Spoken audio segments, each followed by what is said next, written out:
Big out.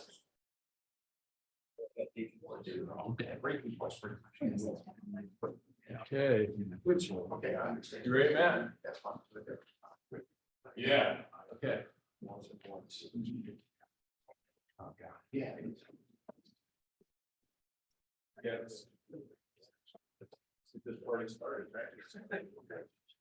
7 hours.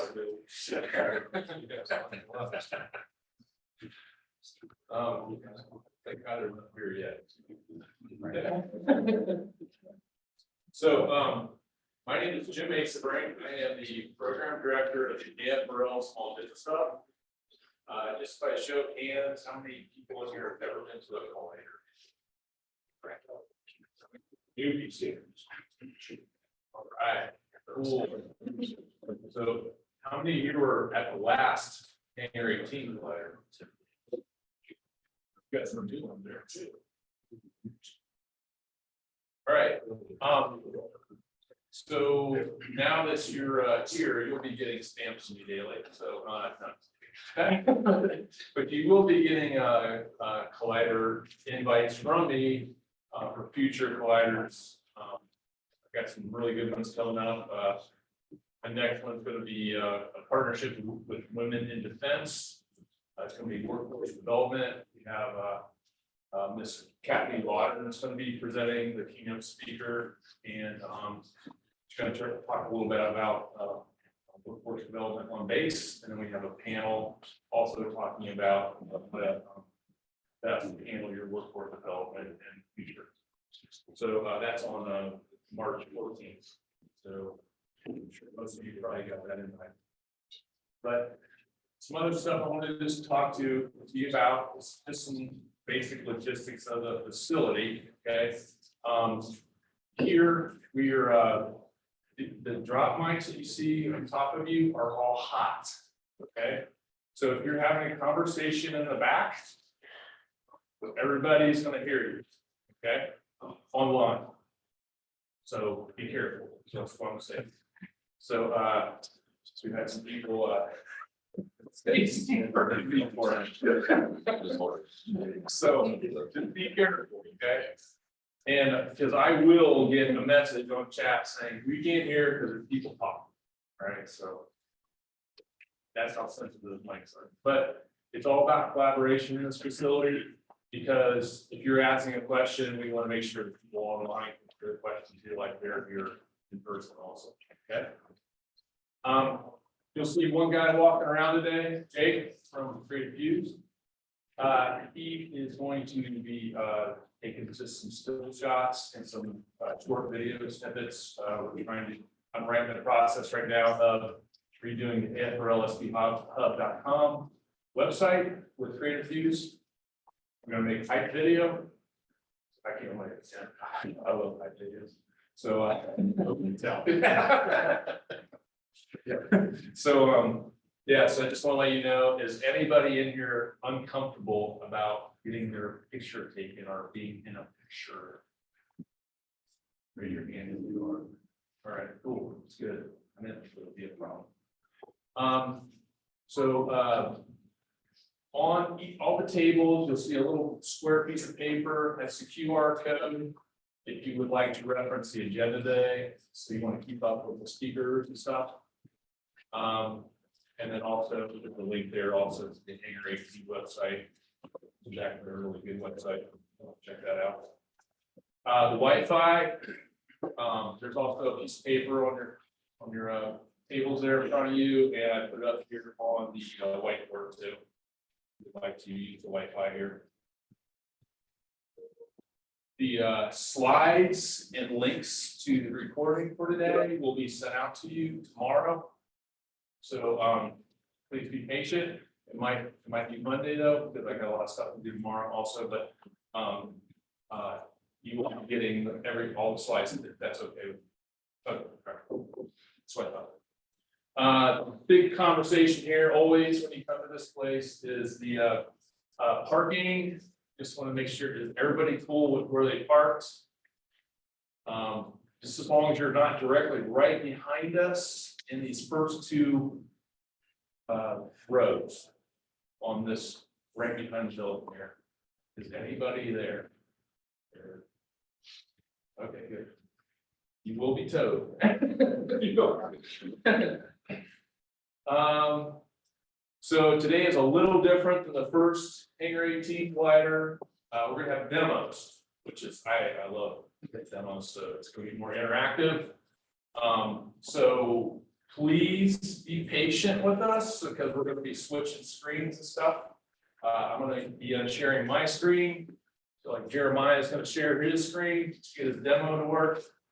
And and then we have other multiple presenters today that are gonna be doing the same thing. So please be patient there. For the online participants, please use a Q&A for questions, other than like a basic question or something, if you're having problems with audio or something. But please use the Q&A because I can keep up with Q&A a lot easier than the chat. Okay. Also, if there are panelists out there, like I told Jeremiah, I know he's one, because he's going to be speaking today. But if you see a question come in, you're more than welcome to answer the question if you like to type it in. Okay, because that just takes care of that person. Less, headache on all of this to get those questions answered for everybody. Feel free, if you guys have questions, just to speak up. Again, this is a collaborative facility. We're all about interaction, back and forth. I'm sure Matt and his team are welcome to answer your questions right away, versus all of them stacking up. Okay, so don't be shy is what I'm trying to say. Restrooms, if you haven't figured that out yet, they're right on that first row there by the front door where you came in. So as you came in, it's just down the left. Okay. If you have to take a phone call, which we're all busy in our lives, so there are phone booths. If you go straight across, just don't take your it's a little tiny room with soundproof. Just don't take your phone call right outside here because the sound carries in this place because it's all concrete ceiling. Okay, so and it affects the audio for the people online too, believe it or not. There is a pay as you go snack bar out there. It does take debit cards or we did cash. Coffee is back behind over here. Again, it's like $1 for a cup of coffee, water's in the fridge there, and some snacks out there if you need a snack. Lastly, if you're sticking around all day, at 4 o'clock or so, we head over to the Dayton Beer Company. And for a well-deserved beer, we lasted 7 hours. So, and by the way, I'm on the Dayton Wright chapter board, and they tag on to my collider sometimes with networking events. So they actually Dayton Wright chapter is going to be there for networking, and also Fast Road, which is Dave Hart's company or his side gig for business developers. If you never heard of that, if you're a business developer, talk to me later because it's a great thing. All right, that's it. I'm going to turn it over to the amazing Matt Jacobson. All right, so good luck. Thank you. Yeah. Yeah, thanks, Jim, for teeing up all that information. Thank you guys for coming today. We're really excited to be here. If you've been following along, we had a session last fall, late summer, to talk about a process that Hangar 18 put into place called Genesis UX Design Studio. Jeremiah Sweet is going to be talking to us more today as spearheading that effort.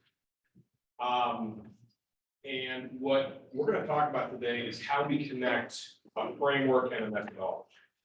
Okay, a lot of us have heard terms about user design, UX, cognitive systems engineering, Agile, DevSecOps. When we mix this stuff all together, put it into practice, there are many gaps.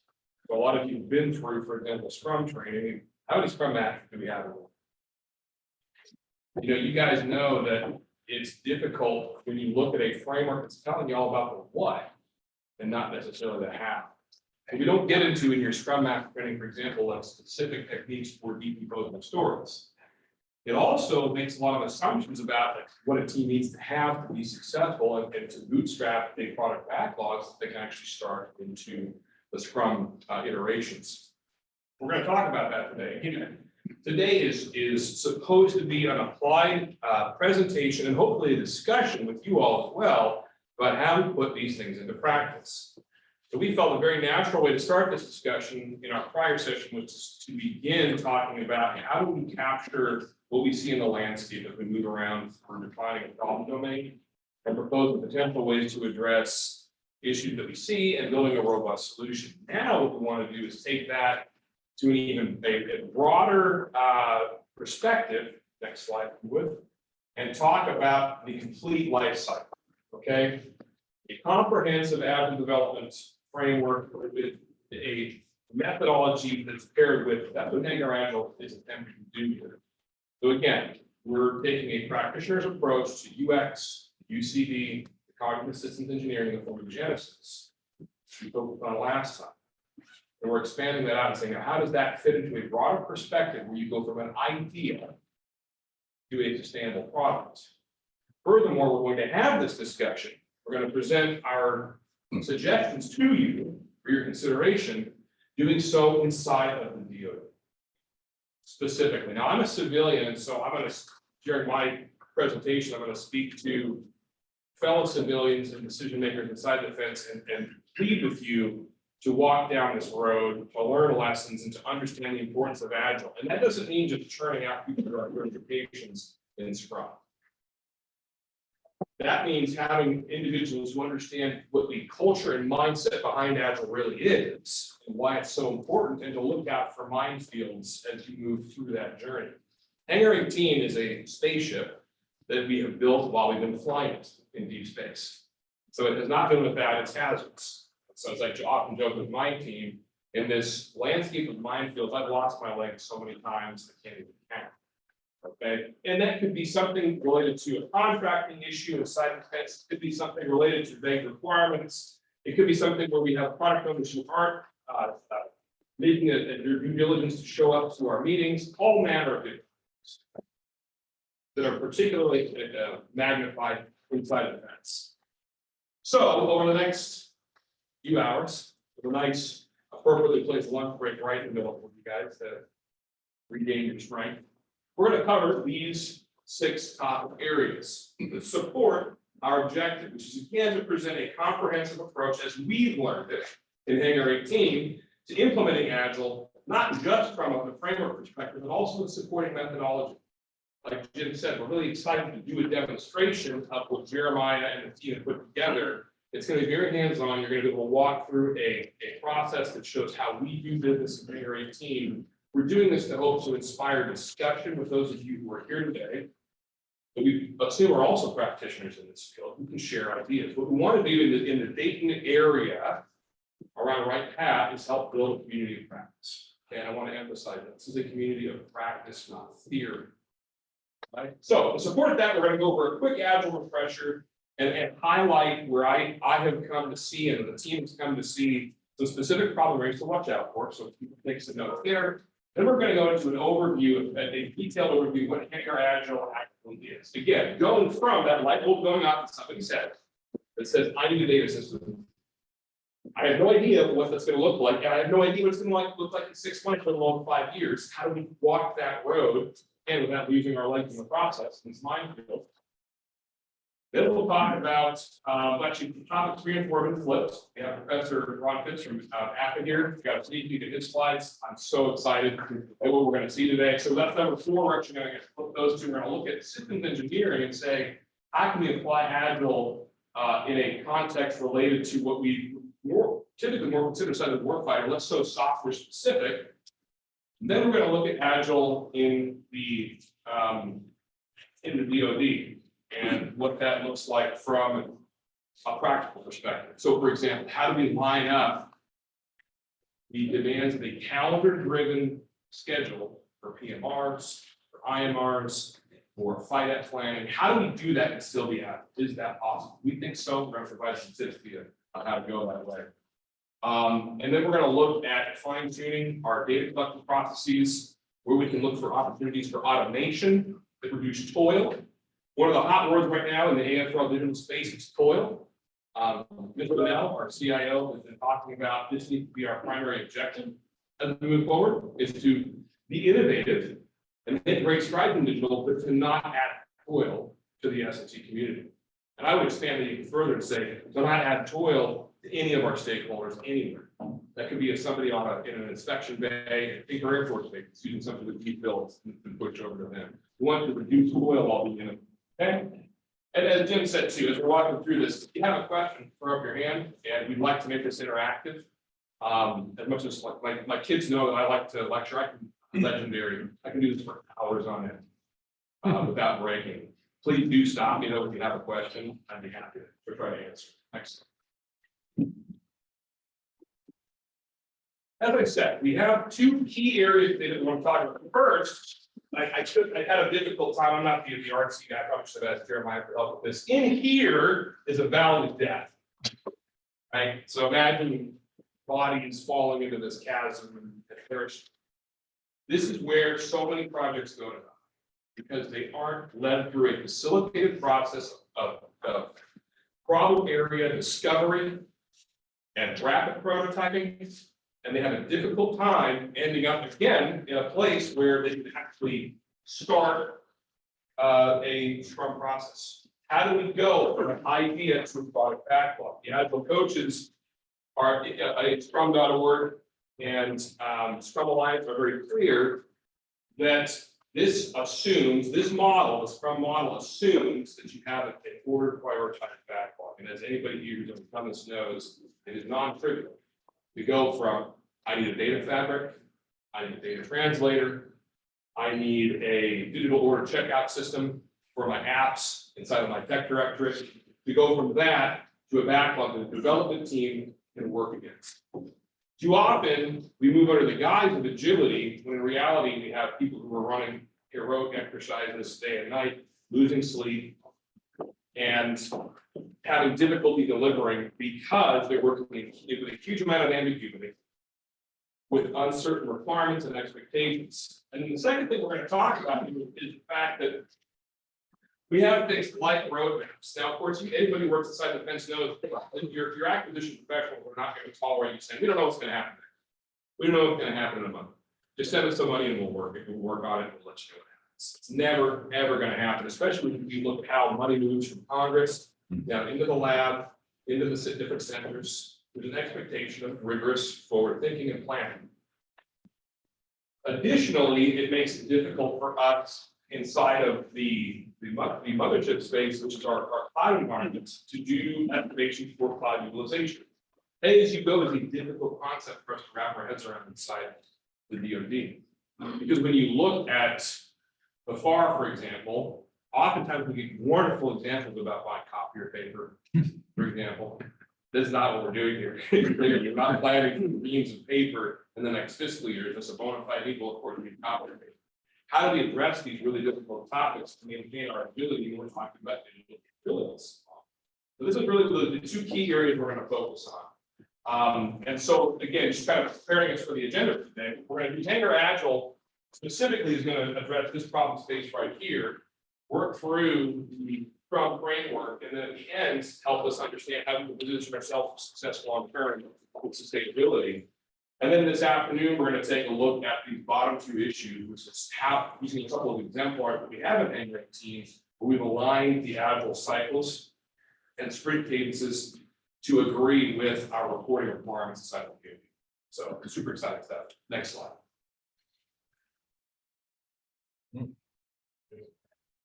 All right, so again, just to make sure we're on the same page, we're going to be focusing today, and I'm going to encourage the Hangar team, when you're presenting and walking through, On the last slide, sorry, the comment under the light bulb said roadmaps, funding projects, and variable cost models struggle on agile product development efforts. Yeah. Isn't it the other way around?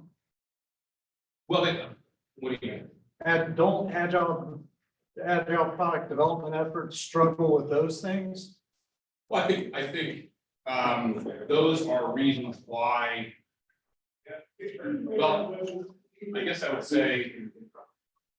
Maybe, From my perspective, doing those the first things and going to the team. Yeah.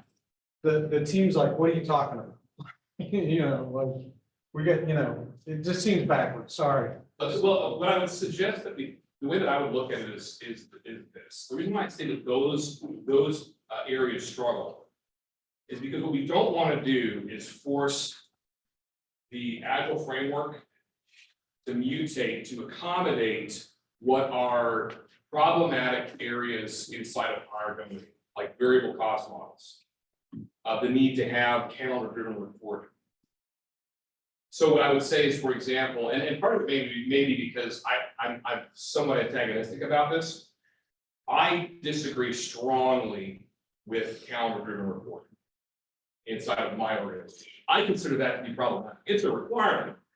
Now, what I'm not going to do is water down and dilute the Scrum framework for my teams to make those calendar-driven events happen. What I'm proposing is that we can meet in the middle. What I'm proposing is that we can do Scrum according to the spirit of Scrum and meet those requirements. I guess the reason why I framed it that way is to say I don't see the problem being with Scrum or with Agile. I see the problem being an outdated way of looking at delivering digital capabilities that use cost models and reporting requirements that are, again, in my opinion, are frankly outdated and not a good. Thanks. Doesn't a capability start at thought? Which then goes to is coming to find your funding. So shouldn't agile processes work backwards to do agile contracting, agile Yes. funding? And but we're focusing here. So I'm trying to pile on with him a little bit. Do Because what you're talking about is the development of the capability post funding. But if you forget that it's hard to get the funding on contract, to get the funding allocated, to get the funding obligated, to even get the thing into your palm cycle strategic plans before that.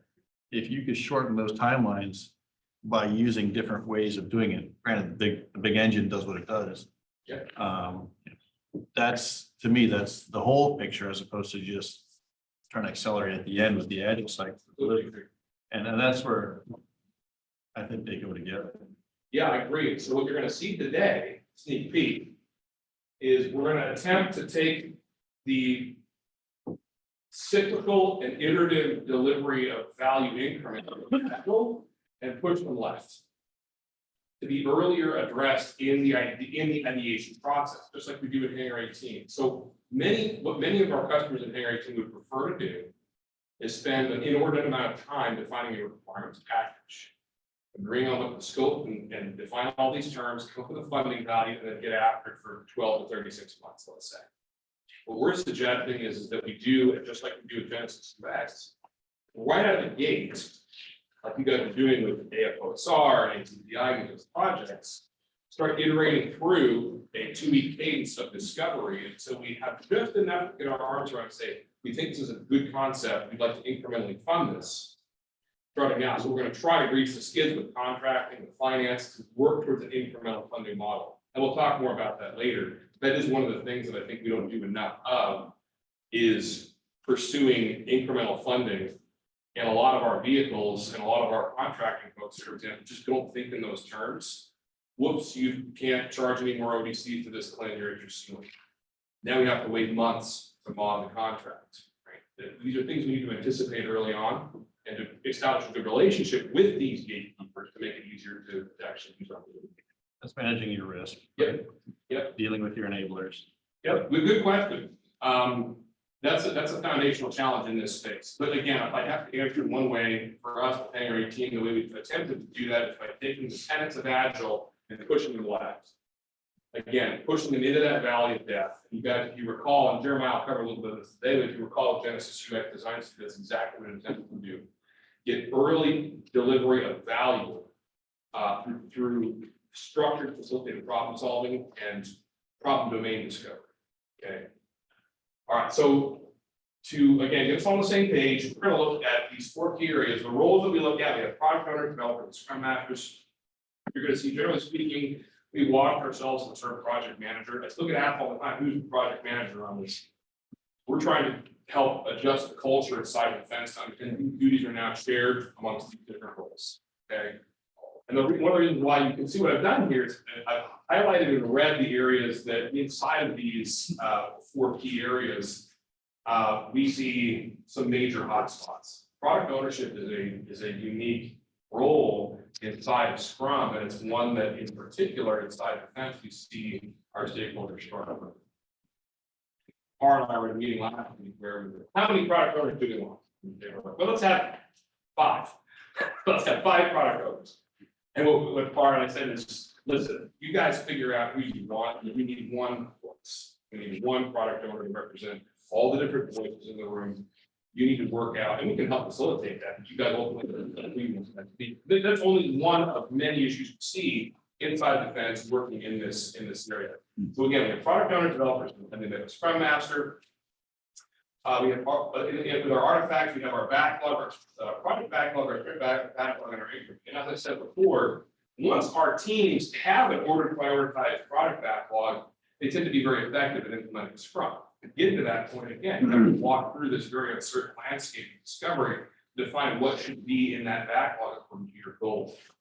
And you can see that there in our commitments. We have product goal, we have sprint, and then we have the definition of done. Definition of done is a very high risk area for us in Hangar 18 and the work that we do. And part of that's because our product owners sometimes struggle to be fully engaged with it they should. But we don't, oftentimes we don't fully anticipate what it means for a capability. Here, I'll just throw out an example. In order for something to run in production as a network resource, we have to have some form of an authorization. We overlook that so many times because we're enthusiastic about our exploration.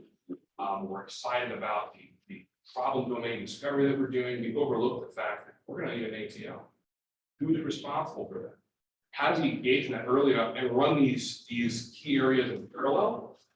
So that if we do it in sequence work, we're going to be in huge trouble. We have to run these areas in parallel, which means we have to identify them early.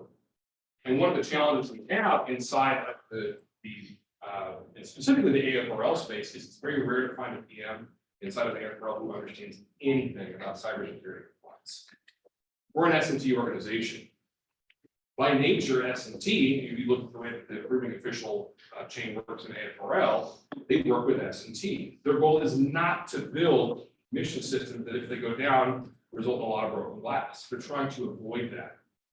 But we still have to keep an eye on this for our S&T customers inside of AFRL, inside of DoD, to make sure we're setting ourselves up for success. If we don't do that, without naming them specifically here, recently we saw it was happening. S&T went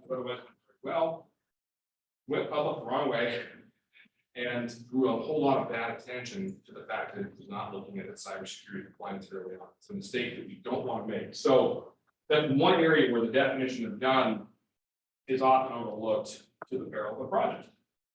And then another one here, as far as the events that we look at inside of the Scrum framework, are the sprint review, sprint planning, our daily Scrum, or standard, some teams call it, and then our retrospective.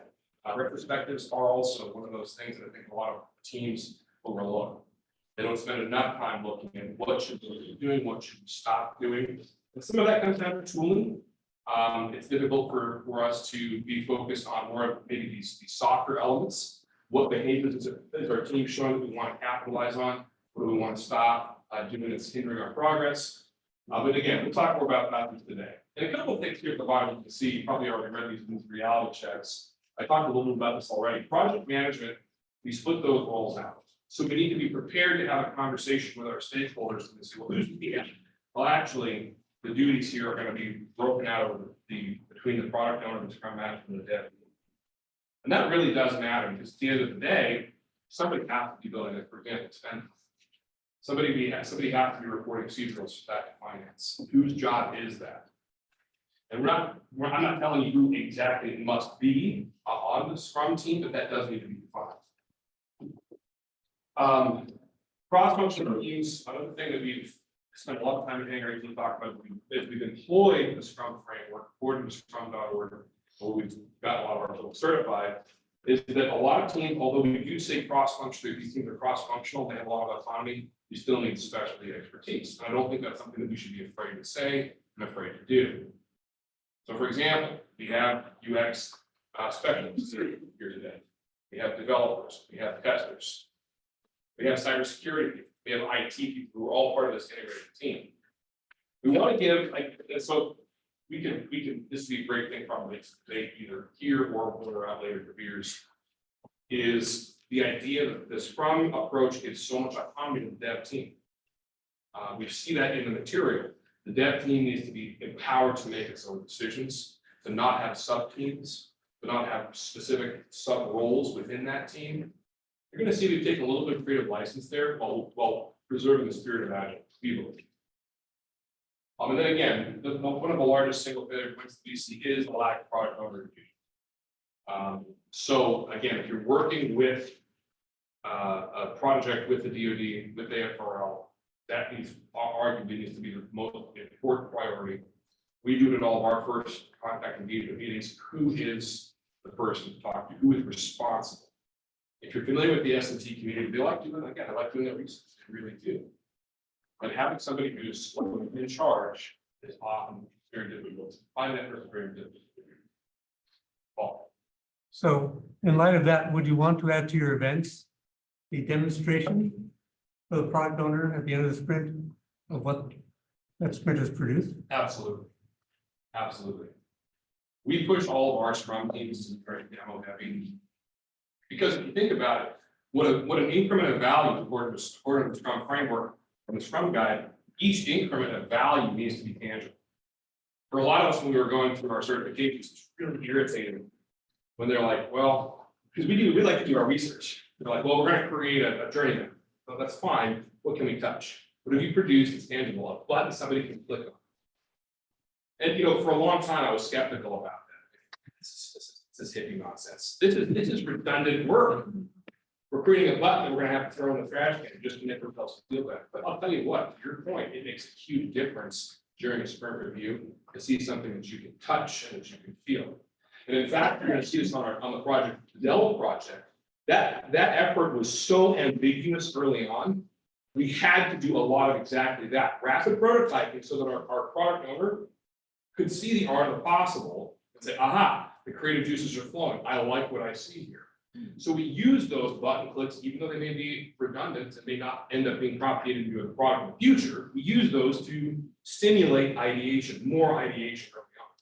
But we think, yeah, absolutely. Demo heavy, rapid prototyping are two key success factors for anything like that. Next slide.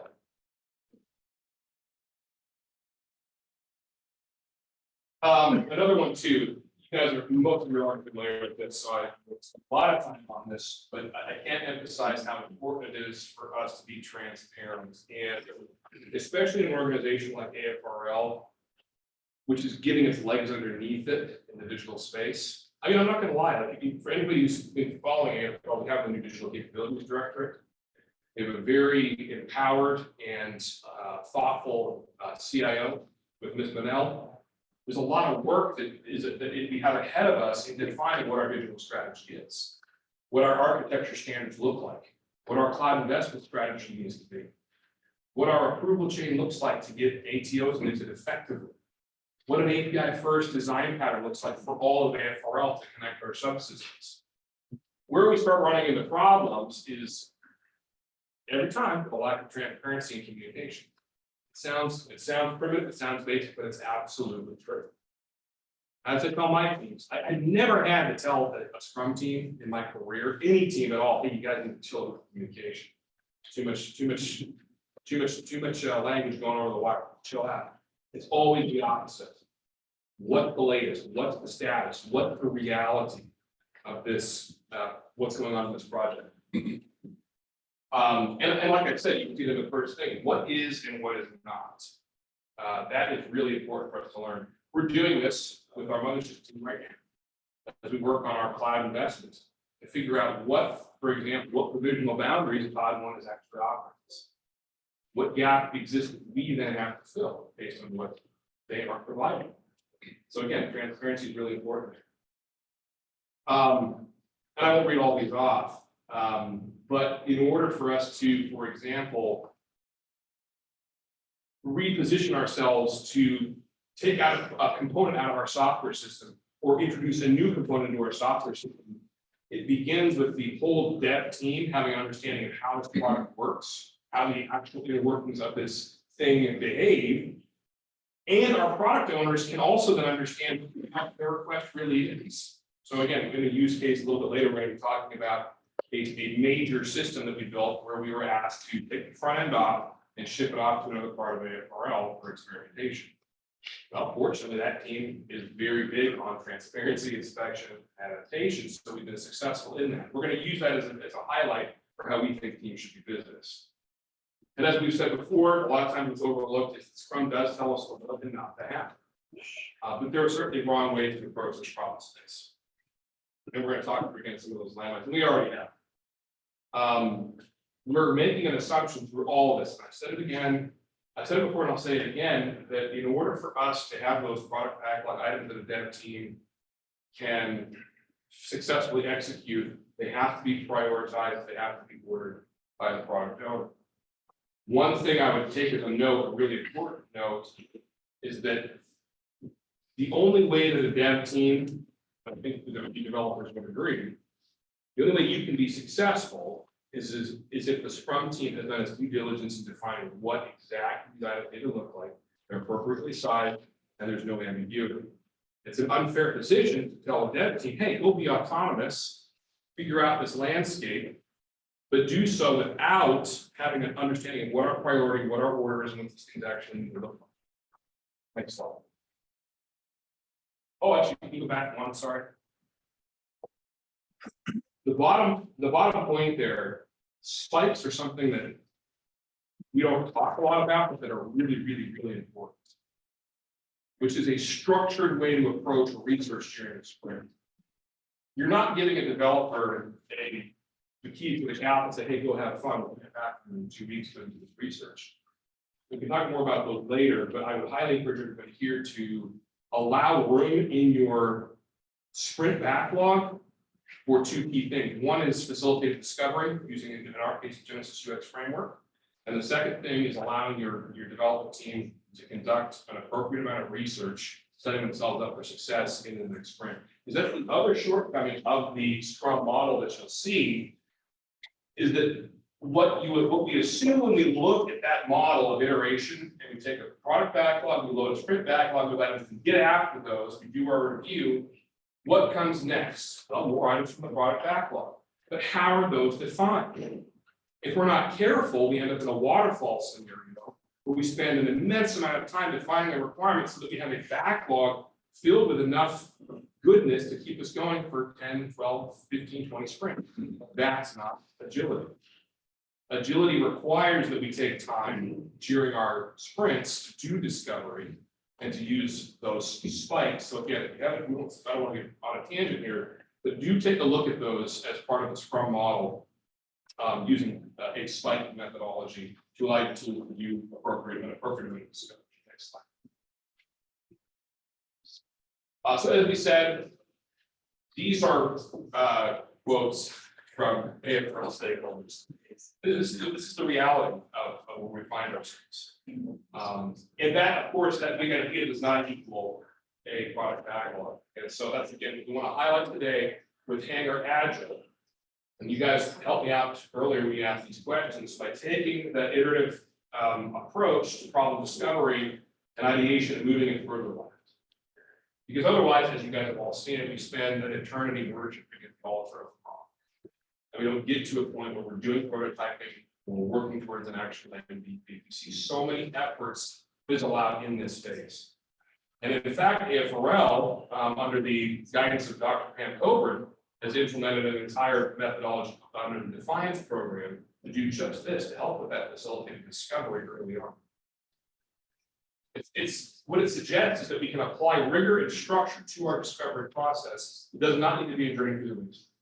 And I know that a lot of people will note that, but in reality, we're all covered with battle scars and letting that happen.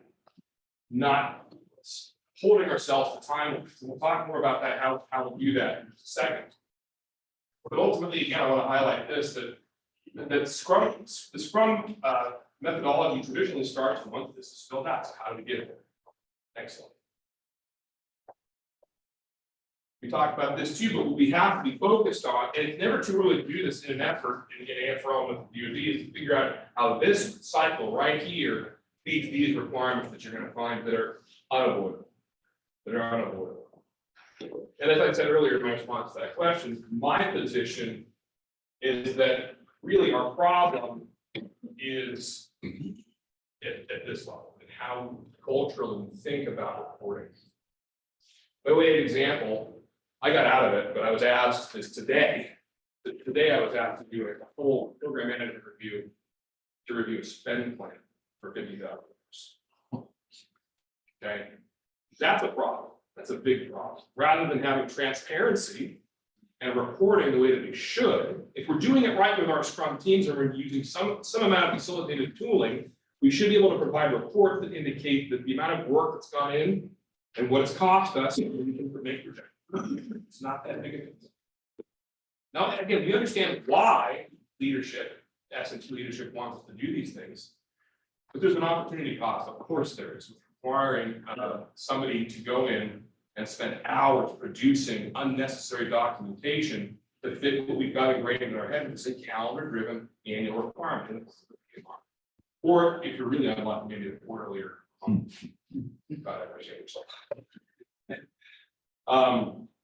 And oftentimes, if you're not careful and deliberate in lining up the product of this review and creating mechanisms to aggregate, because here's the thing, the Scrum model, interestingly enough, is very well set up to feed these requirements. But we have to be deliberate. It's not going to happen on its own. If you don't, then your reporting interval will not likely align with your sprint cadences. So Matt, why are you doing it outside the Scrum or sprint cycle?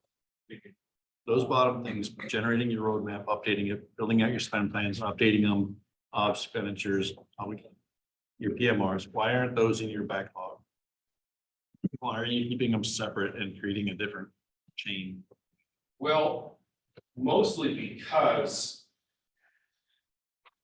we're dealing, you need, like a Hangar team, we need a civilian who has the ability to manage and see these numbers. Like many of our contractor teams can't even get to these locations where this data is held, for example, with teams.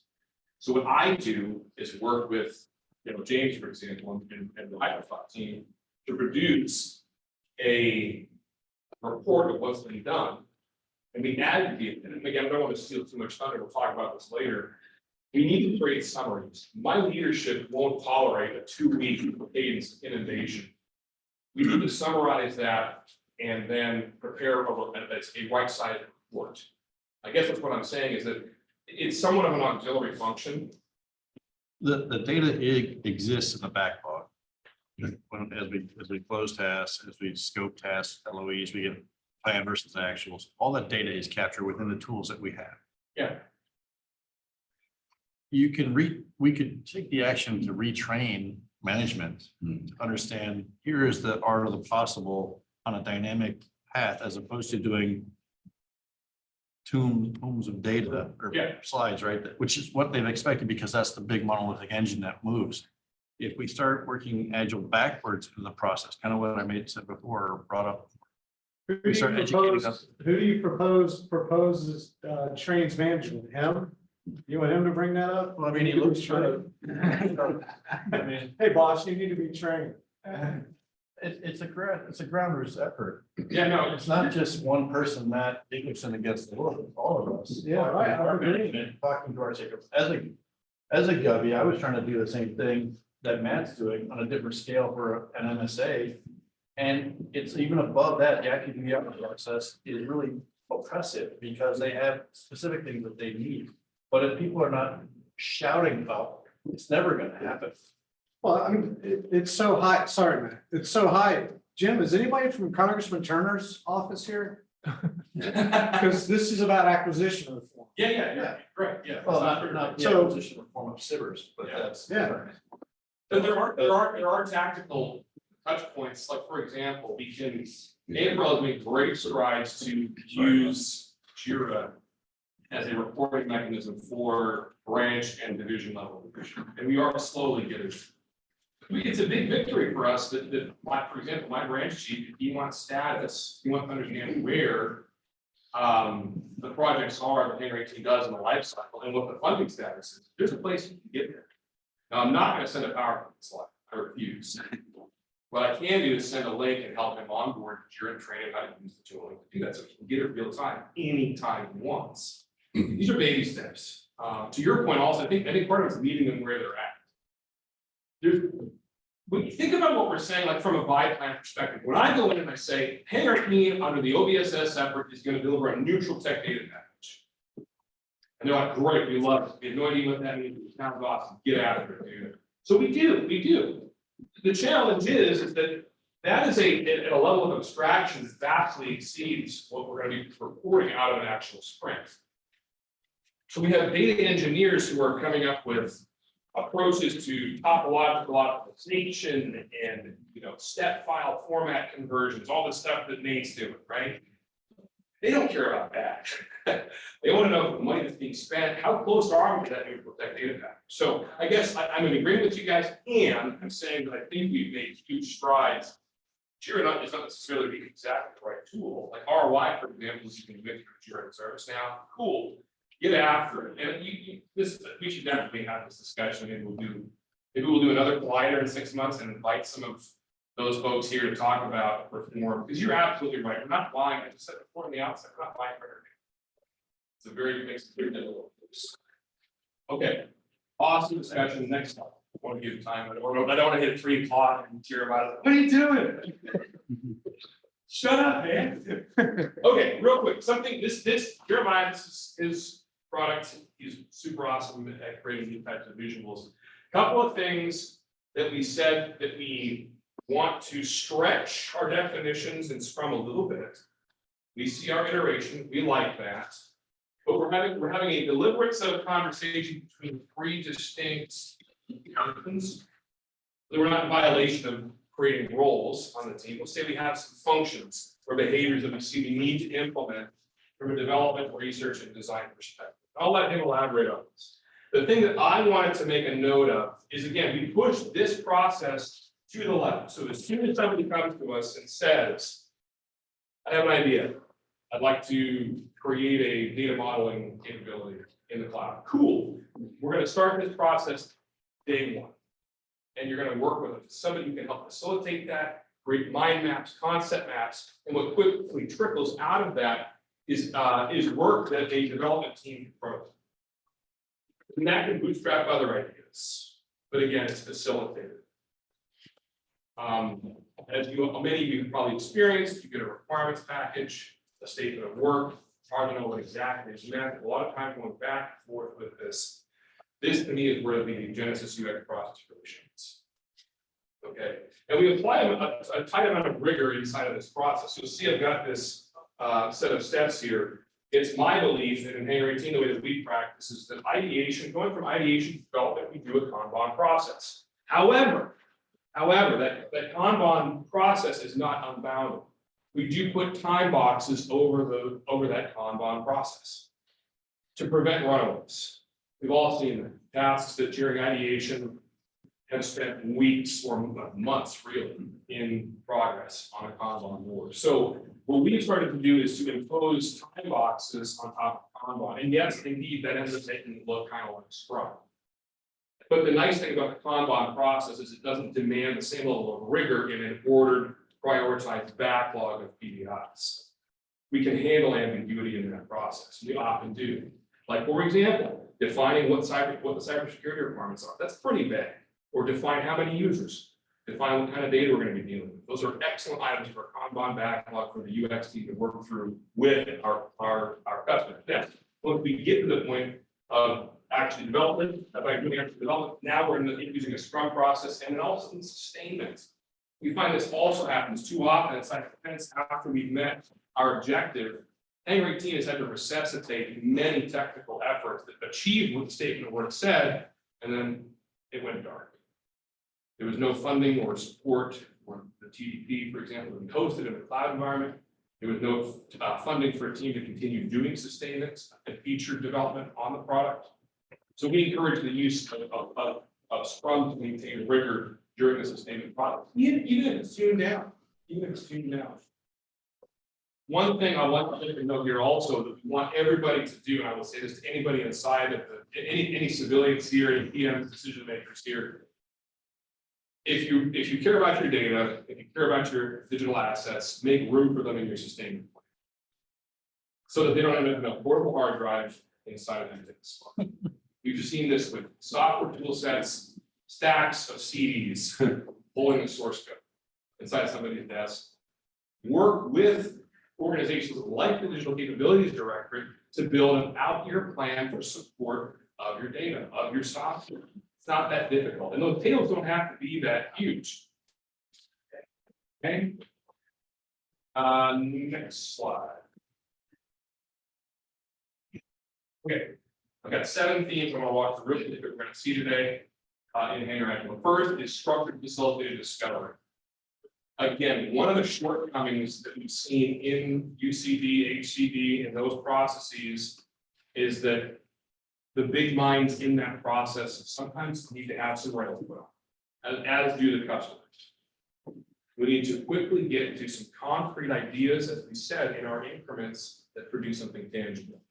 Okay, so you're going to see that today.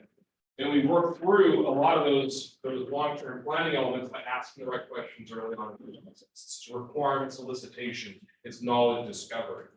Professor Phipps is going to talk about this later. He had a great presentation that he did last time on what it means to get after structured requirements definition management. A really big deal. The second part is, as we've already talked about, is acculturation training. My branch chief famously calls UCD finger painting, and that's okay because we can show value. Call it whatever you want, sir. Now, here's the thing: we don't want to be guilty of finger painting, and that goes back to we want to make sure that we're applying rigor in our discovery processes so that it's not just an art project. Okay, next slide. Automation. Anywhere where we can reduce toil, it's a huge thing. For any of you who've done any kind of lean training or study, you think about the theory of constraints. Look for areas of friction where your cadence is interrupted, where you see time delays, where you see toil. Why are we having difficulty collecting initial requirements from this group of individuals inside the lab? Perhaps it's because they perceive this as a barrier to their product. How can we make that easier? So Grant Phillips is going to talk a little bit about the use of automated forms that we can then turn directly into backlog items more easily to reduce friction and toil. Okay. And the other nice thing about doing this kind of tooling and automation is that it gives us traceability. We can pull back the layers on our boards, be they Kanban or Scrum boards, and trace them back to the origin of an idea. It's super, super important. Why are we doing this particular thing? Why are we spending our valuable time and money on this item? Because it originates from a requirement of full traceability, and it makes it easier to test. Yes. When you say toil, you're saying TOIL, like don't toil away time. Okay, thank you. I can't take credit for that. That's the UCD is really part. Hammering, I think it's a really nice way to think about the problem. And then feedback loops. We talked about some of this already. How do we take something like this when we're doing our out-year planning and align it with a sprint cadence? We already talked a little about this. I appreciate you guys bringing that up. This idea of summary, aggregation of data to meet reporting requirements. Whose job is that, really? Is that your senior cloud architect? Is it their job to summarize that for fitness to PMR? It's worth having a discussion. That is something that we do, that we look at in our Agile is making sure that role or that function is identified and it's assigned. This one is a very large topic. We won't get into a ton, although I did ask the team to cover some of this today. When we talk through something like UX research and UI design, I'm old school, and I said this last time. One of my favorite ways to geek out is building a component diagram or a class diagram. To define the way that I envision something can be, how it should behave, how it should work. And there's huge value in doing that. There's risk. There's risk. I remember in my first job as an analyst, calling up my mother, saying, "Mama made a bad choice going to software," as I was trying to finish my 900th use case to define system behaviors. You can way overdo it. So we need to right size the amount of model. I'm proposing a meet in the middle approach, of course, here. That as we build our wireframe, that we build our experience maps, that we take time to define an example component diagram for one of our flagship products, the Hyperthought, that define how these wireframes tie into the underlying architecture of the system, what those behaviors should look like. Again, that does a lot of things for us.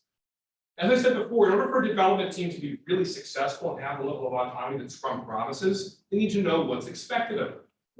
So I'll just give you one example. If we tell a junior developer to write code for a function to upload a file to a data system, they're going to get after it and work on it with diligence. However, what they may not know is there's already an API for that in the application. So what we're at risk of doing is, of course, duplicating effort, writing redundant code, is doing something already very easily handled by following an API endpoint that exists to upload a file. The wireframe may or may not tell us that. There may not have been enough discussion during the design to know that that's the case. So we're going to do a couple of things to help with that. One, we're going to try to do a little bit better job about modeling our system and making sure we have a common understanding. These models give us a language with which to share our intent for the design of the system. The other thing that it does is it makes testing a whole lot easier. Now we know what the result of our test case should be. We have very clearly defined success criteria for each of those test cases. Okay. Next slide. And the last two that I have here are, again, code and design review. Let's go back to the example we said before. Not only will the system model that's appropriately sized and distributed help a team have a common understanding for the existence of an API endpoint that accepts a file output. So too will a code and or design review. And that's part of the mentorship model we have in Hangar 18. We encourage as part of every sprint cycle is making sure that our junior developers spend enough time with our senior developers to learn the tricks of the trade. And this, oftentimes, working in scrums is another hot point or friction point that comes out of the scrum model. When you think about the way to do an estimation, planning code, the huge variance in perception of difficulty between different levels of team expertise, team member expertise. You may have a junior developer saying, "Oh, that's 3 story." You may have a senior saying, "You've missed 90% of the problem here, dude. This is actually 7 to 3 stories going past the table stuff. You're off by almost an order of magnitude." Now, what's difficult is that when you look at velocity inside of Scrum, we're not supposed to look at individuals, we're supposed to look at it as a team. Problem is that the team is a summary composition of individuals. Take the time to do code reviews and list your senior developers to engage in mentorship. That's another key theme in Hangar Agile. You see that inside that loop, we have those functions taught regularly. Okay, pair programming and rotational assignments are also really helpful to that end. And then lastly, we talked through the maximizing of the product owner role, and Par touched on this earlier when we were talking about the results of the sprint, making sure that our product owners understand what this means, what this applies. What was delivered against a goal. And it's actually really important, Par, you asked, should we do this as part of our backlog?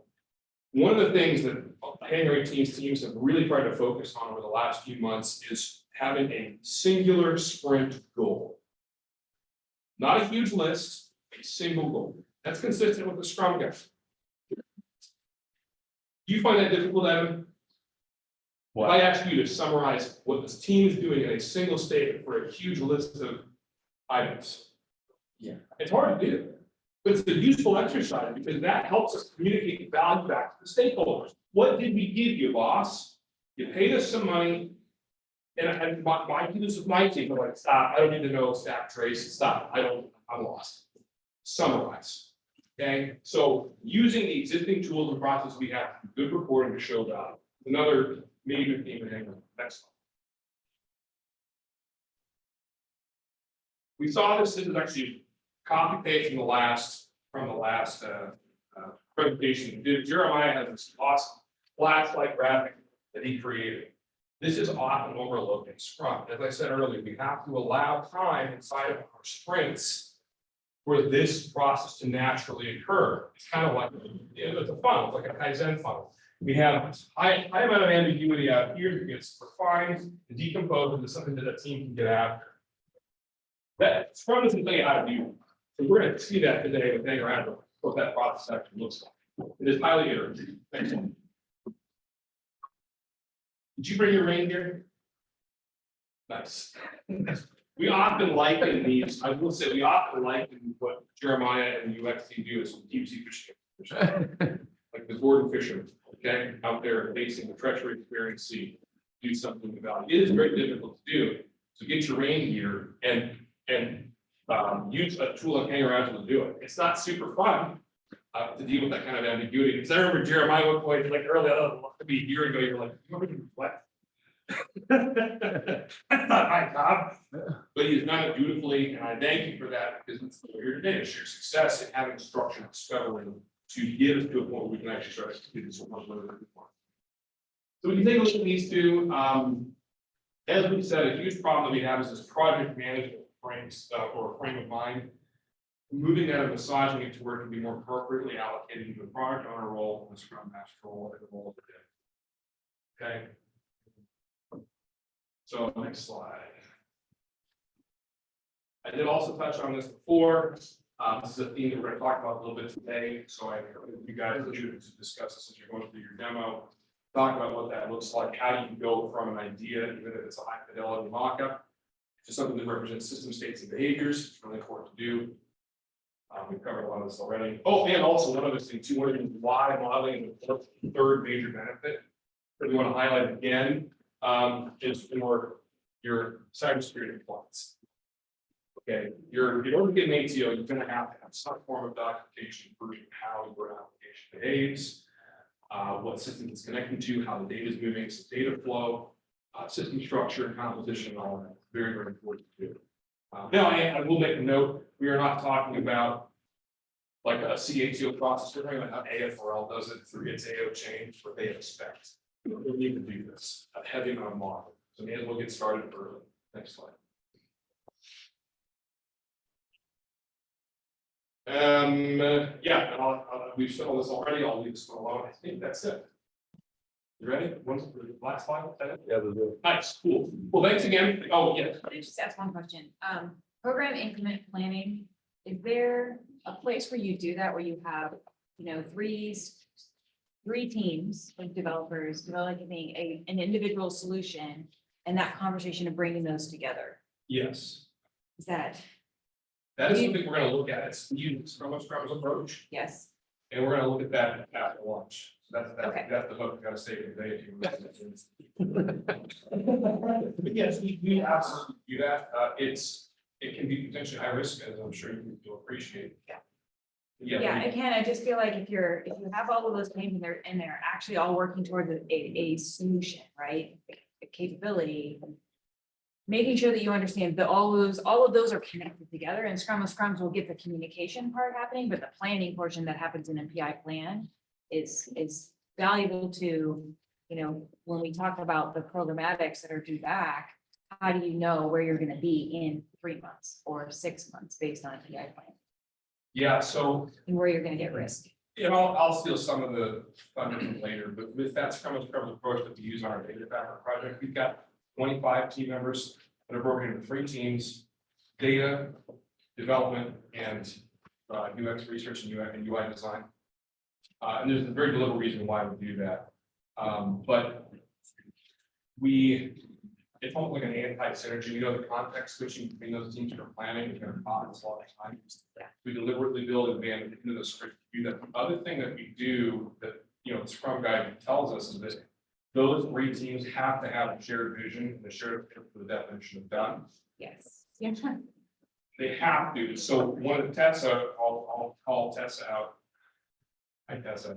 She's our Scrum master for that project and she does an awesome job. You can pick on her during the break or at lunch. But she does an awesome job of doing exactly that. It's a huge amount of communication that goes on between those three teams. And then the way that we've done it on that project, those three teams together come up with a quarterly plan. Those product backlog items can be summarized into a quarterly plan that perfectly matches the cadence of PMR movements. That's exactly right. It's an immense amount of work that goes into that though. But it's worth doing. Okay. Your 7 habits of 7 deadly, whatever, that you put up there. Are they in priority order?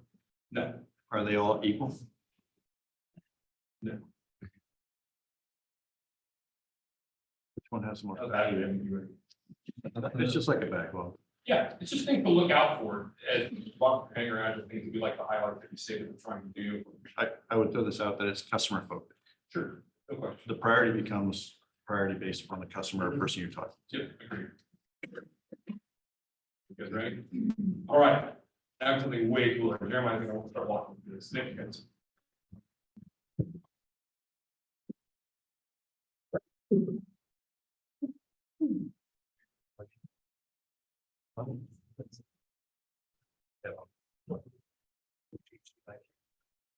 No, you just hear your screen. Oh.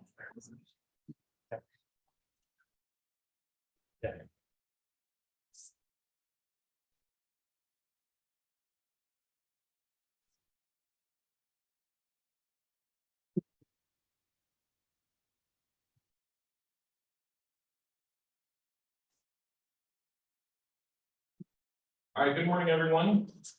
My name is Jeremiah Spoon. I'm a user experience architect here at Hangar 18. And my job is to, as Ben put it, some often see us as finger painting out the field. Correction, we use crayons. And the job that Matt has provided has requested of me and that I perform here, my job is to figure out what exactly we're going to build and why we want to build it. And a question might be, well, if they're coming to you to ask you to build the software, don't they know what they want? The answer is no, they don't. Because oftentimes, things are, the adage of nothing is new under the sun is very true. People are coming up because they're using one piece of software that's old, or they're using multiple pieces of software, they're just not working. They've come to us and asked us to help us out with this. So we're gonna wait in there, we're gonna figure out what exactly it is they're looking for, what do they need, and then we're gonna build a process to answer the solution, to give the solution that they have. So, as Matt has said, oftentimes people don't understand what UX is. I can't tell you how often we've run into a scenario where you have developers that are paid millions of dollars over a period of a year, 2 years, 3 years. The software gets built, the people who are supposed to use it go to use it, and they hate it. So unless the legislation is given from on high, thou shalt use it, what happens to it? As Matt said, it will be an portable hard drive, and somebody's dead. Another piece of software that's just stored away, and who knows, maybe we'll get back to it. Newsflash, they never do. So my job is to help people figure out what they're looking for, to figure out if we want people to use the software. One thing that I always tell our designers is if we have to hand them a instruction manual for how to use the software, we haven't done our job right. Both good and bad is everyone has these smartphones, and guess what? You don't have to show a 3-year-old or a 4-year-old how to use it. It's intuitive, it just works. Our goal here with our software is to provide software that just works. Buttons are where they should be, things work out the way they should. We have status messages and notifications that are in places where they would expect them to be. They have the controls that they would want to achieve the goal that they're looking for. A couple of different kinds of software that we build dashboard applications. They exist. They're providing a look at how the system is working at the time. They're providing updates in real time. They're running like 4K displays and skips, this kind of thing. We also have tools that we build. They want to go in, they want to use the tool, they want to get out. Their job is not to live in that application. They just want to go in, use it, and then be done with it. So to that end, what we've been working on, as Matt has said, the goal of this collider is to kind of explain how Hangar 18 is approaching this problem of how do we build these applications? How do we incorporate user experience to make sure that we're not paying people to rebuild things over and over again because they weren't done correctly the first time. So part of that is we built this tool called Project Workflow.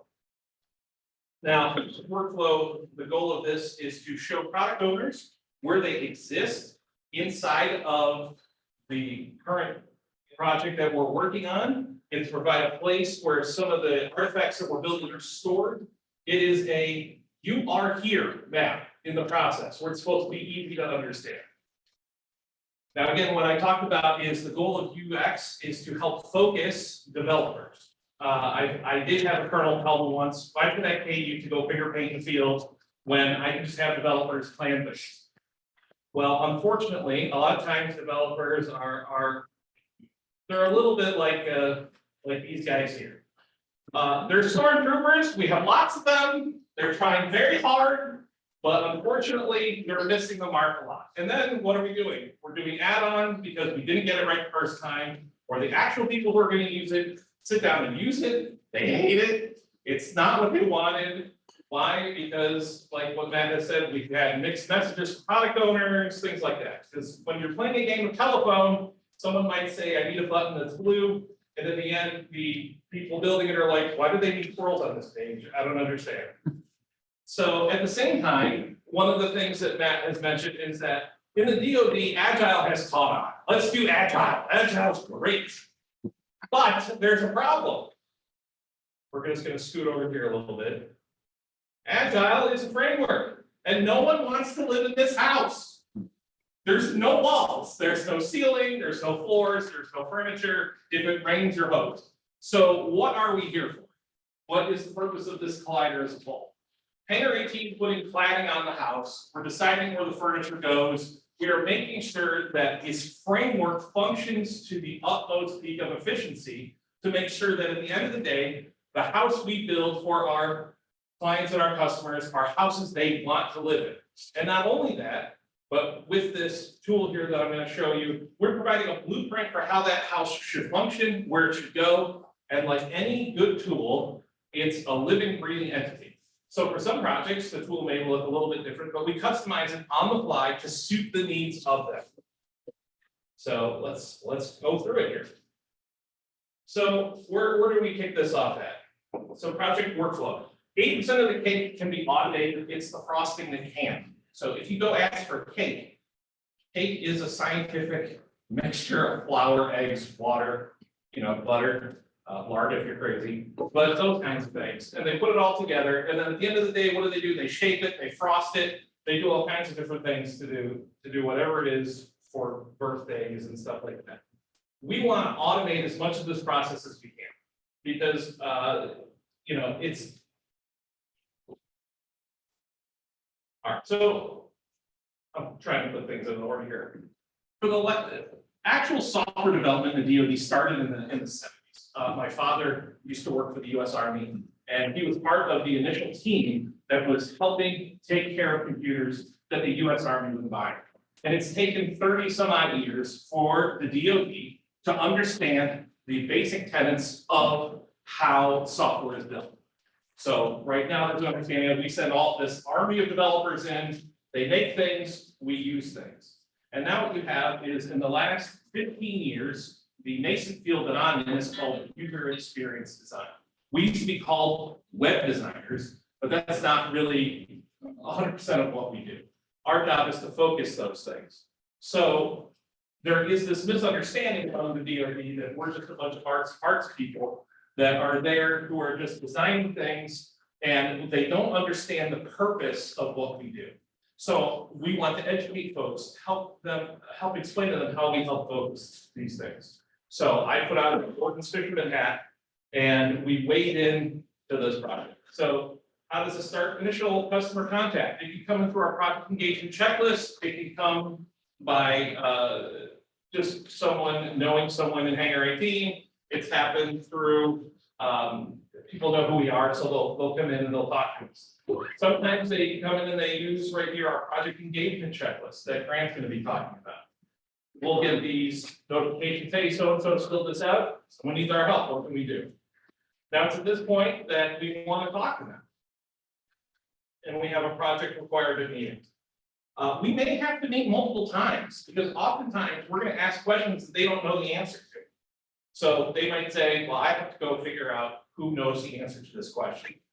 And so they will go and talk to whoever it is that they need to talk to. Or they might say, you know what, I need to bring these other people on board because they're gonna be able to answer your questions more readily.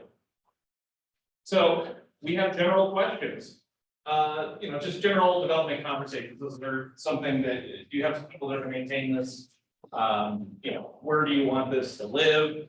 Do you need to have active access?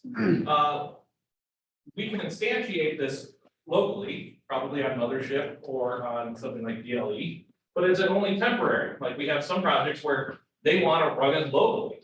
Okay, well, in that case, we're gonna talk about that. How many people are going to use this? And then as Matt said, the biggest question, who is the single product owner? Oftentimes designed by, we have had projects where it's like 3 people who form like the triune, the holy trinity of decision making.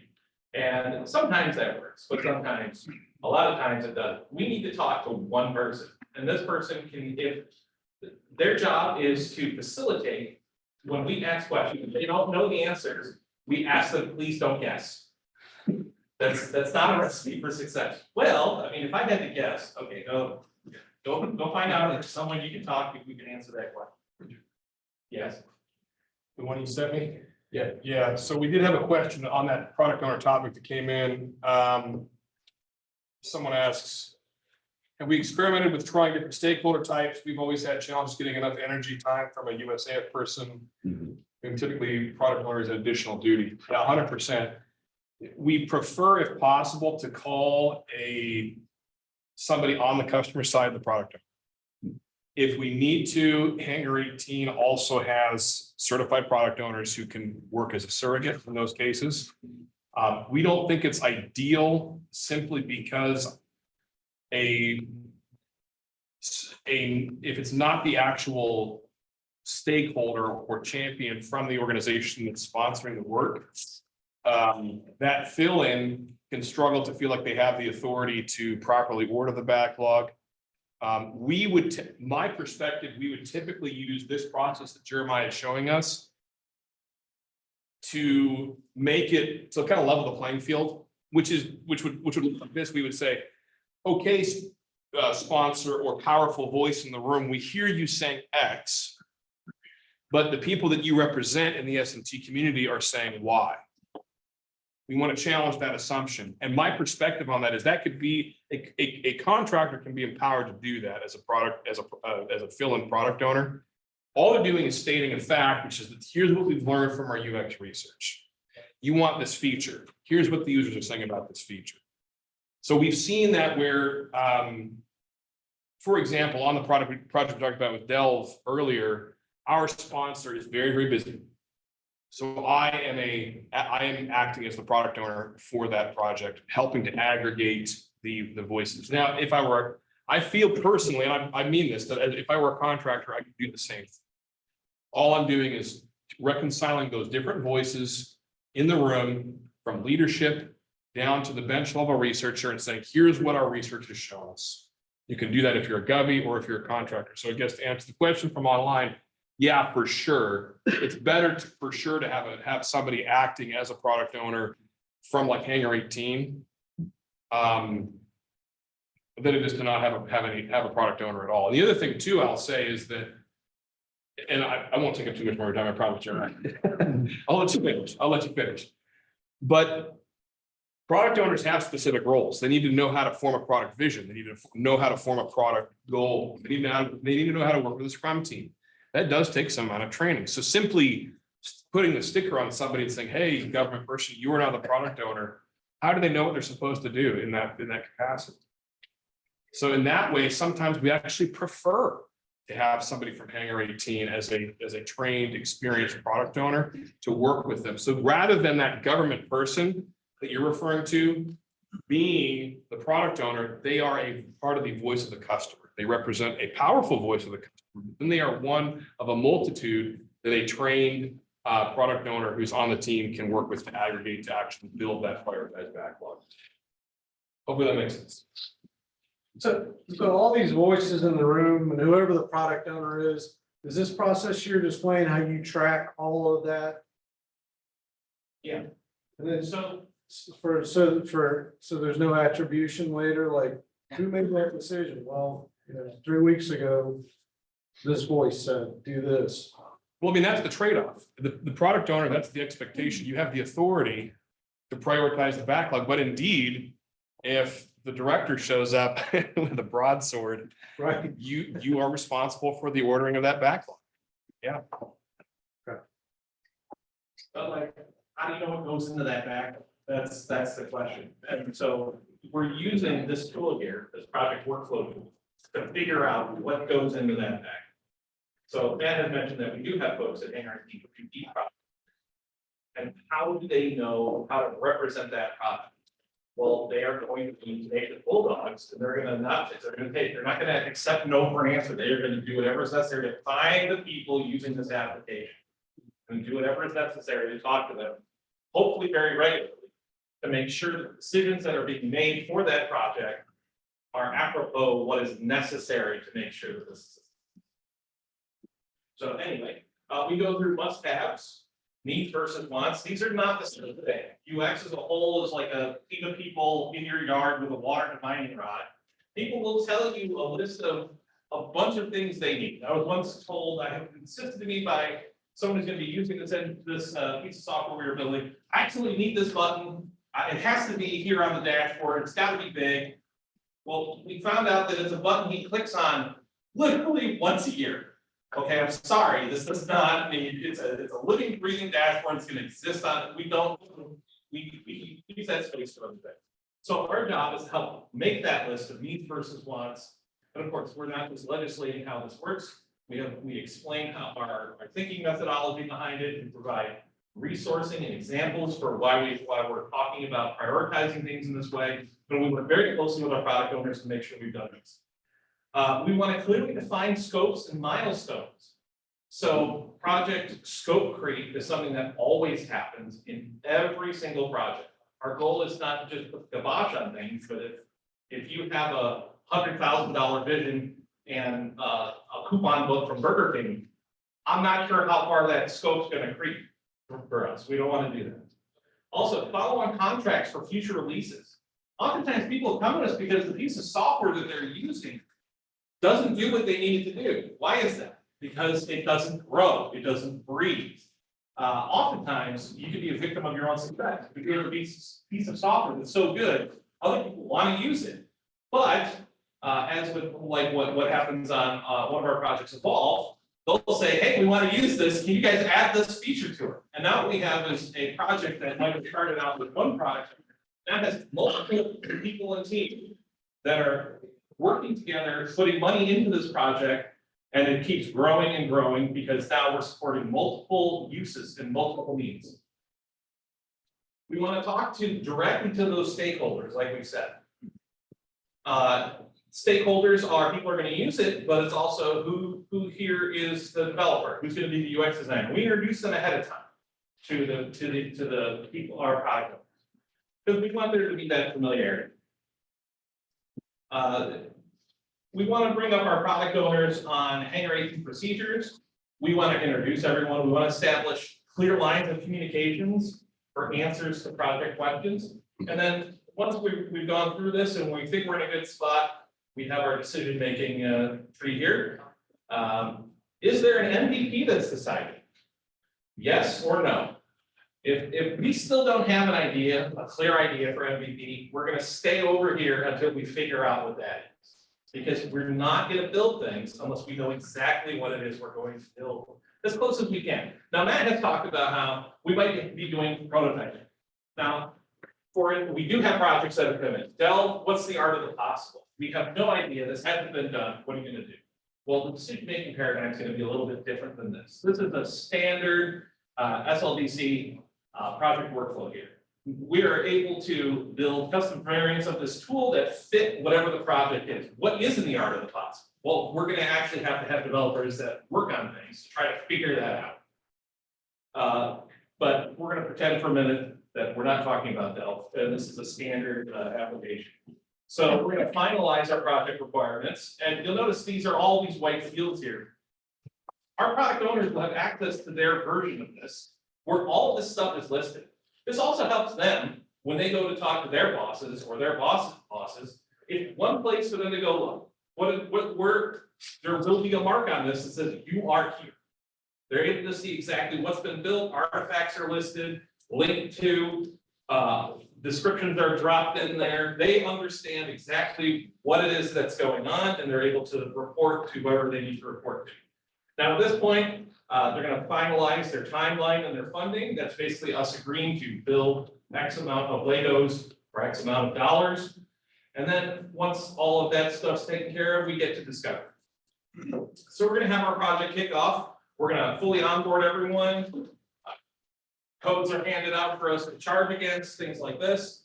And then we kick off the UX research. Now, we're gonna skip over here a little bit because I want to do some explanation here about this. So this is our Agile framework. And inside of it, you see the three circles. We have research, design, and development. You'll notice that research and design are not in the same bubble. Why? Because would you have, or we'll go into a different industry, would you have the person who's coming up with how to mix chemicals decide how to paint your car? No, you would not. Why? Because that chemical expert might know how to make the paint. They're not the person who's gonna have 40 years of painting it on the car. You want people who are the best at painting, paint. And you want the ones who are the best at informing how they should paint to do that. So research is extremely analytical. You have people that love research. They're digging through conversations with people. They've done their research in other software that's been built before. They've dug into, if you use software, why is it not working now? They have compiled all of this data, and then they feed it to designers who go in and they say, okay, I have this now for the designer. That's a list of almost like requirements. Okay, well, obviously this isn't working for this other project. So now I know what to design for, what to look for, these types of things. So research, design, and development, while we are sometimes separate teams, we work very closely together. That's why there's a little chat icon there in the middle. We want to talk to and work very closely with those teams. Because oftentimes another thing that happens is UX, because we work so much in the forefront on that product owner's pipeline flashlight that you guys saw, sometimes we are confused as project management. And so what will happen is the product owners came to us and say, hey, what are we doing next? We have an idea, we have an agenda we'd like to push, but really the developers have to tell us, hey, we're ready to build this. We need a spike to go do that. And that's one of the other things is spikes are often seen as roadblocks. Well, what are they building? Well, a properly done spike informs teams so that they build the solution to a problem correctly the first time. Now, that doesn't always happen. We run into scenarios where there are libraries that conflict, things like that. So sometimes things get lengthened out. But what we want is, again, we're trying to focus and make sure that when we build things, they are informed and that we're making the proper choices for those teams. Now back over here to our development or discovery phase is we're going to be identifying libraries, dependencies, database coding, starting points, all these kinds of things. The research is starting. Immediately we start doing secondary research. Secondary research are from sources that are not the people using the application. We're going to go out, hey, I want to build a search engine. I know a few places, very popular places like Bing that do that. I had to say that have done this before. Well, what made them successful? Let's go out and figure out what exactly are these other pieces of software that may accomplish this out in the Fortune 500 world. And then we're going to talk to when we begin primary research, where we're able to sit down with people that use it. Okay, well, we've gone and looked. Why do none of these things work for you? And oftentimes it's, well, we need it to run locally here. It can't be out in the cloud. Okay, that's fine. We'll see what we can do. Other times it's, well, it does this, but we also need it to do this. Can you figure out a way to do that? Sure, that's what we're here for. At the same time, we want to find out who are we going to interview. So this sounds like a one and done. It's not. What we want to do is we want to form long-term relationships with our future users, and we want to meet with them sometimes frequently to make sure that we're building the right thing. So we're going to show them our ideas to solutions that they have. We're going to get their knee-jerk reaction. We want to know, hey, we can think all we want that we've got the right solution, but until our guessing meets reality, we don't really know. So we want to form those relationships. So we've already covered this, research past efforts on the software. Why is it not working? How is the new effort different? Now, the whole goal of this, of course, is to instantiate a starting backlog. The backlog is what we want. This is where we can finally, once we have enough items that are put into a starting backlog, that's when, if we follow our arrow, actual full-scale development starts. Now, these sections that you're going to see, I'm going to zoom way out here, happen concurrently all at the same time. Over here on the left, we have our researchers that are going to continue to research. These are not people that just do stuff in the beginning, then we never see them again. They are existing throughout the application, performing duties, making sure that they are feeding information to both the developers and to the UI team, so the UI team knows what to create, and the developers are informed about other things that may have come up on other projects, things like that. So we'll just do a circle here because Graham will be talking about the development part here on the right. So full scale development. So we're going to have primary and secondary research, which we talked a little bit about, but here's some other tools that they use. They use stakeholder interviews. We create user personas. We create kind of these fake people, but we've done our research and we know you have different people that will come into applications with different goals. We have pieces of software where someone will come in and their job is literally just to load data onto whatever this piece of software is. They don't care about what a results page looks like. They don't care about any reviews. Literally, their job is to just come in, take video, audio, stuff like that, and just literally put it in an uploader, make sure it gets tagged appropriately, and then they're done and they're off doing other things. And you have other people who are coming in and they're going to say, okay, well, I'm here to run reports on all of these files that my coworker uploaded to see who's using it. Are they using it? How much time are they spending? Are people doing what they're supposed to be doing in this application? Why? Because they want to focus to make sure that they're uploading appropriate content that suits the needs of those people, of those users. So we build these user personas, and sometimes people using these applications, very different reasons why they're there. We do card sorting. We do user interviews, journey maps, and usability testing. Usability testing is one of those things that we don't use all of these tools on every project. We like to right size the tool set that we use because a tool is only useful when it's actually useful. So we don't just have this list of tools and no matter what we use, the goal here is to make sure that we're using the right tool to get the job done in an appropriate amount of time. So we dump our stuff into a project design artifact repo, which feeds the product backlog. And at the same time, our user interface guys are building user interfaces. So the first phase they go through is preliminary design, where we'll go through rough sketches. We start coming up with a notional idea of a style guide. We're going to build wireframes and rough mockups, which are fed by what fonts are we picking and other color schemes, any flow charts, things like that. We go through usability testing to make sure that the wireframes are usable by the user. If they absolutely hate it when they see it, no amount of color theory is going to solve that. If things are not in a place where they think that they should be, that's not a piece of software that's going to be successful. Now, once we get through that, we have actionable project design. So actionable project design is, hey, we've got this list of items, we have this list of artifacts, the product owner likes them, the users love it. Now we're gonna feed it into the product backlog. We want them to go in there, we want the developers to start building these parts of it out. And then we move on to polished knockout phase. So what does this look like when it's not being drawn with a charcoal pencil? We're gonna be addressing different resolutions, different screens, and different devices, things like that.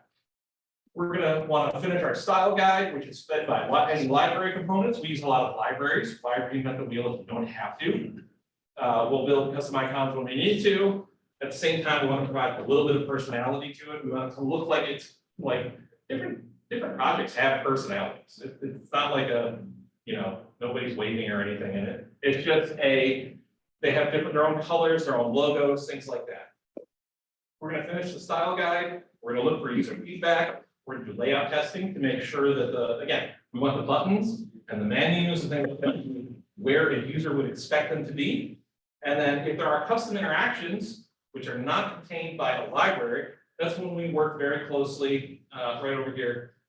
We have our interaction prototypes. So interaction prototypes are when, hey, we need to make this custom interaction that the user's gonna want to go in and do this. But this isn't something that the library offers. We work with the developers to say, hey, this is the interaction we came up with. Can you guys build this? Now, sometimes they'll come back to us and often, they can. I have yet to present anything to any of our developers where they go, I can't build it. It's usually what it comes down to is, well, we can build that. It'll take us like half of a sprint, it'll take like 3 of us to build it.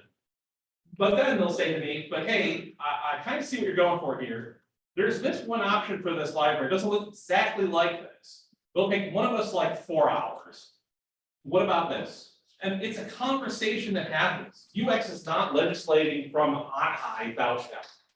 We want to build the right thing. And if you can get 95% of the way there with something off the shelf or something we've already built, that's one of the common things that I've often said to people is if you're in a car and you go and you look at a lot, and the car on the left is this green car, it's got power door locks and air conditioning and all the same things. And then right next to it is an exact copy that looks exactly the same, except the paint is a slightly different color. Now, a user looking at this going, well, okay, it's gonna get me where I need to go, but the one on the right costs $10,000 more. Which one are you gonna go for? Okay, I'm gonna go for the one on the left because it costs less. We want to focus and make sure that we're just not out spending money with no regard for the project as a whole. If we can get 95% of the way there, let's get 95% of the way there. And then we'll smooth out any of the things that we need to. So when we do these interaction prototypes, we work with the developers, they build prototypes, they see if they figured this out, and we work together. And now that concludes my portion of this. Grant, if you would like to come up, Grant's gonna talk about the development side. Not just Grant. Okay.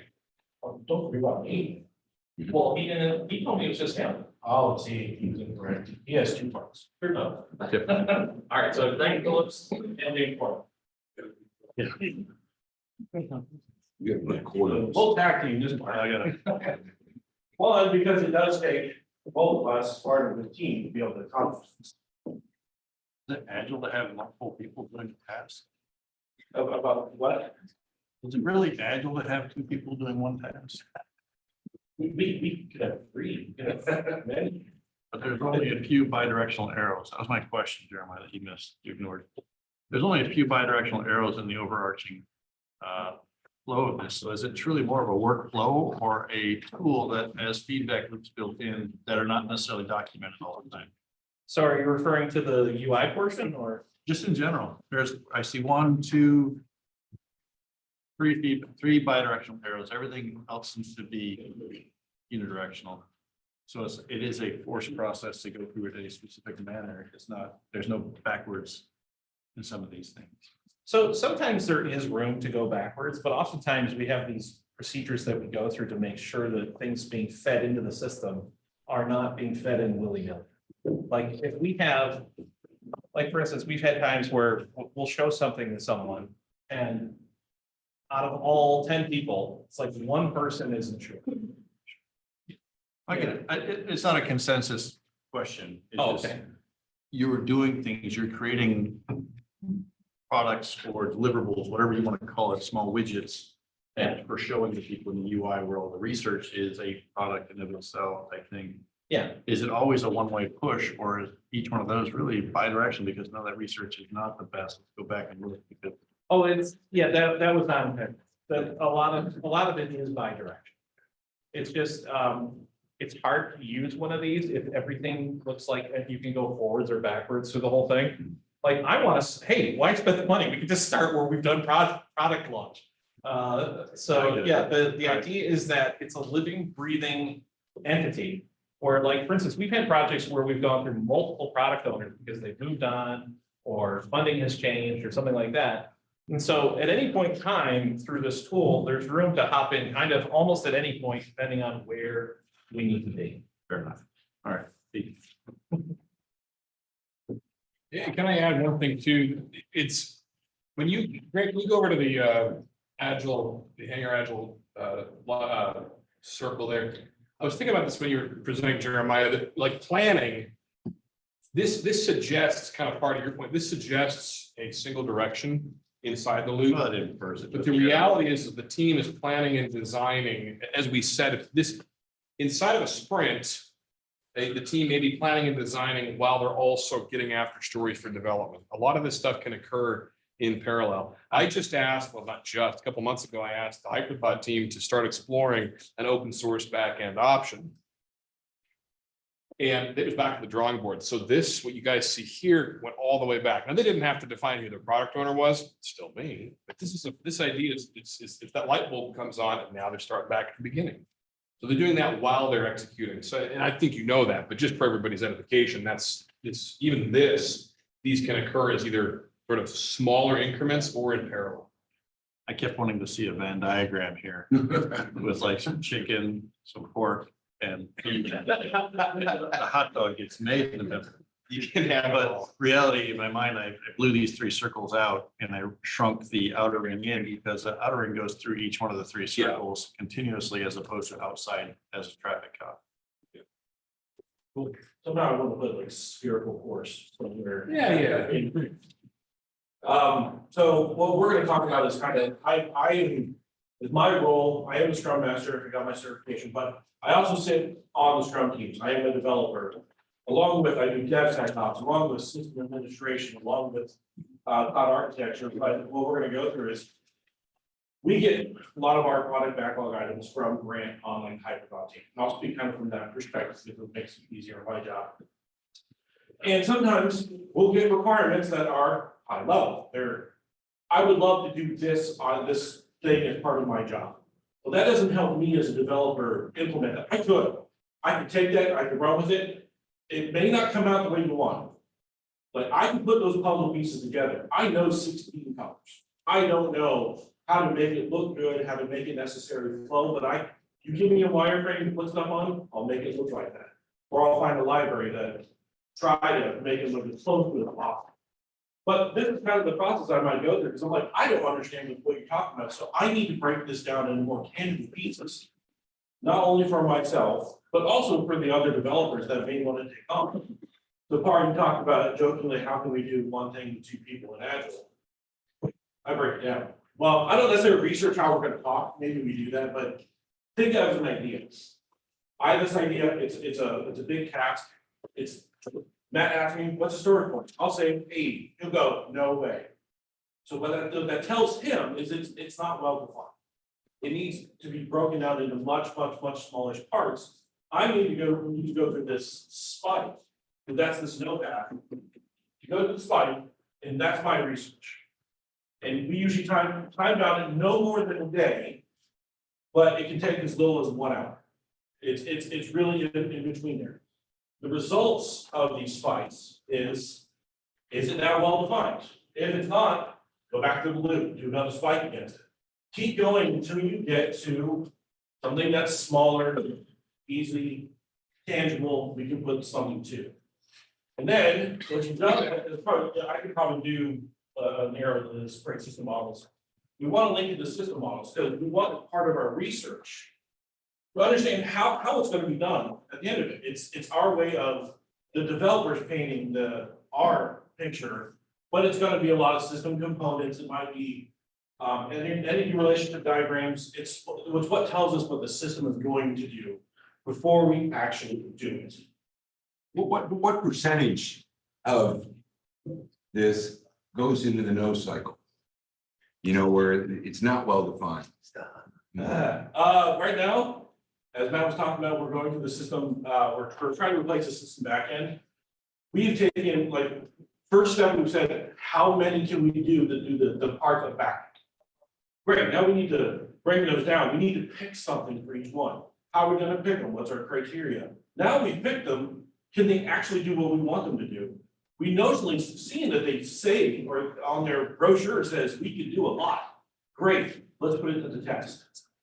So some of that kind of like, we're getting spikes after spikes after spikes. So now we're in the weeds. And we're like, well, man, I want to be able to enter data in this system. You said it's easy. I tried it. It's not easy. I need more time to research it. It's not well defined enough to say, I know enough. Well, you know, Jeremiah described all these processes before this that's supposed to kind of work all this stuff out. And if you're having to do multiple spikes, to me, that sort of it's a red flag that says, whatever you've been done before is not doing its job.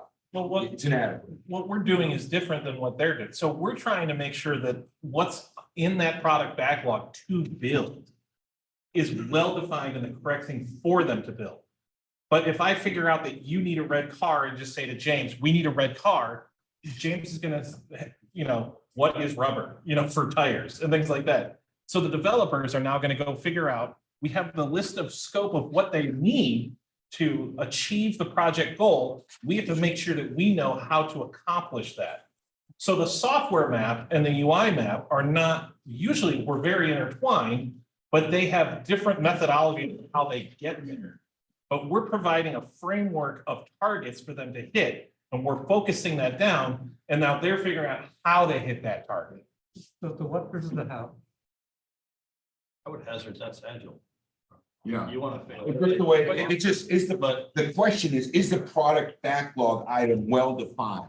That doesn't indicate, that's a different question than what you're in. It should say for a developer. Because that doesn't ask how, it just says what. What is that, That's a good point. well That's a defined, good point, yeah. and that's why I asked the question. You've done all this what, but what you're now into is how, then that first question is wrong. And this question might just have to be, redone. I put it under because as part of my process, I asked the question, is this item well enough defined for me, and it's going to be the scope of for a developer. You're providing the definition of well defined, which is I can now code it. Right. Okay, Yes. I can now deliver code to deliver that. Yeah, I can get down here. I can get it into a sprint backlog and actually do something against it. Sometimes they are defined, it's not an always thing. It has to go through each one, because that's why this guy's boom, the right backlog, and let's hit it. Well, the reality is that like Jeremiah brings a really good example with the car. Defined here, I'd like to go back to definition of done. This is where sometimes we actually have to go back to earlier parts of the process to say, does the car need tires? No, it's a skateboard, you're fine. You don't need a combustion engine. Once we get to that point, and that's the negotiation with these guys at the development team. Really, not just the definition of done, because we can say, everybody can agree. Like I can say to Evan, I need to be able to support RDF triples. Cool, I can do that. I'm gonna go figure out how the heck I'm gonna make it happen. Right, and that's really where these spikes come into play. But once we have a contract effectively that says we agree on what the definition of done is, and it's worth noting too, for some of our technologies, like if we're building a web portal, I don't know, Krista, are you online? You with us? Oh, crap.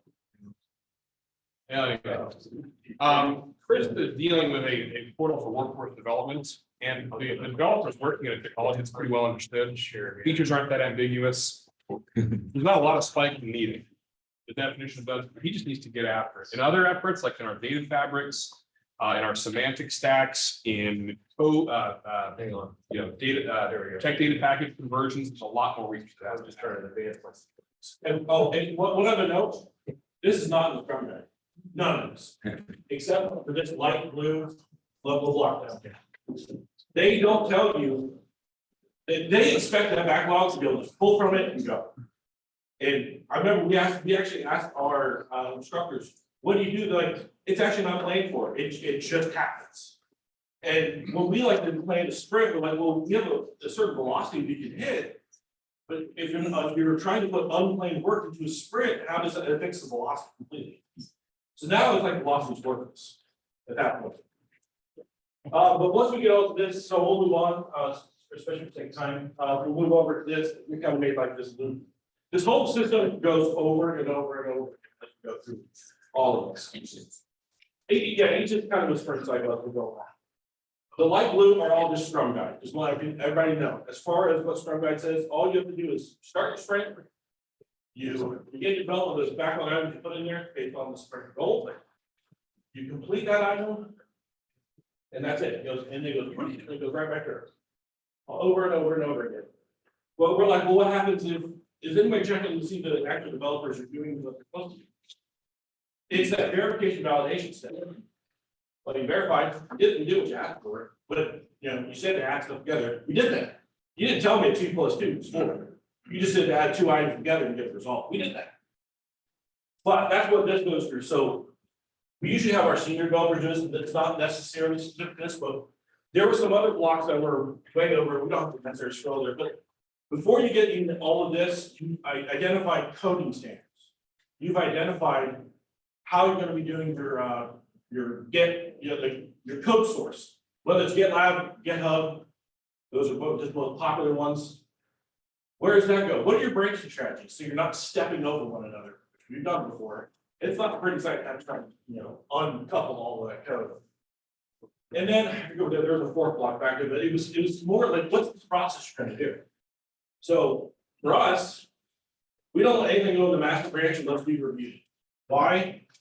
Somebody put something in there, they did their job, but man, they wrote 15,000 lines of code and it only took 4. And we're like, why? Why did you do that? Those questions have come up. Or you named your function A or AA. We've actually had that, or variable AA. We're like, what does this mean? Were you watching like Monty Python and cats like what is this? I don't get it. You're not giving me enough information. It's that big red button, stop, go back, do it again. And that's where this decision process is. If it's not, you send it back, go do it again, complete it, go back to code review. Once you're done, we go to this gentleman in our team. He's our QA. We may have gone through and tried to fix everything we could, but we may have missed something. We're human. We have our CI/CD pipeline that's checking unit tests, it's checking everything we can. Something still may slip through. That's why we have testers, the QA process. So, Go ahead. I was gonna say, so that's where I jumped in and made sure that definition that was satisfied.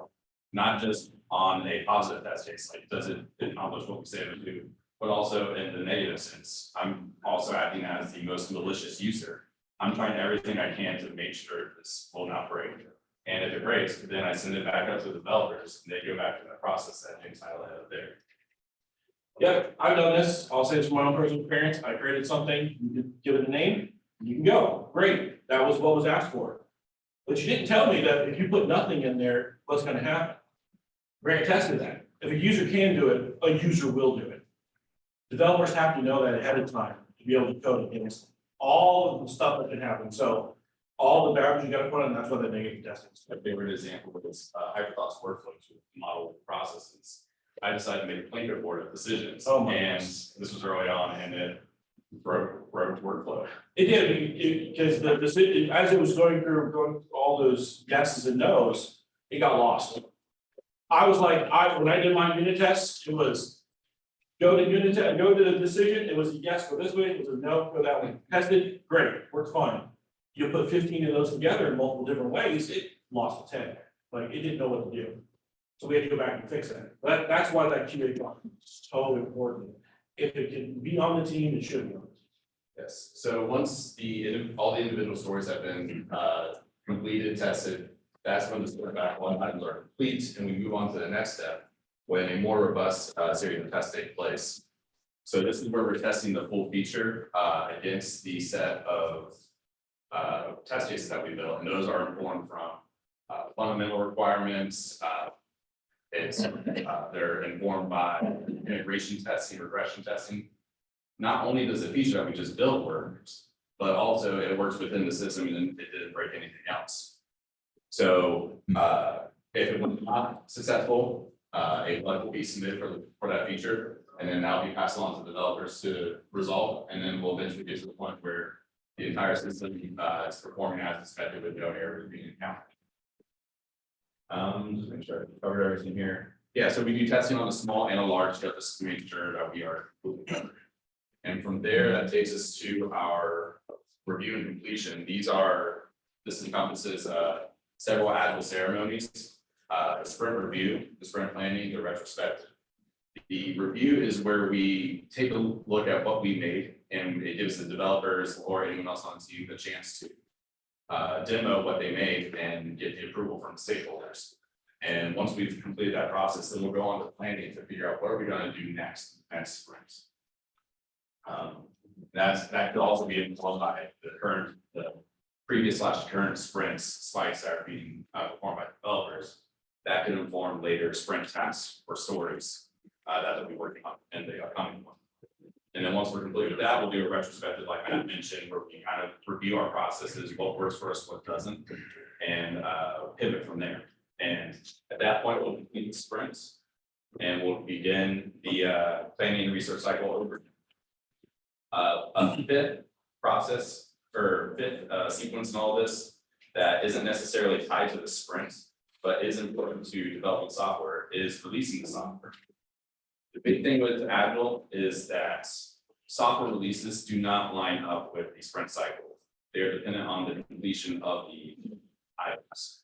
So at sprint planning, you might evaluate, will there be a feature that is completed in this sprint? And if not, then you can just leave it at that. There's no release of the sprint. But if there is, then you would want to determine when that feature is going to be completed, tentatively plan on a release date, and then as you approach that tentative release date, then start evaluating, are we going to hit that? Are we going to hit that target?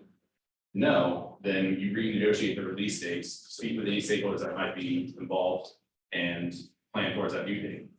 If yes, then we'll start letting our users know, hey, we have some new features coming out to you. This goes back to the first pillar of Agile, transparency. We want them to know that we're going to be updating the tool that they're using. Here's what they can expect.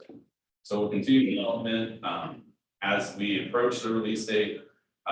If the release isn't ready, then we do need to let users know and renegotiate that release date again. But if it is, then we will release it to a production environment. The QA team will go in, verify production. If there is a defect found, we'll work with the team. We've had times where we've had to reconfigure code that we made on a release day, and it can be tenuous, but it is important to make sure that we're putting out proper tooling in our environments. It might even be a thing if we just roll back and we reapproach the whole thing at another sprint. But if it is verified in production, then we'll let users know through release notes, hey, we released the new version, here's what you can expect. Hey, Grant, kind of an oddball question. That all this is working within either a T&M or a cost plus type contract generally. That's how Agile works the best.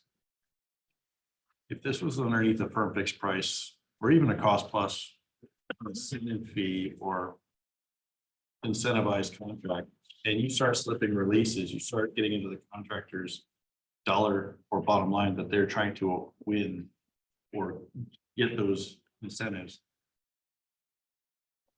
How does that really work with slipping releases? Are you forced them to accept that part of the releases don't work and it's more of a messaging with the user, or do you not, or you would never get in, try to never to get into a firm fixed price, but sometimes you get into those. This is just the outside influences to the process. Well, that's why it's important to have those renegotiation processes. But in a firm fixed price, the negotiation doesn't help. If When you're you try incentivized. contracting, you'll say, we aren't doing for a fixed price. I get it, but ultimately the government really would love to do firm fixed price. They just don't know their well enough. That's why Agile becomes a great tool to alleviate that problem.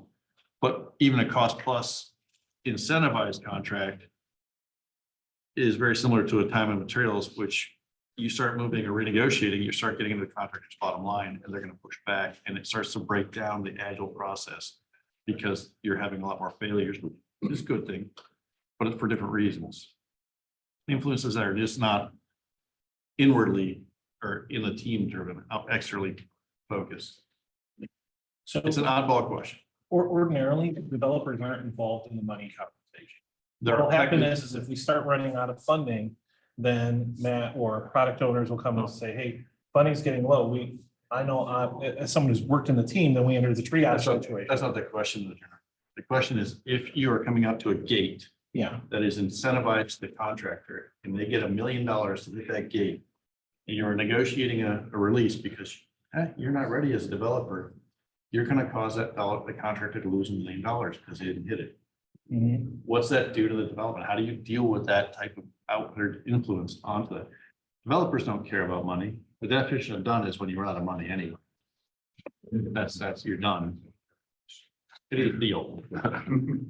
But it's a different outward influence onto this. It's a pressure from the outside that's not captured here because this is in the ultimate world of everything's working fine. So the risk, if I understand your question, the risk is that there's a state of incompletion sufficient to jeopardize an award of money, an increment of money. Yeah, so for us, we should, per the Scrum guide, you're not supposed to necessarily line your releases up with your sprint cycle. Those can be on two different timelines. We tend to line them up though for that exact reason. But simplicity. Well, and so there's accountability. So the product owner, you think about it, you do a demo heavy sprint review. And the product owner, the dev team says it's done. My perspective is as a product owner, that means it's done. Right. That means it's not going into QA. That doesn't mean that we're thinking about releasing at some point in the future and watching it break. It's done. It's been released. So we do tend to do that exact reason, what you just said, to prevent schedule slippage. And we do that on a 2-week basis. So because it's a real risk if you don't. You're right. Absolutely. And this kind of goes back to my original question, Matt, of Agile contracting. The mechanisms that the government has to support Agile development, they're really not synced. And they're kind of counterintuitive on how they're used. And if you have something that's coming out very urgent, yes, an Agile manner can do that, but also you have the pressure of you've got to do this and you're accepting it. And we need this in 3 months, but our weapon system downrange. Yeah. So they don't sync up. This is all I'm pulling it right back to the beginning comment. I mean, that this is all great for here, but we need to try to force these things out, and educate externally. Yeah, I agree. Oddball question. I knew you didn't have the answer, but I was. Based on the email. Hey, you got to check. And so, by the way, some of the developers and the retrospective does help with that. If you go like Mac comes to our retrospective and says you got stuck, fix it. It's part of our process to understand what happened. So we can revector. Yep. It's not going to solve the what you brought up, but I think it helps. Because it's like, well, we need to really go back and look at our process, but you can't just keep failing at the same point, expecting it to move forward, right? That's that definition of insanity. So, if Grant always hits this, the verified no, I've had that before, and I'm like, you're no longer doing this, somebody else is gonna take over. And then we have to fix the process. So, part of that, at least on the development viewpoint, I know I'm a contractor and we work with money typically, but I care about having a job, so the money does affect me only in that case. But I want to make sure that we continue to have that. Because we're more fun. One other mitigation I would suggest too is, and I have this as a note in one of my slides, treat your teams as product teams, not project teams. Keep them together so they develop a muscle memory. One of the things that the Hyperthought team has done is we've had to bid on work that is effectively like a firm fixed price. That says, here's the money you got, how long are we gonna take? There's a lot of ambiguity there. We have this much money, kind of that speech bubble on my example, $3 million for the year, go have fun. A team that is matrixed in more of a project style approach is gonna have a far more difficult time than a team that is part of a product pipeline, that has worked together for a long time and can go and quickly decompose what they think they're being asked to do. And then come up with a ridiculous estimate for what it's gonna take, and then you tell the stakeholder, there's no way we can do this. We're not willing to commit to this level of risk. Or they say, sure, it can be Yeah, it done. comes down to the risk. How much risk are you willing to accept? Where's your pain? And I would posit that a product team is a better position to address potential risk than a project. We can have a discussion. I would say a hybrid is just as good. Beer talk, love it. And that's it, what we have on this part, at least. I did want to answer a question I saw before we started. This tool that you guys are seeing, where all those blocks are put on, is called Miro. I believe you can sign up for free. If you do, just realize it's IL2. It means don't put stuff on there you don't want to go out everywhere. Possible to be released publicly for all you know from Miro. So, but as far as what we have here, I think you're on a different section. But yeah, any other questions before we hop on stage? Matt, just have another question and then I just. Want to read it out to us? I can. Do it, man. Has Hangar Agile been used in a larger enterprise environment? Parentheses, multiple teams, multiple applications. Just wondering if it still has the same drawbacks as traditional Agile in a larger environment. Yes, it has. And we have a number of flagship projects with large teams. We talked earlier about the Dell data fabric that we're building. And that has ebbed and flowed between 25 and 30 members. And we talked a little bit about this earlier, using a scrum of scrums approach.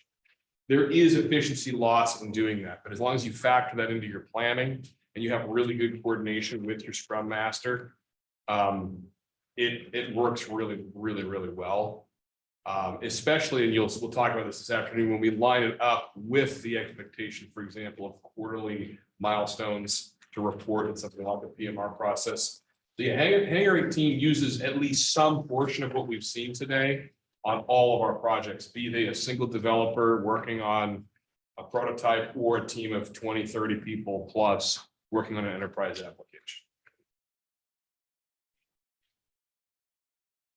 One extra thing I would say also, because, Grant's been talking about definition of done. Sometimes we can't give you a car for what you brought us or the timeframes, but we can give you a skateboard. So sometimes with our releases, we don't provide the entire feature set that you're asking for, but we will release it if it works. And i.e., it doesn't cause user frustration. We will provide it in a release cadence where every time we set out a new release, new features are added on the fly.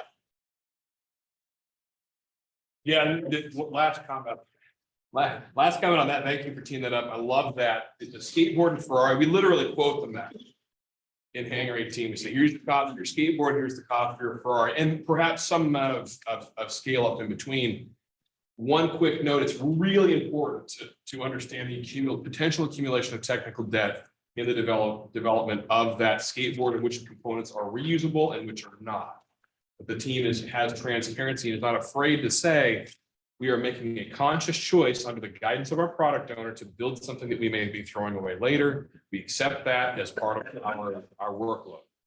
When that becomes an unknown, now you have technical debt, and that's going to eat away at your productivity long term. So the skateboard and the Ferrari work really well as long as you monitor that dynamic.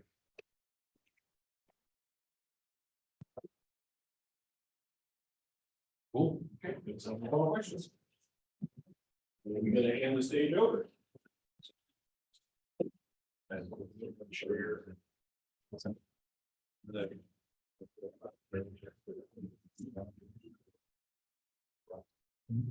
James, do you have my slides? Yes, sir. All right. That's good. I have my computer just in case. Risk management 101. Yeah. Never assume.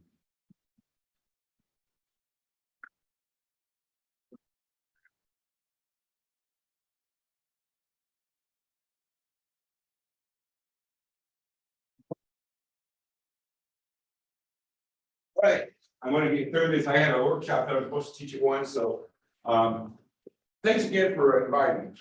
One is I've been learning a lot, this role of the product owner, the process that you developed, you got Jeremiah and stuff, those are fascinating, because often I don't see that, you know, you kind of say, okay, product backlog, scrum backlog, you know, where does the magic occur? You know, how do you get to those points? And I thought these, the slides that have been presented in the last several presentations have been excellent. What I want to talk about is how you might apply, when I use the word apply, I think you need to understand, system engineering is all about tailoring, all right? There is no one single solution. I have students in my system engineering class, isn't there just a checklist I can use to do all these system engineering things? No. Because every program is unique. You have constraints like cost and schedule that you have to flex with. I worked in very large programs, hard nosed, Simmers out in Los Angeles, space-based infrared, has a $9 billion, I think it ended up at 18 or 20. Time I got done. It was not a cheap program. And I worked in small programs. The last program, and I was a program manager. My annual budget was about $55 million a year. We were managing this ground theater air control system. You know, you can't apply the same processes between a $9 billion program and a $55 million program. It doesn't work. You sometimes have to be creative, you have to tailor, and you have to take risks. All right. And again, so when you're looking at systems engineering, how do you apply the principles in agile software development? You always have to be thinking tailoring. Next slide, please. This is the Agile Manifesto. I remember when this first came out, I'm reading through it, and boy, I started getting nervous. All right, here's this individual and interaction, okay, over processes and tools. Well, guess what? System engineering, at least from the Air Force and DoD standard, is 16 processes. So does that mean I should just throw away systems engineering? Forget about it. We don't need system engineering and agile. In fact, it just slows us down, right? Well, I'm going to try to help convince you that no, there are advantages, there are benefits of applying system engineering processes. Again, tailoring is what it's all about. Working software with comprehensive documentation. Yeah, everybody wants working software, don't they? Of course they do. But what documentation? Does that mean no documentation? And that's sometimes, I work with groups out of a certain base, I won't mention their name, that don't believe in documentation at all. They have no configuration control, they have no interface management, they don't know what the hell they have. You ask them and they go like, well, we'll do that at the end. They never did. They never track their changes, they never track how they got to where they got. And that just scared the hell out of them. Customer collaboration, that's great. You know, but I worked with customers before. Good luck dragging them to the table and get their interaction. And I've heard you guys mention that a couple of times where they're busy. I got my, you know, this is not my full-time job. And your comments about product owner again.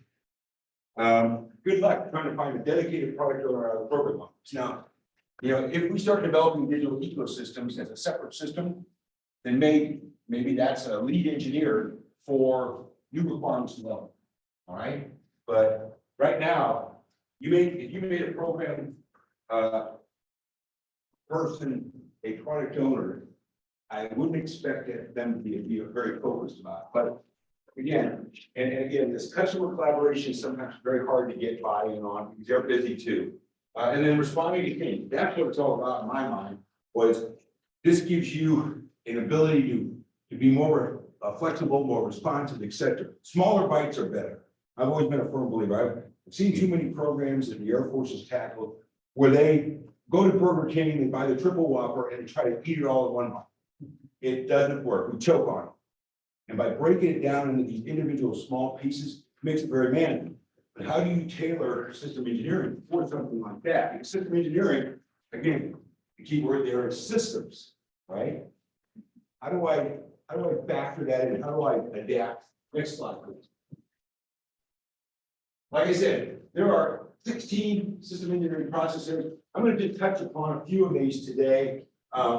Again, the idea here was to give a few ideas. Certainly, what's very, very important is stakeholder requirements definition. That's what you were talking about with these processes, Jeremiah. This requirements analysis, pulling in all the information you can get so that you can understand how these requirements relate, how they might be broken out, and then managing them. Because what the user initially gives you often has to be more. through a number of iterations. I'm in total agreement. That works in a regular system, whether you're using Agile or not. There has to be this requirements management where you're looking at, here's what the user gave me in this piece of crap. And here's how I eventually get to what I can actually work to. All right, a design input. So next click, please. Oh, one more. Yeah, and then we're gonna talk a little bit about configuring interface. This is the documentation part that I kind of alluded to. But again, it sounds like you guys are already starting to set up, automate that as part of your development processes. You're capturing that information, and therefore, when the actual change is made and you actually do a release and change the system in some way, shape, or form, you've already kind of captured that. And that's what's important. Next. Verb out, we talked about testing. Both at the module level, but at the system level, that's the one I've always been concerned with. It's great. Level 1, level 2 testing, that's fine. But from a system manager or program manager standpoint, how does it work in the whole system? Does it work, but it also hoses up 3 other different areas, etc. So, and then last, you got one more there. Technical assessment. I'm going to talk a little bit about each one of these. And technical assessment. In the world of system engineering and the big programs, we have a number of technical assessments. There are points in the program. We have like things like system requirements review, preliminary design review, critical design review. You know, what is it? Production readiness review, test readiness review, and they can be very, how do I say, burdensome. Okay, to go through all of it. I mean, when we did the CDR for Sivers Low, we started 6 months before the actual review, prepping charts. And so God, it requires a huge amount of manpower. The question is how does that work in an agile environment? So next slide. So again, we have a large number of technical assessments. They have entrance and exit criteria. You'll hear them talk about this all the time. Here's what we need to have in place. And then as part of this review, we want to have these kind of things done. Like a definition done. And there's a book, the System Engineering Guidebook that the DoD's put out, very good. And talks to these things, very specific things. And these are based upon best practices that have been true indicators that we're ready for the next step. You know, we're now ready to move from preliminary design to to critical design. This detailed design down to component level. Now you don't, nowhere in your slides, nowhere have I ever found, do they ever talk about tech assessments in Agile. But when I look at it, again, I have a tendency to step back, and I'm thinking, are there any points in Agile software development to perform an assessment? A very tailored assessment. Next. You work to definition of ready. And that occurs when we're trying to decide, is it ready for backlog? And what criteria do you have? And what is that definition of ready? And then another point I saw in the flow, next please, is definition done. And when I saw it on your slide, and I almost asked the question, I thought, no, I'm gonna wait till I cover it, is the release ready? Okay, I'm gonna ask you questions on that because you'll see why when I come up to the slide. Because I captured it as definition done, but it might be better in the release ready. Well, what I will say, Brad, Oh, please. your definition of ready for us would be, our definition of ready is it ready for me to talk to the developers too? Have I walled it off? I know exactly, this is what we Right. need. Now I talk to them, what can you build? And that's why I asked the question on that one process area, because, I assume that once you get in the product backlog, it was pretty much as close to ready for be put in the sprint backlog. Mhm. And especially with all the steps that we described, all right? And this is why, again, do you bring the developers in that, when you're trying to even work it into the product backlog and say, okay, this is kind of what we're gonna need to know. And it looked like you had, the different boxes you had on there seem to be very comprehensive on the things that you are trying to flush out. Mhm. So that you have all that information before you even put it in the sprint backlog. So, okay, next slide. So here's the definition ready. This is out of the Agile, and I had it, and I didn't bring it with me here, the book. They define it, and teams checklist. I'm not a big fan of the word, using the word checklist, because that, we have a little statement in our app, but DS3 with a checklist is a dangerous person because they can hold you to that checklist verbatim. A checklist is really more a guide in my opinion. It doesn't have to be done, but it's really kind of a, did you think about it? Is it necessary? Is it something that I should look at, or do I need to look at it, or is it something I'm willing to take a risk on? But they have a checklist for a user-centric requirement that has all the information the team needs to begin with. And again, here's what this particular textbook talks about. Understood by the development team well enough to decide whether it's doable in the sprint. So that's that step that you're looking at. That last step is kind of the closeout. And it's estimated, but the product owner somehow decides that it's going to comfortably fit into a single sprint.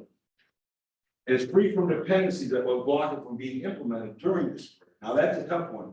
And one of my boss, Richard, he's a department head, he gave me the example of where we wanted to change the Evolve website from a white back screen to a black. You think that would be an easy one, right? By the time I got done researching, et cetera, it actually had to be broken down into 4 sprints. So, and that's where the release then is part of those 4 sprints. In other words, it doesn't happen, the thing doesn't accomplish until you get that 4 sprint done. Then you can do the release and, oh, now I got a black back screen. But that's incredible. When he told me that was 4 sprints, wow. All right. And then, of course, acceptance criteria, very important, is it tested? And that's very important from a requirement standpoint. That's system engineers, that's one of the big things we use when we're looking at requirements. How are we going to verify that we met that requirement? Okay, if we can, then we need to go back and take a look at the requirement. And then what's been stressed over and over, iteration. This is not one and done. It'd be nice, but it's not. If you do one and done, you will bog down somewhere later. And I can attest to that in weapon system development. You try to do this in one iteration, you are asking for trouble down the way. And typically that trouble doesn't show its ugly head until after you start building hardware. Inevitably, we find out that we did a crappy job of really understanding the true nature of that requirement and what I call undesired side effects. Okay. Next slide, please. So if we look think about how we might apply system engineering to user story, we talk about things like elicitation. You stress that over and over. Great. Ensure that the user story meets proper characteristics. I teach a workshop. We actually talk about 14 different characteristics. It's based upon the INCOSE guide to writing requirements. It's exceptional. But the 3 or 4 that I thought was most important, complete. Users often give you, and it was pointed out, I think you meant, they give you these very broad, generic statements. And they think, oh, no big problem, that's easy.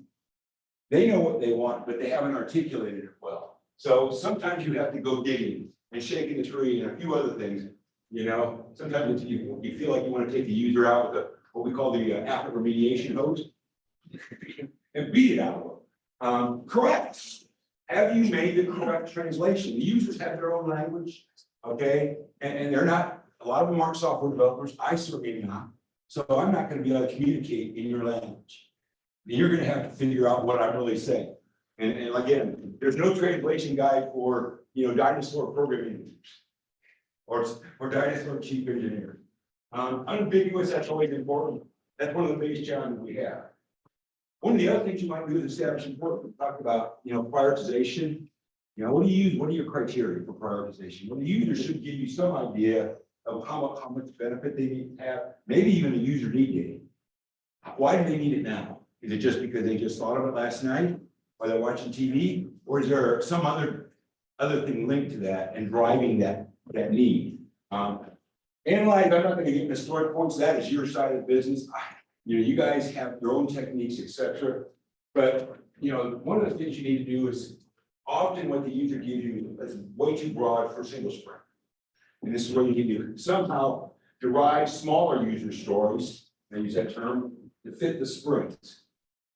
So here's the question, and that's why I was following yours, and was, does the product owner need to track derivations to improve traceability? I think so. Because if you lose sight of where this all came from, it can also often cause confusion And again, it provides context and it provides why are we doing it in the first place? Well, this is how we got it, and here's what we worked to. Plus, it shows you're adding value by working all these processes, all these steps that Jeremiah was showing. And can acceptance criteria be developed for each story? That's, again, this is that strong link between requirements and verification validation. And in a system engineering environment, you want to make sure that linkage is very strong. You know, and when you verify, there's two other verification validation. These are requirements based. You assess derived user stories from these characteristics and then validate, make sure these user stories trace back from the original. Yes, sir. I'd like to add, developers hate it when you give them something to do and don't tell them what the acceptance criteria is. Agreed, and that's sometimes the user's not sure. Yeah. And they're not sure what's a correct or adequate, and that's where you, again, you might have to work that. What is done in your mind, and often, like you were talking about, even formatting style guides. Oh, God, it sucks when you get to the final product and goes, I don't like that color green. Okay, you need to change that to a darker green. Okay, and again, why didn't that come out during all these iterations? I think you gotta document that along the way, right? What's that? You have to have a good documentation. Yeah, well, good luck with that. I mean, you know, when we were, I mean, I agree, but again, I'm not allowed to go beat the air, like ACC.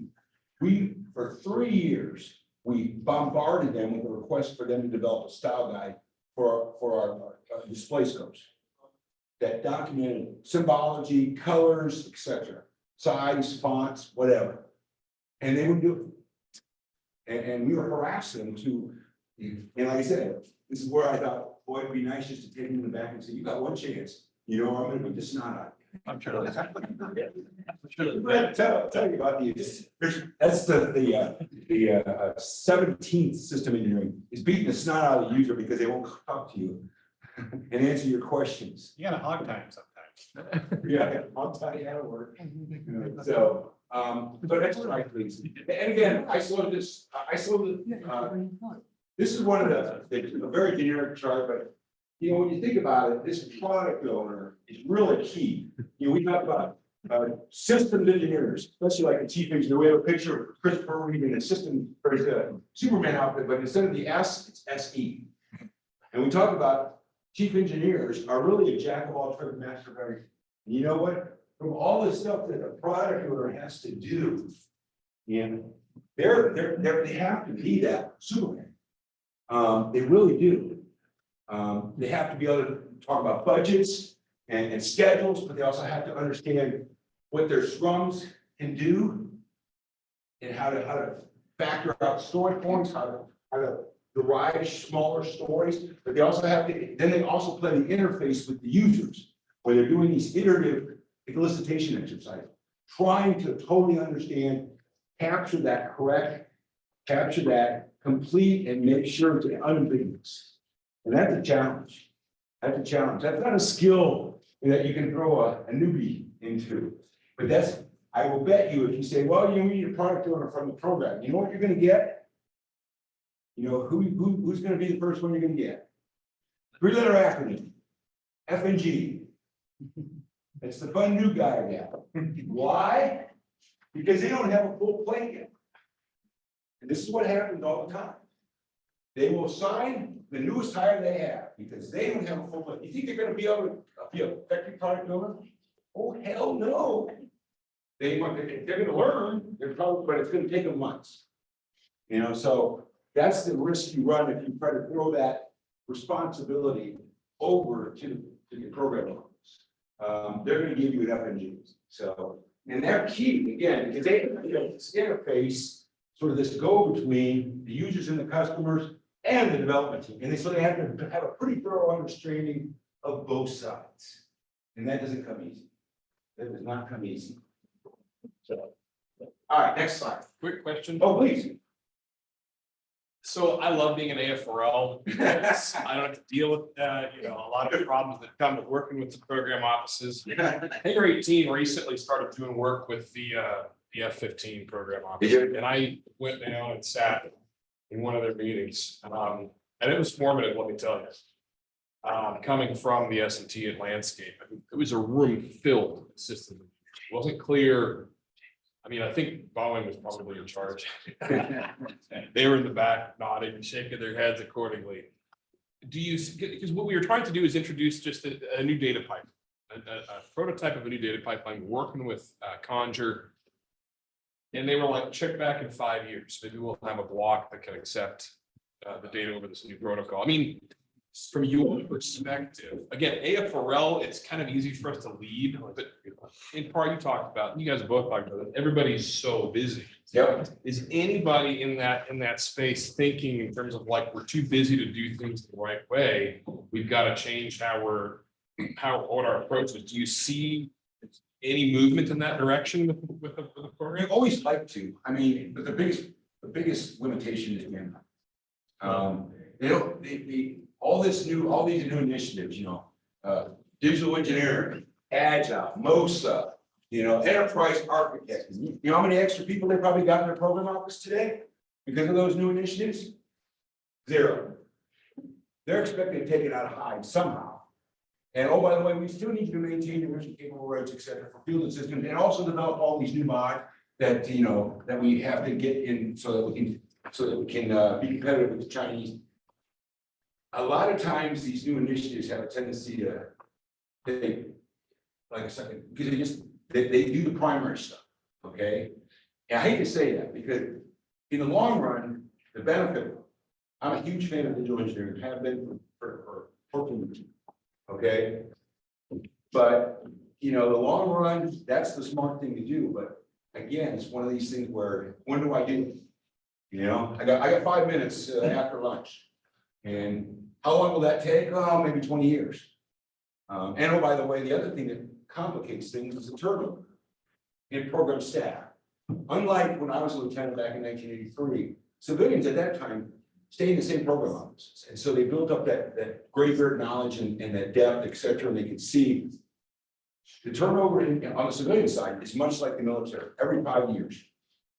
I asked that in my classes, and almost all of them have been in their current position less than 5 years. And that hurts us. I would hazard that the change is brought in by the new people. But the structure above them is so oppressive. Yeah. Oh, yeah. That it's hard for that new person to make a change that can catch before they PCS. Yep, before the BCS, that's right, or change jobs. Exactly. Same thing. Civilians used to provide that stability, and that's no longer there, in my opinion. And in the big systems though, Matt, like F-15, it's the overarching dollar to the big contractor that says, we're not going to change because that's where that money is leading us. That's a hard thing to you can't turn that battleship. It's hard. And this is where I think, until the senior leadership actually makes a commitment. I mean, some of the programs, the new programs, for instance, Sentinel and Long Range Standoff down in Eglinton, they got the bucks. Hell, they're building a whole new program offices, new buildings. When you see a program office have enough money to build a whole new set of buildings for them, then they got money. And Sentinel has really done a fully implemented ecosystem.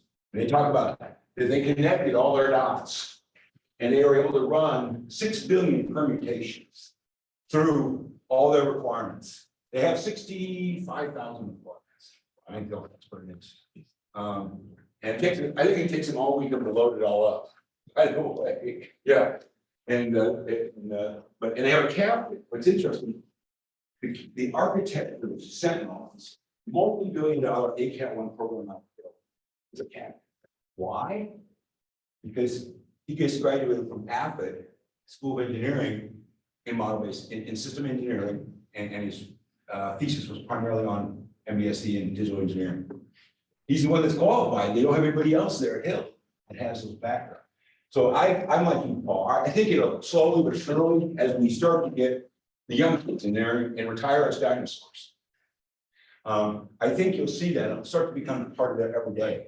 They'll slowly take it into a command position and they can push down at that point. But it takes 10 to 15 years to get them to those positions. And I believe that for once in my 40 years, digital engineering in particular will survive.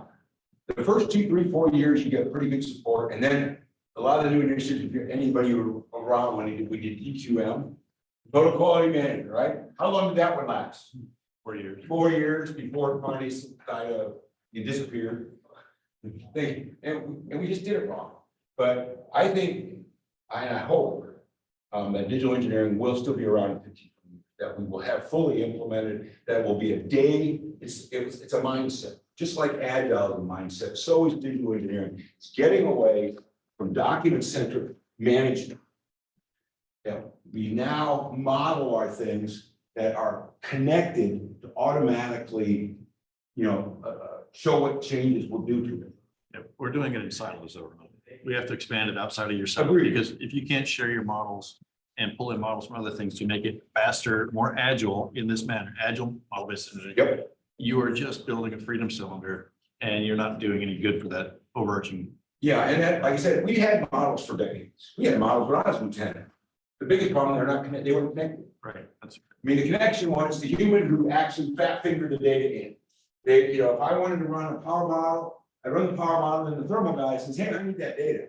Can you give me the data? Yeah, here it is. ASCII2 code, maybe you have to type it in. Maybe you couldn't actually enter it in with a file. You actually have to fat finger it in. They run their model.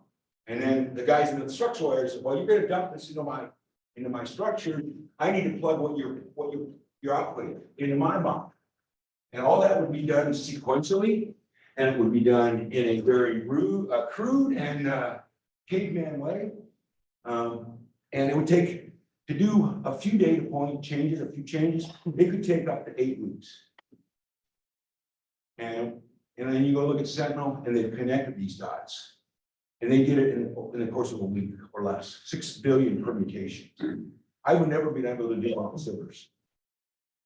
Because we didn't have our models connected, and that's the payoff. And if you can convince the leadership that, look, yes, it's gonna cost us more now to build the infrastructure, to connect the APIs, et cetera.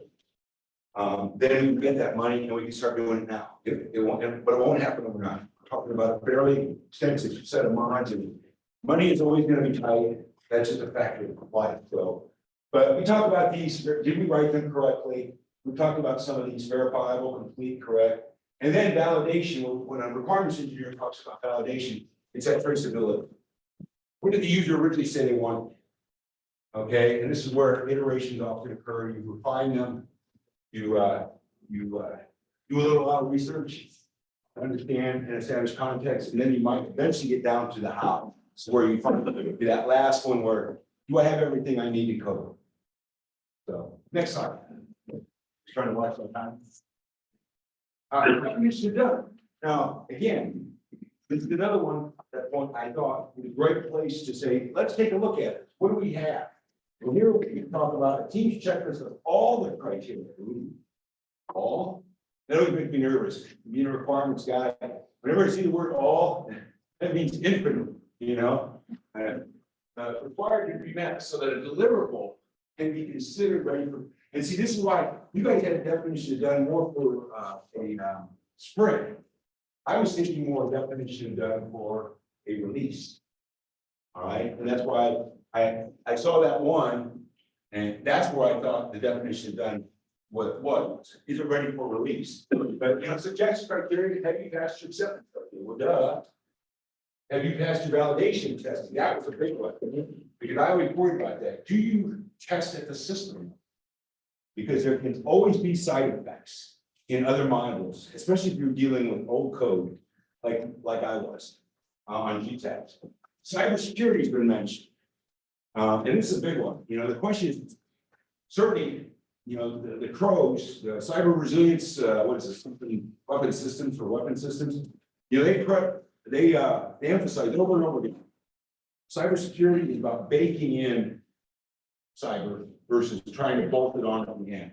So that means it has to be in your design early. So are your people trained on the proper cyber coding techniques? Have they demonstrated that, et cetera? And do they stick to it? So, this is not one you want to wait till the end. It's kind of awkward. I didn't know where else to put it, but it's not something you should do at the end. Oh, yeah, maybe we got to look at this about cyber. No. It really should be part of those early processes. And how do you weave that into those processes?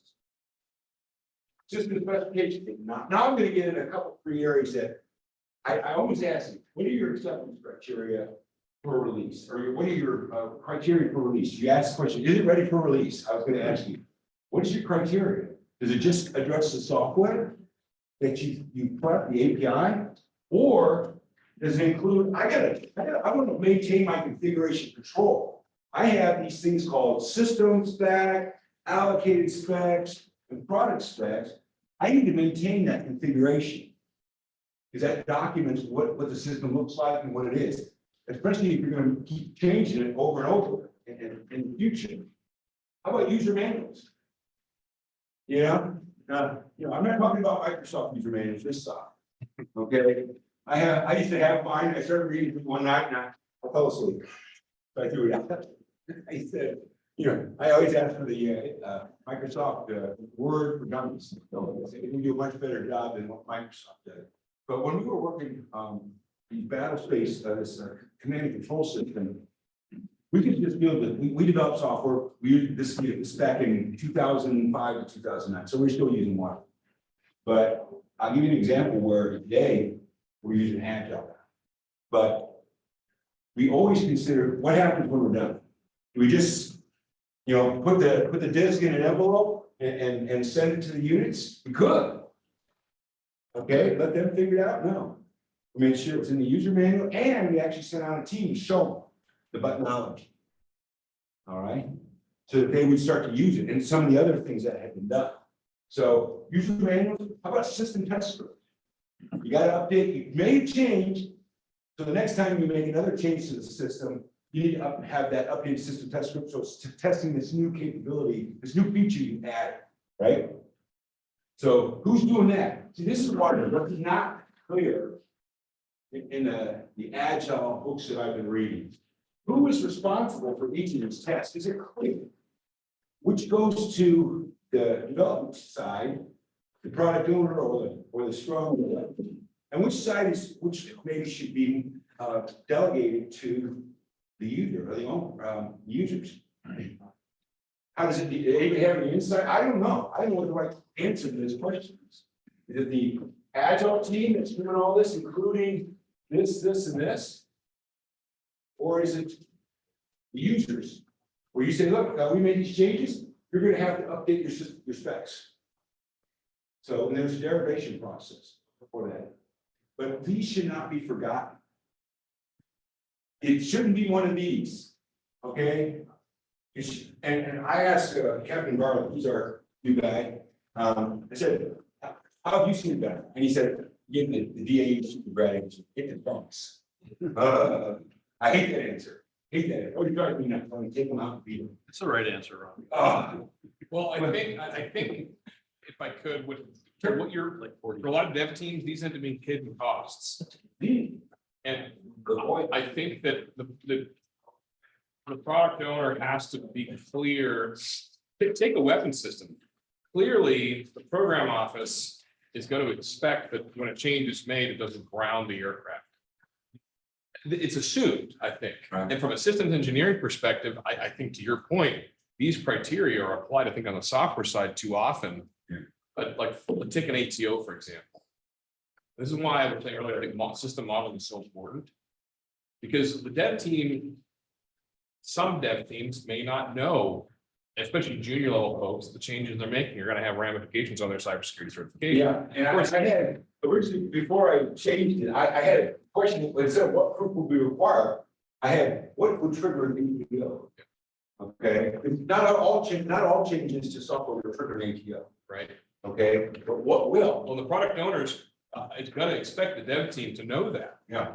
But I don't think that treaty is well enough defined. I think you raise a great point. Yeah, and I think your captain, he mentioned that typically what he's seeing is that some sort of memorandum of agreement between the program office and the person doing the actual development. Whether that, and it could be, again, if you provide the product owner, I would expect to see product owner and program manager kind of have an agreement as to who's going to be responsible for what.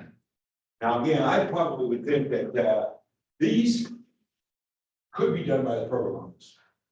If they could take the features that you develop and then code it to, and then derive specification statement. I'm going to walk through a couple of quick examples, but as to how that might happen, yes, sir. I'd actually say it's a conversation for every feature. Some things we're gonna have to decide what it's gonna be and then show it to the user and see what they say. Like, for instance, nobody knew they needed an iPhone until they saw an iPhone. Really a great example for anyone in here who is curious about, like, how do we figure out this kind of stuff? Watch when Steve Jobs showed the first iPhone. And you hear the crowd's reaction to him showing things that people, if you would have asked them 5 minutes before, they'd have no idea how to do it. But when they saw him demonstrate it, you hear them all go, oh, that's it? That's how I would want it to work. And so sometimes it's us saying, this is how it should be, and then waiting for the users to push back against it. Yeah. Sometimes it's developers saying, we have a time limitation, it has to be built this way. And then sometimes it's just, the product owner saying, well, we've been told it has to be done this way. So you've got legislation, you have users telling us, and then you have what's in the art of the possible from developers. So for me, as a UX person, there's never a hard and fast rule for how you get that acceptance criteria, because almost every feature is always a conversation. Well, and then the bad thing about users is different users from the same program office will have different ways. We had big arguments whether we should have drop-down menus for pop-ups. Because half the people wanted, half our users said, we want pop-ups. And the other half said, no, we want drop-downs. Well, who wins? Bring two guys in for a cage fight or what? Yes. Ron, Google Chrome wins because it just blocks all pop-ups, so they're getting drop-ins. So can you tell us about the pop-ups? So too bad, using Chrome, you're not gonna get it, So again, I think it's very important to define, to negotiate and who is gonna be responsible for these tasks. And again, as the captain said, it does depend. And what I saw was the software engineering groups. I don't know if you guys work with those guys at all, Tinker, Robbins, and Hill, and the big 309, 76, and I can't remember the one at Tinker or the one at Robbins. But I've asked them this question. I've had a number in my requirements class. I said, what do? Do you, if you get user stories and you actually have features and you actually code it up, what do you do after that? Well, we write the specs. We actually derive the specs, the system shall versus as a user, and they actually develop the system specs and keep that. They're on the task. And I believe though that's because it's been negotiated with the program office. I know when we were negotiating with them, the 309 supported us in sustaining of our software. When we negotiated that, we gave as much as we could. Why? Because I didn't have the manpower. Reducing risk. Offloading it. What's that now? You're reducing your risk by offloading it. Yeah, well, and they did it all the time, and they were, they went to business, and they were actually pretty reasonable. And like I said, I'm a huge fan of them. They've been doing Agile for over 10 years now. And they do it for a reasonable price. They often take over all the program management, et cetera. Okay, all I need to do is send them a check once a year, and we're good to go. And I try not to get in their nickels. As long as they're developing and delivering usable product, I don't burden them with a bunch of quarterly reports and stuff. That's not you're defeating the purpose of Agile, which was to eliminate a lot of that crap that was not value added. It was managed admin bureaucracy. I hate that, especially when you're working with limited manpower. Whoa, all sides. So, next slide, please. I want to make sure we're done in the next 5 minutes. So here's the formats that typically you see. You use user story as a user wants some feature, and you give a reason. When you're dealing with technical requirements, standard technical requirements, you can use one of these. I prefer number 2, where you start out with the subject, some action verb, object. If you have it, you might have performed how well, and then find a condition. And so when Agile first came out, I was like, oh crap, now how do I reconcile those? Got a cap. See, I bought one with a cap. It doesn't leak. So how do we reconcile that? Is it even necessary? So next slide, please. This is, one of the best books I've come across, and I actually said Incozy sponsored a series of webinars by a gentleman by the name of Dr. Bruce Douglas. Yeah, he's awesome. he's a practitioner. He is not an academic. And his stuff is extremely well written. And I started attending and I bought the book on Amazon. By the second week I attended, I said, I need to get this book because this stuff, the stuff he's calling to is very interesting. So I get the book. 2 days later, I attend the next workshop. What happens? I won the door prize, which happened to be the book. I got his autograph though. And I gave my other book to Major Fisher or Major King, but I said, I don't need to. I mean, I guess I could put them on like ear. That way I can put them around my ears and I can absorb it.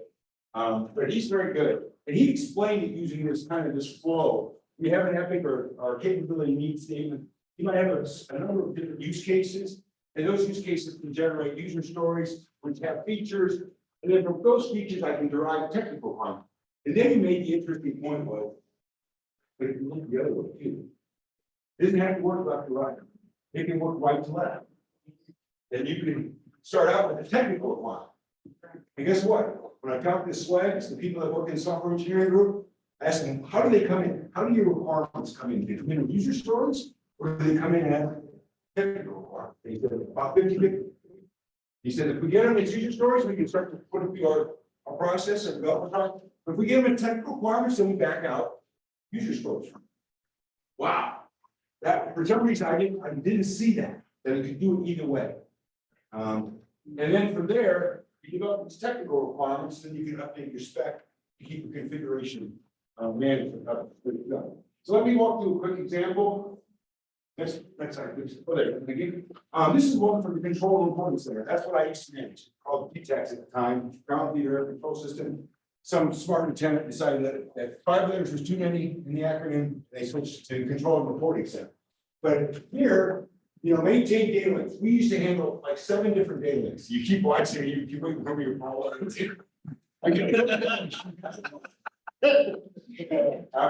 Alex instructed to kill that. I get my name partner out there. So again, maintain data link message sets control and reporting set about space manager. Again, we had something like 7 different data links. And again, what we want to do is keep those data link messages up to date, because they're constantly adding and changing. So you might talk about here's display scope on the display. And this is just 3 with display situational awareness, data link display, link 16 messages are displayed. Now I can use those use cases and develop models for each of those. Then I might get user stories. As a battle space manager, I want to display the satellite message for aircraft altitude so it can be with airspace. Okay, we put that in the Scrum, but eventually, changes are made, which isn't a bad, fairly small, but I need to eventually convert that or transform that into a technical requirement that goes in the spec. So I might say the CRC, which is the system, shall display the satellite message aircraft altitude with plus or minus 100 feet accuracy. I put that in the spec. Now I've updated, you've made the change, or whoever's done the Agile has made the change, and I've updated my configuration. Right. So I have to do that on numerous occasions. So next slide. So I thought, okay, I'm going to make one. Go ahead. Real quick on the technical requirements, I've gotta ask, because I got my guy, I know who does this for our team. But it's a traditional role. And when you look at like these sort of, I'll just call them fairly ambiguous cross-functional teams, do you believe a developer is responsible for that rightmost lane, or do you need a specialist who can write technical requirements? Because there's this awkward delta between a designer and a developer, which in my background, this is what Grant does for us. That's why I hired him, is in a lot more things too, not just this, but Grant is a technical analyst. Grant has written more of those statements on the right than you can shake a stick at. Good. And that's what you want. It's a specialist role. And, you get better the more you do it. It's just like any other thing. And the problem is a lot of times people don't work requirements very often in their career. You're working in a big ACAP program. I arrived in Simmers in October 1993, and they just completed PDR. I never had to write a requirement the next 4.5 years. Okay, I reviewed a lot of contractor requirements, but I didn't have to write them. People that write them, they get a lot of practice. Now, when I worked in the ALCs, where we were constantly working new requirement sets coming in from Air Force Form 1067. We had to do that all the time. So we got a lot more practice. When I was in Sacramento many moons ago, they had a grade road shop. That's all they did, was review every single requirements document that went out. And when the first time I worked with them, I asked my mentor, I said, how the hell do they know? They got work A10s, didn't matter. What they knew is how requirements are best written, these characteristics I talked about, the rules that I also talked about in my workshop. And they can apply that. They apply that every day, every week. We get really good at it. And I recommended a long time ago that AFL-CMC should have a grade shop that reviews every single requirements document that's coming out of AFL-CMC. Because that way they capture a lot of the weaknesses and potential improvements. Because these guys are good. They've always offered very constructive, positive suggestions. So but you're right on the money. You know, who's good? If you have somebody that's good at writing requirements, whether they be user stories or these, then use them. And that's why I say, I think, again, this goes back to Captain Garland, it depends. Like I said, the swags, from what I know, the students I've had, software engineering groups are actually doing both. They're refining the user stories, and then once they get that done, they get ready to release, they update the technical requirements. They create the technical requirements, etc. Could a program office do that? Possibly. I think depends on the chief engineer probably could be very good at this, but they're probably up to their nose in other stuff. And again, this would be one where they have to be very careful. It's very important. When we, in the 90s, actually, in the 90s, we got very undisciplined, keeping up configuration up to snuff. And we had all sorts of problems. That's why we implemented this system. I don't think the lab necessarily got involved. Operational safety, stability, and effectiveness. Because we just lost our discipline. We were making a bunch of changes and no one would document. And again, you know, when we talked specification back then, they were all paper documents. Now, the nice thing is, especially since you guys are talking about the models, you're going to have models that talk about that. So it's those wiring diagrams you talked about. You already captured that. It's not going to be a big deal. That's what's going to actually document your system spec, your allocated specs, etc. That's how you're going to have. You are probably already have it done. That's why I was very encouraged by that. But you already have the tools as part of your sort of refining them. You're already capturing them, and then what you make it now makes a change to the permanent, to the system spec or the allocated. But all right, next one. That's what I thought. Oh, go back one. I'm sorry. I think I missed one. Yeah, here it is. So I want to develop one for the digital ecosystem. So I thought, okay, I'm just going to sit down and put together a quick one. Develop automated connections between program A, digital ecosystem tools. All right. And then again, the purpose is creating the digital thread and automating the connection will result in a more timely and comprehensive analysis. So program A and digital A. And this is where we talk about these silos that Bar was talking about, where we have all these models. We have a bunch of physics-based models, we probably have program models, we have display, you know, I'm sorry, this is, I didn't get this from you back, I missed it. But we have other models like manufacturing, et cetera. And where we're really going to be pushing is to connect the APIs. All right, so, you know, I was a thermal engineer, so I used them. As a thermal engineer, I want the electric power model to automatically push data to the thermal model so I can assess thermal energy. Can I work with that? Can I put that right in the backlog? Sure, why not? Yeah, sure, why not? You said that, I was like, and that's, you're like, hey, that can't be that hard. Well, if, you know, I'm really product owners. I didn't see anybody with me. Oh, you're a PO? Okay, yeah. I don't think you can joke. I don't think as a product owner, I'd say that's ready for time. You know, it says to automatically push data. What data? Everything.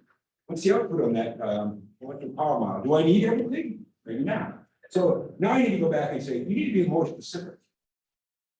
Okay, and give me more details, because that one is going to probably help me understand the story points associated. Because it could be, you know, 4 data points, or it could be 400 that change every microsecond. Okay, so again, this is one where you get these user stories, and I know I've seen this crap.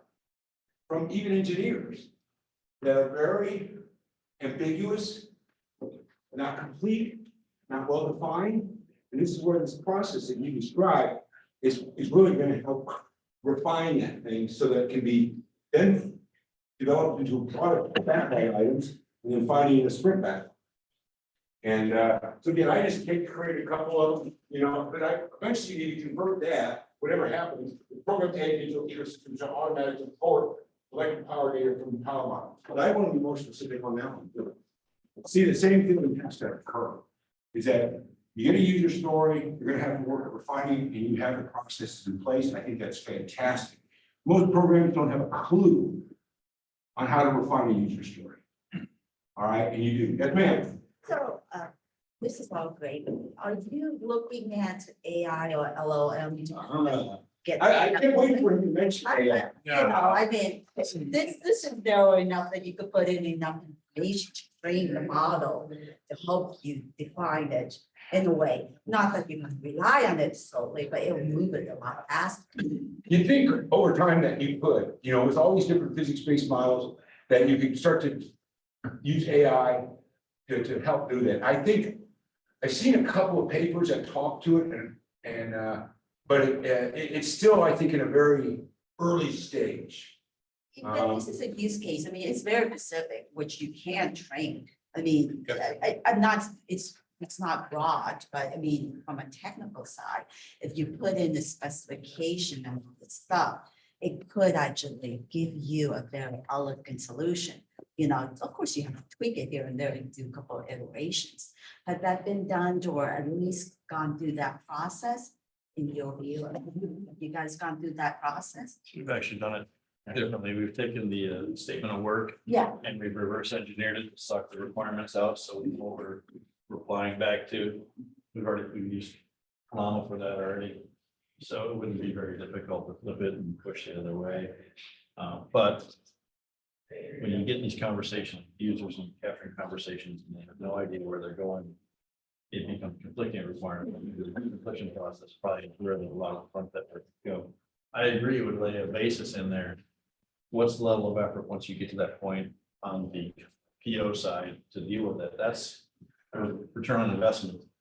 I'm sure it's going to get there, but I think we're in the infancy of this because everybody's building their own model. Everybody wants their own engine and no one wants to share it. So the government offices, a SPO would take this on. If there was an MBSE SPO that put a large language model out there to deal with these things, share the models, to drive these ones, then you would see faster growth. But yeah, I'm with you on that. We have looked at it. I think Grant would love to have ChatGPT turn the user stories into shell statements for the set technical specification. I think the thing we're the most concerned about in LLMs in general is the precision of the output needs to be at such a high level that we can, like, for example, apply it to automated testing. That's one of the big issues with user stories. The most user stories that I see, they're not testable. They're not because they're not like, if you look at the way that ones you have up there, there are no, that's like, I want the electric power to push automatically data to the thermal model. So I can assess, what are the parameters of that are testable, Well, right? yeah, that's what you put in your, I call, specific use case. Yeah. All the references that can help you, derive, or the model could derive that. So it is very, user specific. Yeah, And it can help you just kind of treat, that's why people start to do their own LLMs, right? So that you can just narrow down to your specific use case. It helps you kind of further define it, and over time, it becomes a lot more precise. But again, it's not meant to replace the SMEs or anything, but it's just meant to say, is this good enough? And how can we get it to the point where it's better? well, and you're gonna see, if you come back after lunch, our demo after lunch is actually looking at SysML 2.0 with large language models to do exactly what you're talking about, which is to explore the model, to evaluate potential test criteria. It's a really cool area that's very young. But I'm with you. So yeah, check back. We've got a graduate student from Athens who's going to do a demo, that kind of exact thing. Yeah. So, yeah, like I said, this is, I was just trying to show the flow, et cetera. And again, since Hangar 18 is really helping out these program officers develop their threads. I try to be more audience specific and say, look, it's important that the configuration be maintained. One contract will change. People in it, even if the contract did change, personnel change. And then other things come out. If you're not keeping track of the changes you made, it's very hard. If suddenly start running into problems, it's very hard to troubleshoot. You don't know what you got. And if this doesn't change, then I tell you what will, because I've heard program officers talk about it, is the version. In other words, if I'm using NASTRAN version 3.0 and NASTRAN developed another model at 4.0 that has all different capabilities, et cetera, it might not run anymore. That API might not work with it anymore. And so this is where you talk about system sustainment. And that's, you think acquisition is a pain, get the system sustainment, because everybody thinks it's fielded, we don't need to do anything. But everybody keeps asking, how are you going to implement digital engineering and sustain in the legacy system? So there's people out there that are trying to do that, but the number of dollars in their checkbook is small compared to LRSO or SECO. So they have to be very careful and very thorough deciding what they're going to put money to. I had a student class I was teaching Roberts 2 weeks ago. He says, I work in sustainment. So how do I decide what I should do for digital engineering? I said, here's what I would do if I was a program manager. I look at all the things that are biting me in the ass and the things that eat my lunch. And I'd say, is there something we can do in a digital engineering arena that would help me do that? And that's what the intents are. Out at Hill, they saw that they have a lot of fatigue problems. And it was taking them anywhere from 2 to 4 weeks to handle that request to get what they call Form 107 from the field, request for engineering support. And it was taking them a long time.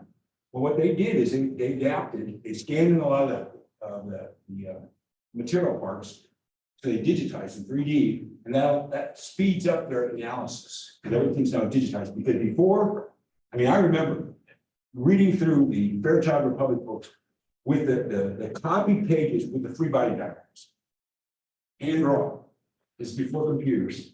Okay, and that's what we did. But they were gonna digitize and model all this stuff so that they could get a report from the field, they could assess it, they could develop a repair and test it digitally, virtually, and then get it out in the field. And they can reduce their turnaround times by 50%. So they actually did that. That helped them be more responsive. All right, this is my last part. I'll get off the stage because everyone wants so much. Look, software systems engineering can be tailored. Okay, what works best for you? What you have the time? How much support are you getting from your users? Big always a big question, But I certainly think stakeholder requirements, requirements analysis requirements. And this is where sometimes you have to drag the thinking extreme. I had somebody at Air Force Base come in hand me requirements one time, and as he's handing them off, his word were, see what the launch pad. Don't let the users get away with that kind of crap. You need to have senior leader support, that they will support these iterations. Because if they don't, then you should say, you know what? We're not going to be able to do what we want. Period. Don't play games.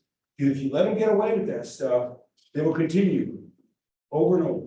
And you'll be trying to do this on your own. And this is where the user needs to be participative. Don't let them use it. Well, I'll see it at the launch pad, or I'll see it when you get the release sample. No, don't let them get away with that. I'd say one of the things that if you develop a formal agreement with them and who's doing what, make sure that commitment to these processes is in that memorandum. So that way you can hold it over their head, and you can remind the program manager, whoever he or she may be at the time, that you agree to support these user story refinement processes. All right, verification, validation, again, those requirements, but also the overall system. And you guys, like I said, I was worried, but you guys kind of convinced me. And then config management interface. And again, the payoff is using system engineering processes can improve the flow and avoid defects, can flush out those defects earlier. That's why I asked that question about You know, why do you have all these spikes? How many do you have? What's the percentage? Why aren't we flushing those out earlier and getting rid of them? So, and again, what we're trying to do is, when you get that software or that user story into a scrum, can it be worked in a single sprint? You know, and what homework you do, and you guys, like I said, I learned a lot today, which is good, I like that. Very valid requirements emphasize characteristics that mitigate the defects. Again, this correct, that's what you're after from the standpoint of criteria. And then the very valid software and overall system ensures working software that meets user needs. Again, I sympathize with you, but every time you just say, that's not what I want. You know, how many times did you talk to them and they never mentioned the thing that they wanted? That drives you nuts. And I had that happen, especially when the staff officer of ACC changes. You never know who you're gonna get. The guy before was pretty clear. And then discipline, continued interface, and to ensure future changes can be done with less problems. That's the payoff there. If you start making changes, you're gonna start having defects, bugs, etc., and no one's gonna know where the hell to even start. And that's why it's important to document the configuration, because so you can see what's been done, how things have been changed. That will help you make future changes, and it will help you troubleshoot any potential problem. So, questions? Oh, no questions? Are you not gonna ask me a question? I did during this time. What's that? I give them an iterative. Okay, all right. Okay. Part of my straight, man, I give you $5 and say, hey, any hard questions, ask me easy, man. Who cut your hair, man? All right, I got it. Nice. When's the last time you liked? You know, one second, guys, before you head out, just one announcement from John Owen from. I'll be Carolina. 2 minutes tops. Yeah. Hey everyone, my name is John Owen. I'm from Parallax Advanced Research. We're a nonprofit research institution just outside the gates of Vail. Ohio Aerospace Institution, fully affiliated with Parallax, located just outside the gate of Atlanta. We recently won a program called the Defense Innovation On-Ramp Hub Ohio. Our goal there is to work with startups, academia, industry, and other local talents, connect them directly with DoD across all branches to strengthen the defense industrial base. Ohio has one of 5 of these hubs across the country. Other ones are in Hawaii, Washington State, Arizona, and Kansas. One of the ways we're supporting currently is through INSIN challenge problems that have a $75,000 prize pool. 2 of those challenges are currently live. Arizona is looking for innovative ways to improve multi-domain range scheduling and management.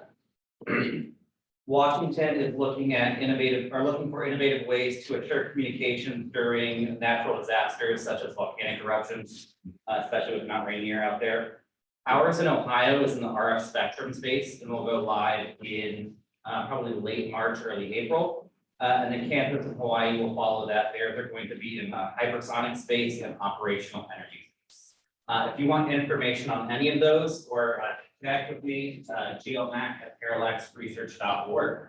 And then if you follow Great Lakes Mission Acceleration Center on LinkedIn or Parallax on LinkedIn, you'll get all that information as well. And then I can stick around for a couple minutes if anyone wants to have a one-on conversation. Thanks, Tim. You're welcome. The opportunity to brief everyone. Yeah, you're welcome. All right. Appreciate it. Thank you. Right now, it's less time. So we'll look to reconvene here 1:30. ish, maybe we'll give a few extra minutes if we need to, but If around there. you need recommendations for what to get a lunch around here, just come to me. I'll tell you, I know them all. That's one of the fastest ones, just down the aisle, the alley here, it's a deli. Turn around. Really good. Decently priced. Yes, that's right. It is. You should be. Yeah.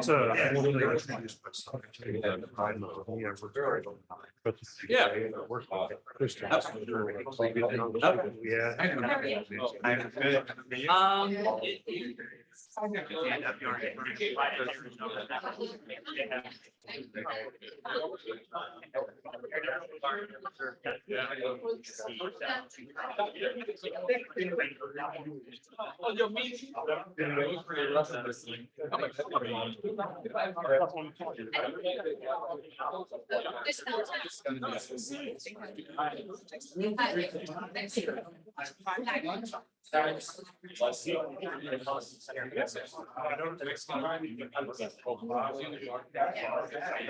Yeah.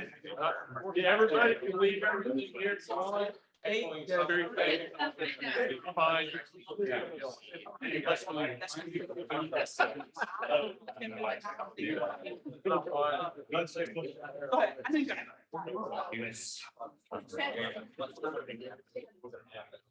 I bet. Okay. I would definitely. Yeah. Yeah, absolutely. Thanks, John. Nice to meet you.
Hey, Alan, you're up, buddy. Alrighty, thanks. So my name is Mr. Alan Dukes. I've just completed a master's program at AFIT, studying computer science, specifically focused on digital engineering and usability.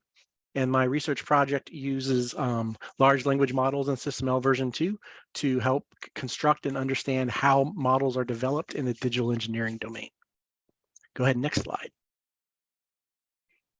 So as motivation for my research project, it's no surprise the Department of Defense is adopting digital engineering strategies and modernizing. The question for that is, what kind of tools will the users expect to use as we're doing this modernization? So some current commercial tools, such as CATIA's Magic Systems of Systems Architect, are really intended for engineering tools for engineers. They have complicated layouts, very sophisticated expertise is required to actually execute and build models using those technologies.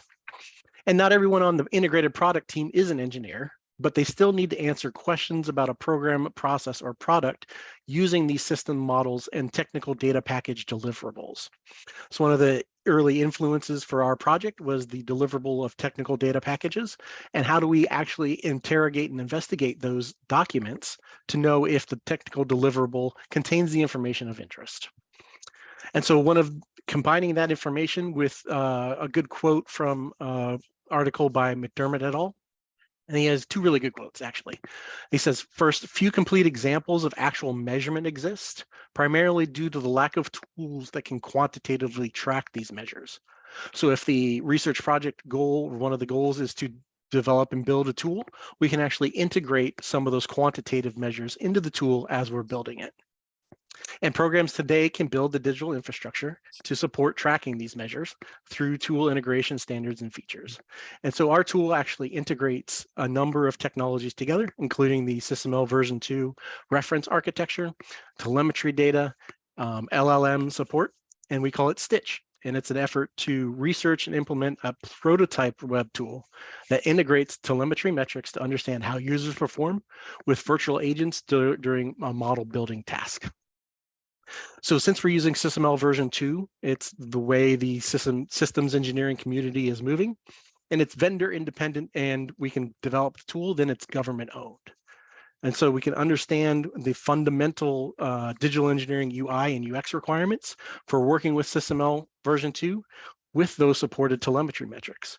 If we're recording all of the keystrokes and mouse clicks of the users, we can actually interrogate that information and understand how users are using the tool much more quantitatively than just qualitative survey metrics. And since LLMs are the new hotness, right? We have integrated LLM-based virtual agents to help support the model development. As I mentioned, those technical data packages come with deliverables in the forms of PDFs or PowerPoints. And so we actually use an approach called retrieval augmented generation to ingest the documents into an LLM-based database. And then we can interrogate those documents with free text queries to help support our models, or building our models.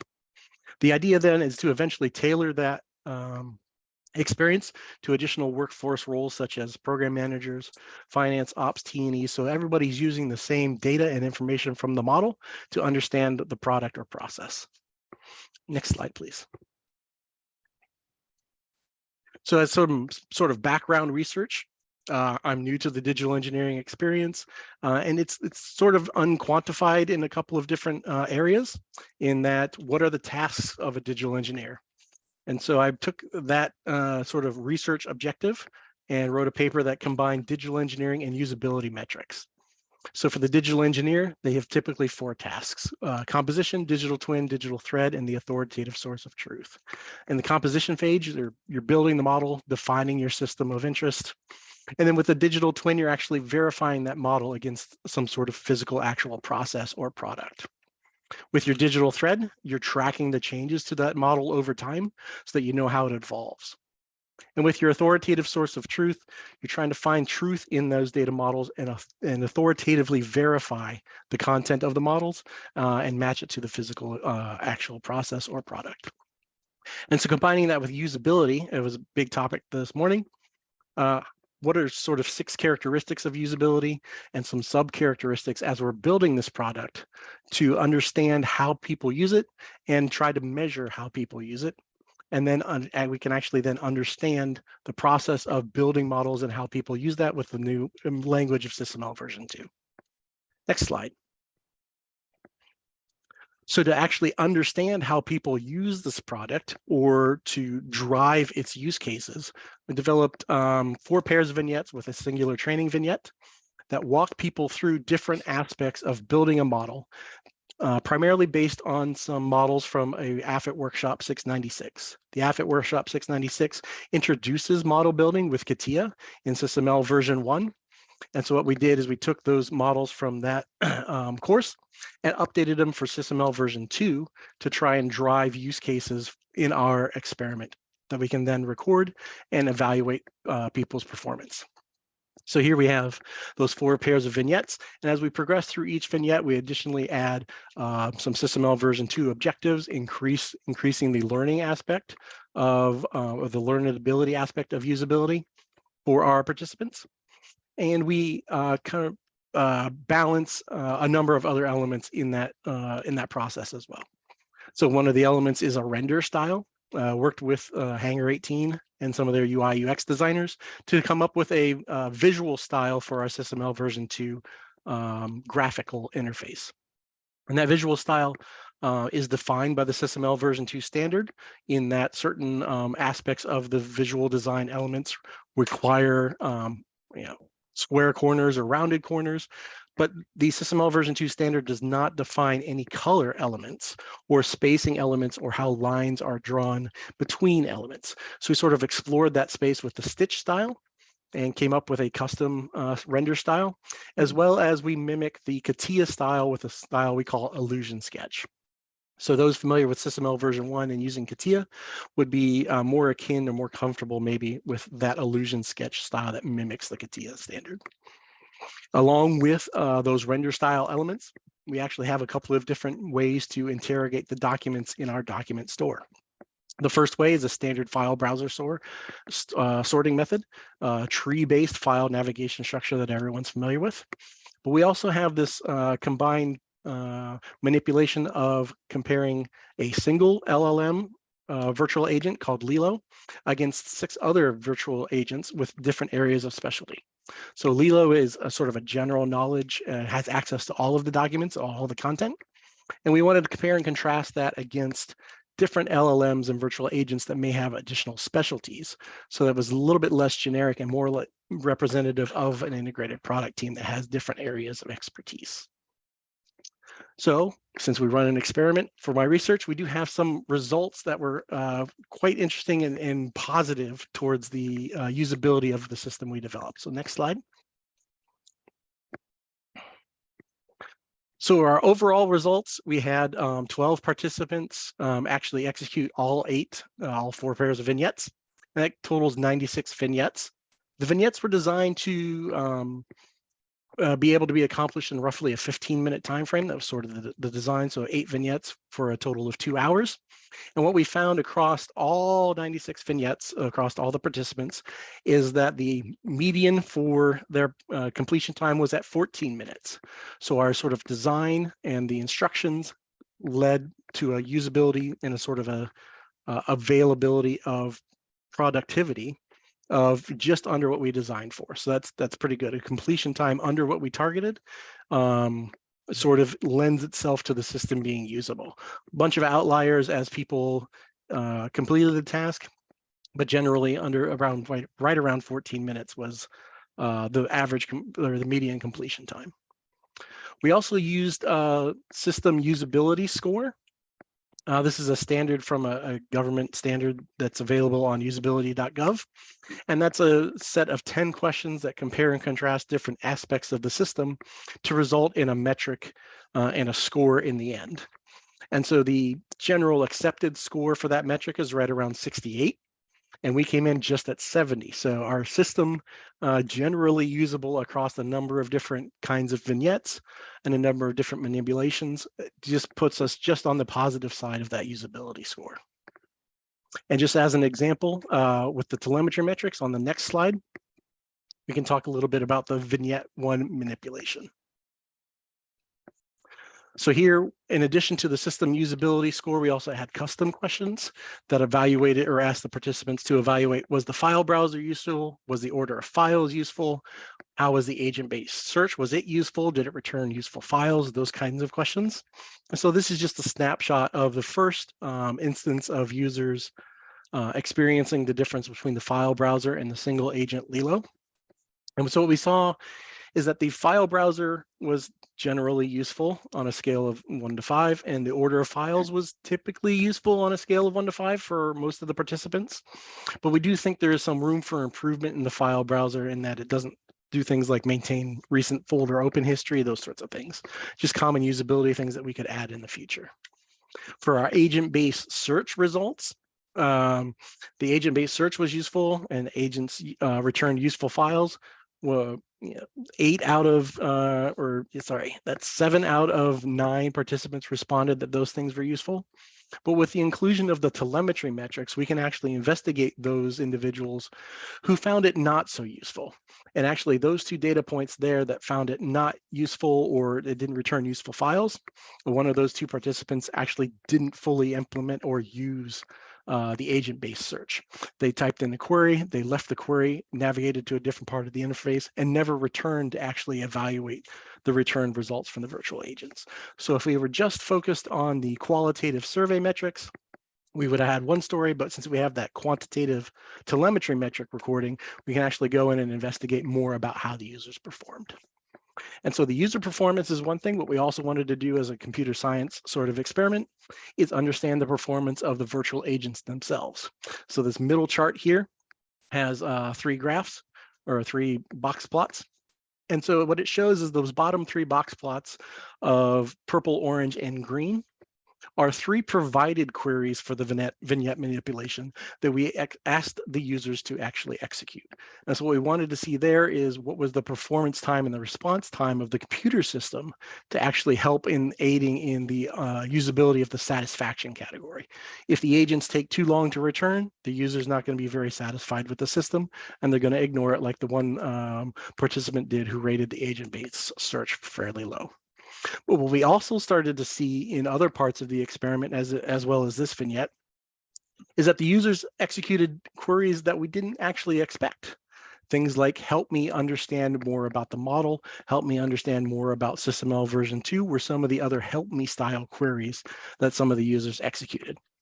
The users also executed some off-topic queries, right? So we have the what type of mission requirements are common for a UAV system. One sort of fun participant asked what kind of mission requirements are common for a summer barbecue, which is not quite on topic, but what we wanted to make sure that we actually implemented in the virtual agents was the ability to return those queries in a reasonable amount of time. And so those box plots sort of convey the dispersion of time that the agents took to respond. The 3 provided queries really fast, typically under 1 second, because we had some caching capabilities implemented. But the queries we didn't expect still took under 90 seconds, which we felt was a reasonable amount of time for the agents to respond to queries that they didn't necessarily expect. And so with those background information, I'd like to move on to a demonstration. We can show the next slide. So in this demonstration, we're going to mimic a website called PC Part Picker. And PC Part Picker is a website designed to help you build and design a computer system based on the components that you pick. And so it would provide you things like Amazon web links, fit and compatibility requirements. And so what we're going to do is kind of model that situation here in version SysML version 2. So if I can take over the screen. Let me unshare on my end here, okay? Sure.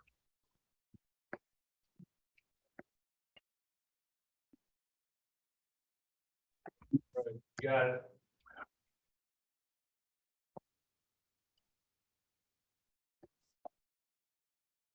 Alrighty. So here we have our SysML, our Stitch application, and this is running in demonstration mode. So I've logged in as a demo user, and this provides me access to all of the tools and capabilities that the participants would experience as they go through each of those different vignettes. And so here we have the basic computer demo model that contains 6 parts that help define what are going to be in our computer. And so what we can do with SysML version 2 being text-based is we can start to define these elements with text and then render our actual visual display. So all of our CPU and memory units and storage will have a watts element that will help define how much power each of these elements either consumes or produces, right? So we're going to model this concept of all of our parts are going to have a watts element, and they should not exceed the value of the watts available from the power supply. So here we have attribute watts. So each of our parts contain an attribute watts, very simple and fairly straightforward model. Things like our CPU, we can actually define, let's say our CPU is going to need a CPU fan. So we can actually define a CPU fan that is belongs to the CPU as well. And so here we're using actually some of our stitch style as visual cues to help define the model elements. SysML version 2 has 2 sort of delineations between the way model elements are created.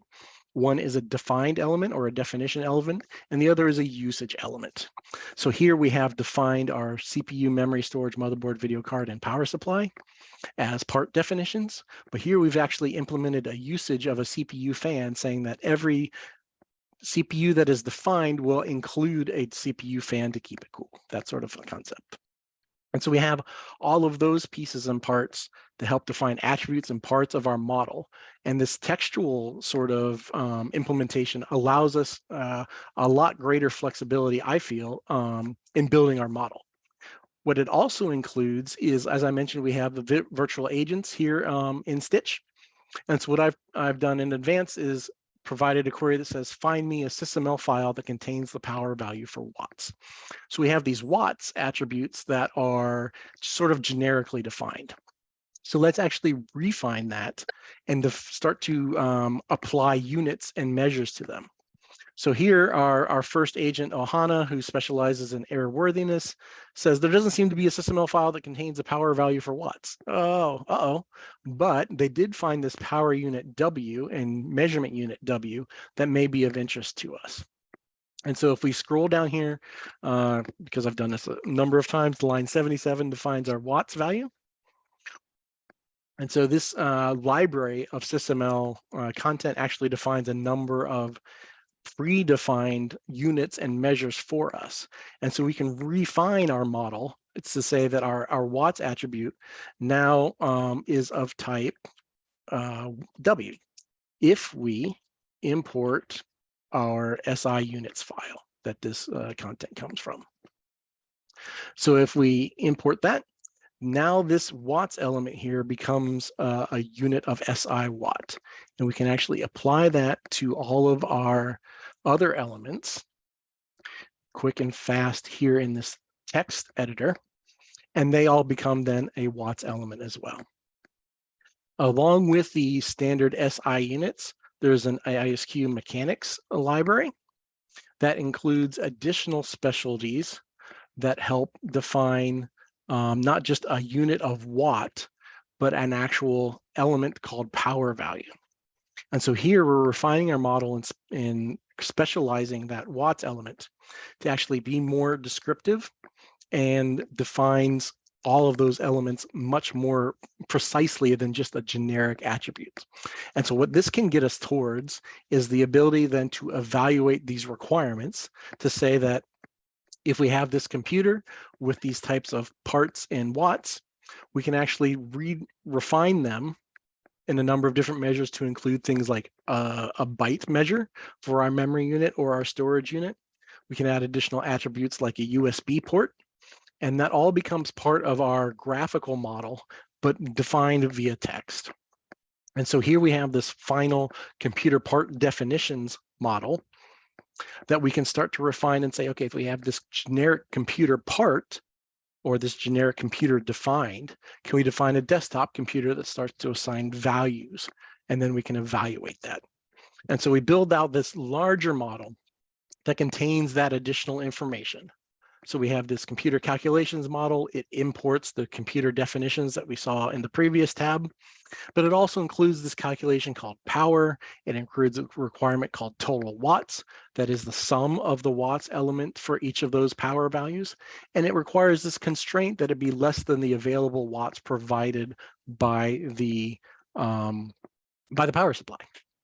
And so we have this power calculation, we have this total power calculation, and now we can find this desktop computer that is an instance of this defined computer part definition, and actually assign it values to these components, and then be able to calculate if that desktop computer that we're designing, if those components would exceed or not exceed the value of the power supply. And so here in the interface, we have a number of different ways to navigate. We have this main model display that shows the primary information of our model. We also have a submodel display that allows us to click on different elements and get a per element information. And as I mentioned, we have this stitch style here with these colors where our usages are rounded and filled rectangles, and our definitions, as we saw before, are open filled rectangles. Or are open rectangles, not filled. So we have these definitions that are squared and have a white background. And we have the usages that are rounded and filled in. So that allows us to look quickly at these kinds of diagrams to say, is it a definitions diagram? Or is it a usages diagram? What kind of diagram does it do? So that's some of the things that we evaluated in our research to kind of figure out how do we actually present this information to our users and how do they respond? So as I mentioned, there's other layout styles here. We have a top to bottom layout. We have a left to right layout, if that fits your diagram better. We also have other elements here. We can combine elements together in comp most type of layout, and that actually combines and contracts a number of elements together. We can show inherited elements from other libraries. So if I do that, and that takes a little bit, and we have this it actually imports the part definitions from the definitions library and actually expands the model to be larger and included in that information. We can also do things like the illusion sketch style that I mentioned, which mimics the CATIA versions and styles. And so that's a different color scheme, left to right, top to bottom, as well as we have other ways to do different types of lines. So we can do orthogonal lines, we can do straight lines, those kinds of things. So along with this computer model, one of the vignettes walks us through a mission performance requirements diagram. And so this has a little bit of a different style and layout. And that this is straight from that workshop 696 course, defining requirements for a fictional UAV platform. And so here we have mission requirements such as range and flight time. And if we were to ask the agents another question, something like what type of mission requirements are common for a UAV system, we actually get this list of documents that say surveillance, reconnaissance, target acquisition, delivery are common, as mentioned by our airworthiness virtual agent, or surveillance, reconnaissance, strike, and delivery by a slightly different agent that has slightly different information. And so what this does is we actually took and used that retrieval augmented generation process and provided the virtual agents access to the SysML version 2 provided library documents, as well as 60 or so documents from AFIT Scholar from different master's and PhD students' dissertations and theses that actually help us then build the model. And so as we click on those PDF documents, that information loads here at the bottom, jumping to the page that the virtual agent was thought was of interest. And we can actually then read the document here and update the model in real time based on the textual information provided by our virtual agents. So this was analysis of the time-phased estimates. We have one that's basically a cyber risk assessment and scoring model for unmanned area vehicles. And so what we can do is we can use these documents then to update our requirements. So we could add another requirement. Let's say, so here we have a Falcon 8. So we'll have a Falcon 8 requirement. And let's just pick a value, his temporal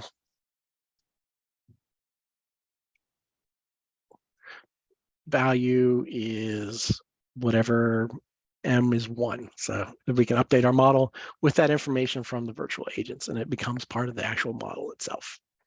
So that's the demo I have for today of Stitch. I'd be happy to entertain any questions from anybody in the audience if we have a method to do so.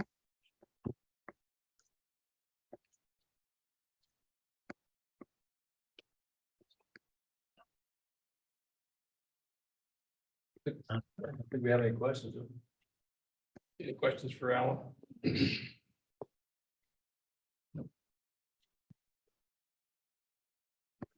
But in case, maybe for context, you guys missed it. When we talked this morning, we've hinted at it a few times. It hasn't been an explicit part of the presentation, but the idea of system modeling. When we talk about systems engineering and you look at a technical spec and you look at requirements, and then you look at what Grant talked about this morning in the form of QA and testing, for us, we use these types of artifacts to represent structure, state, sequence, and activity in order to confirm a specification as a requirement and then to test it. So Stitch in particular, if you missed this earlier, has been developed by Alan and the team under Hangar 18 funding primarily. We've done an awesome job with it. And so we say, okay, great. I mean, don't we have enough modeling tools? A couple of things about Stitch that we want to highlight. One is its accessibility to the SysML 2.0 specification and the ability to manipulate these models in text and graphically. Two is that this is a tool that we've developed in Hangar 18 to get around the cost burden of needing to use a commercial tool like Cameo. That's the second thing. And the third thing that we want to highlight that Alan's done a really great job with, we talked about this morning, the cross-section for LLMs. Where does that come into play? So for us, if we're able to interrogate our models and ask questions about it, the art of the possible is huge. In terms of not just from an engineering perspective, showing dependency and state and whatnot, but also, for example, if you have a robust enough system model populated with enough attributes, you can begin to ask cost and performance questions, life cycle and sustainment questions of the models themselves.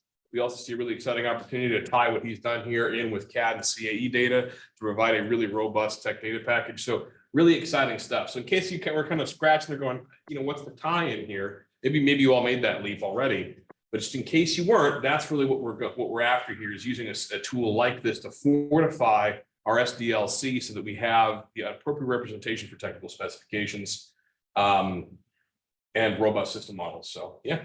I presume that since it's SysML 2.0, it will export and could be used by the commercial tools, because not everybody's switching to something like this, so that you have to kind of have that go between. Yes. And likewise, it'll ingest a Cameo export.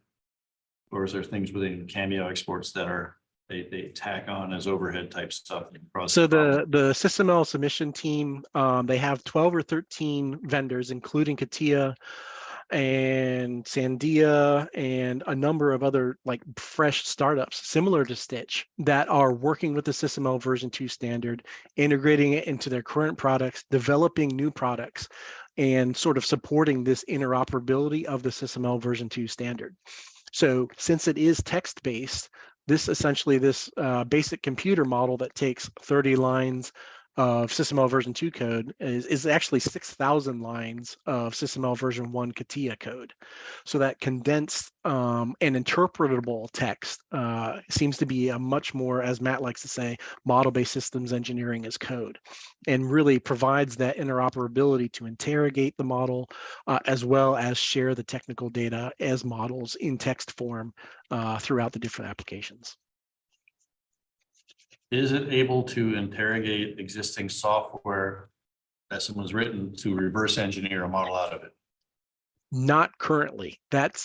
So there's a couple of challenges with that. The first challenge is there's not enough SysML version 2 code to train a model to write SysML 2 code. A lot of us are familiar with the Copilot writing C++ or Python or JavaScript, that kind of thing.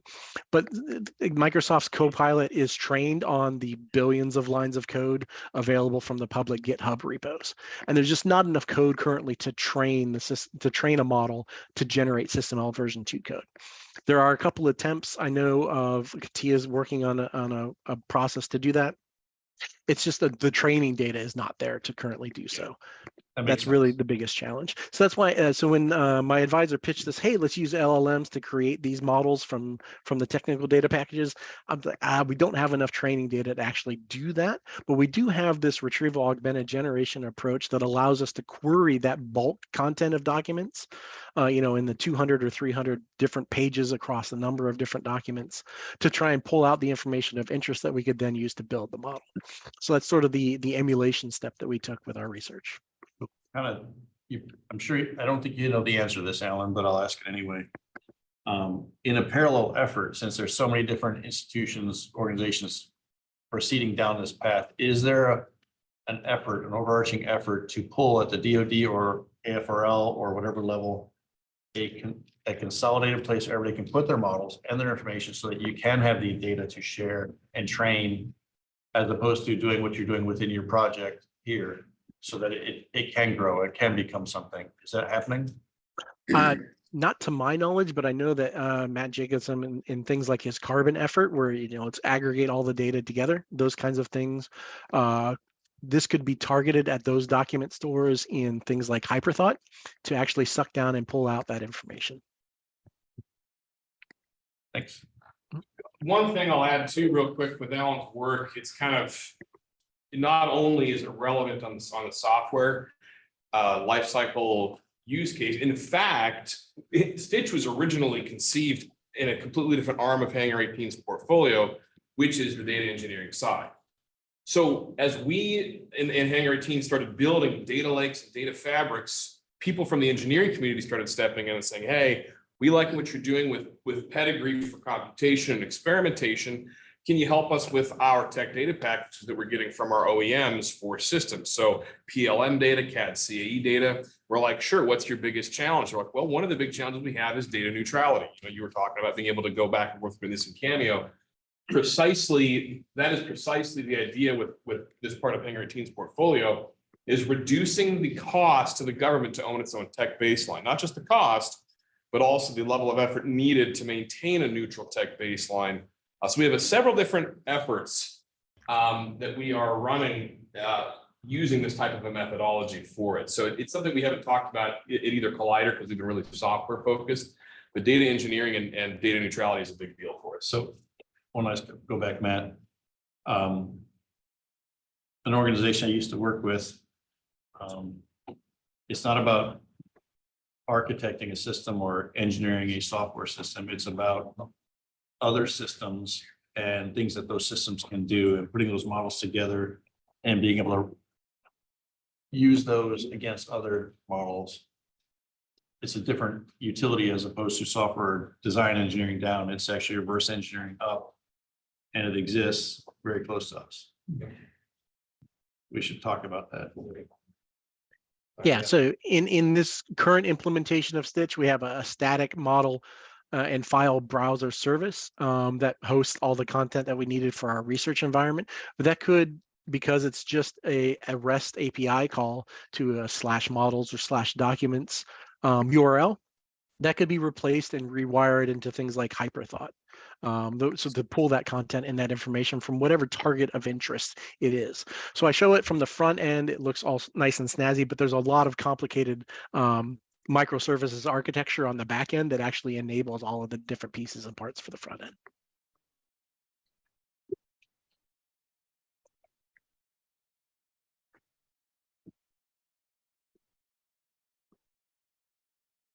Yeah, I think we're gonna move on to the next presenter. Sure. Thanks, Alan. Thanks, Alan. Yep.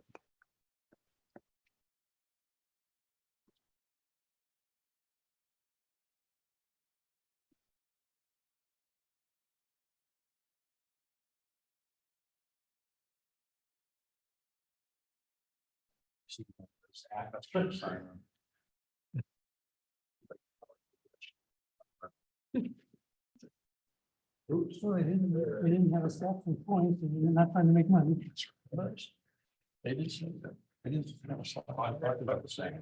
The debit card, they said, who knows what a debit card?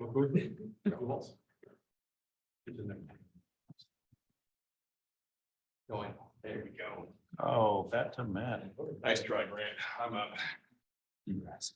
That's my favorite, the egress.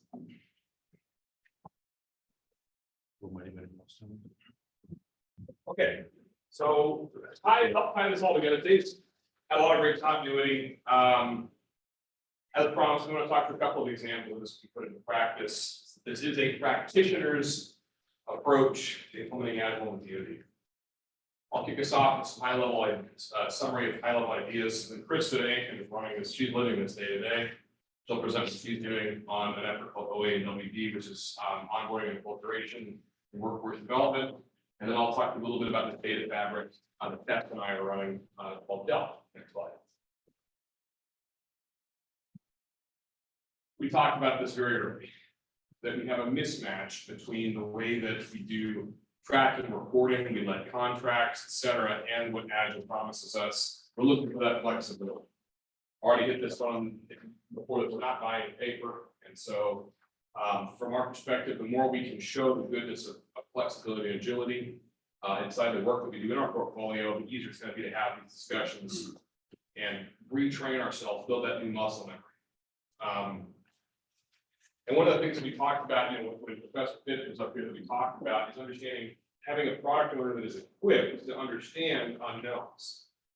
One of the big ones that always stands out for us is compliance for cybersecurity. We have a lot of people who are experts in bioinformatics, materials, aerospace systems, inside the defense, but when they carve out a budget, they're interested in a very specific capability, manufacturing readiness assessments, for example. They're not thinking about what is my support tail to get this thing into an approved government cloud that meets NIST and DISA standards for cybersecurity compliance. And as we've also hit too, a lot of them deal with this calendar driven, not the event driven. Hopefully that distinction makes sense. We should be reporting things as they occur. And that's what the nice thing about Agile is that within a 2-week, maximum 4-week window, we can report those things that really matter to us and we can show the value is being delivered. Next slide. Okay, next chart. Okay, I'm sorry. No worries, man. Okay, so first, some things to think about that we need to factor into our design cycles is looking at composable API-driven architectures. So what that does is it reduces our commitment window. We can produce working prototypes faster. We can produce smaller system components that are tethered together through an API design pattern. And again, on Dell, we're going to talk about why this matters so much in practice. When a product owner drops a nuclear bomb on you and wants to go a completely different direction, it prevents you from having to do a lot of refactoring. API first is the way that we are moving. I keep talking about the data fabric. It's our perspective that data will never be able to feasibly be centralized inside of AFRL specifically. You're going to have to use some sort of a federated architecture.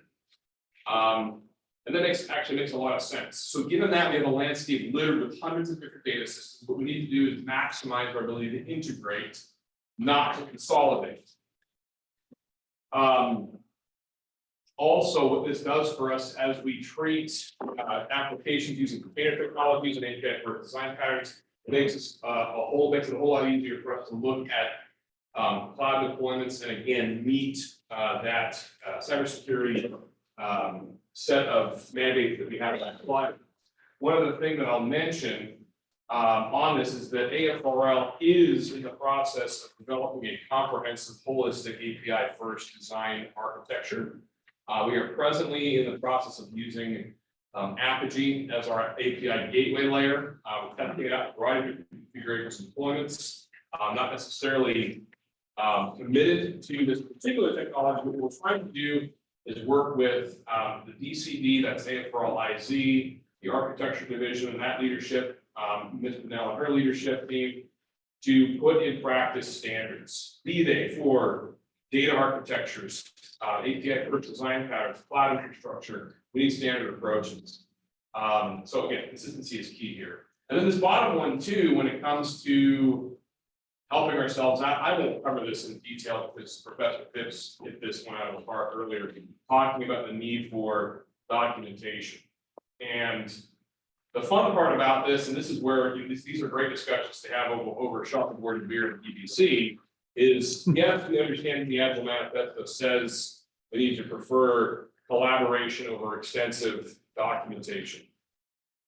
We can do both, right? And we look at, when we look at adaptability and over planning, well, actually, my perspective, our perspective, we need to be able to have a plan for how we're adapting.